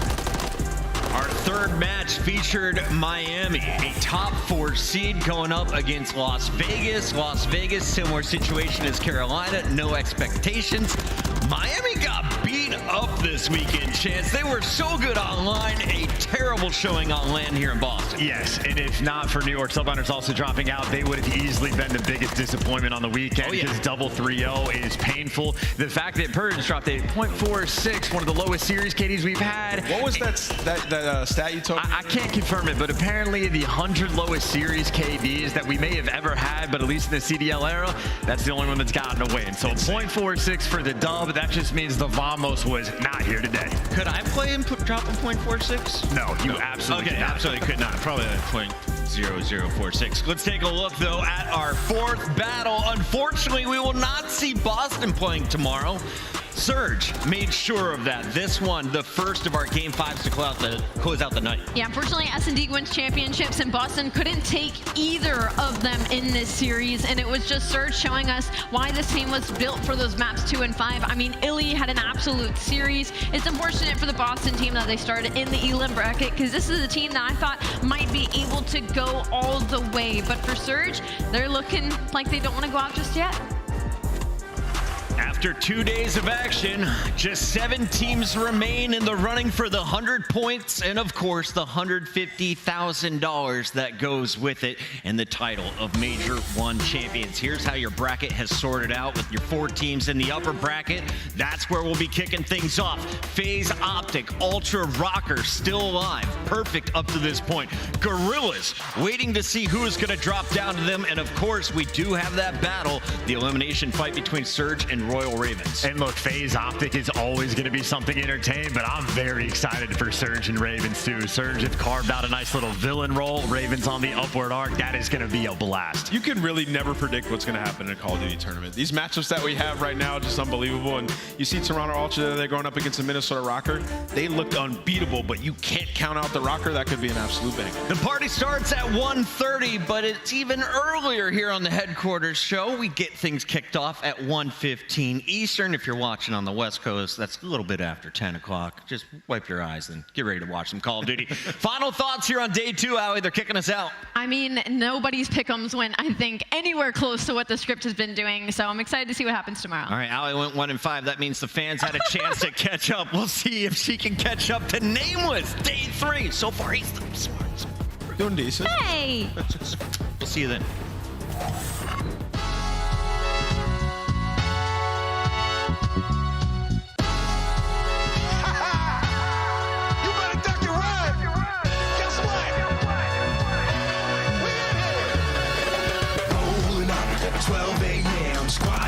And we all brought friends, no heat, all we breaking rules. Open doors, all we bust them in. Rolling up, 12 a.m. squad beat, plus a couple friends, no heat, all we breaking rules. Open doors, all we bust them in. Friday night, like 100 degrees. The block stay hot, but my wrist don't freeze. Didn't pull it out, never had to squeeze, and I stay all day just collecting fees. Pulling down my scully, it's about that time. Better cross the street, better tuck your shine. Gonna walk these dogs, gonna take what's mine.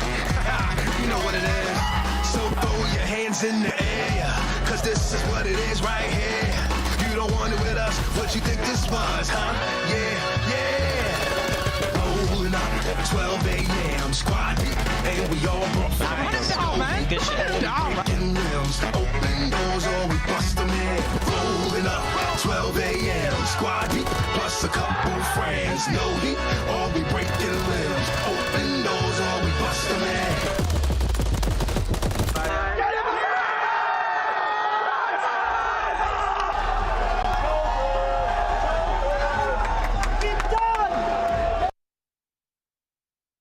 One kid.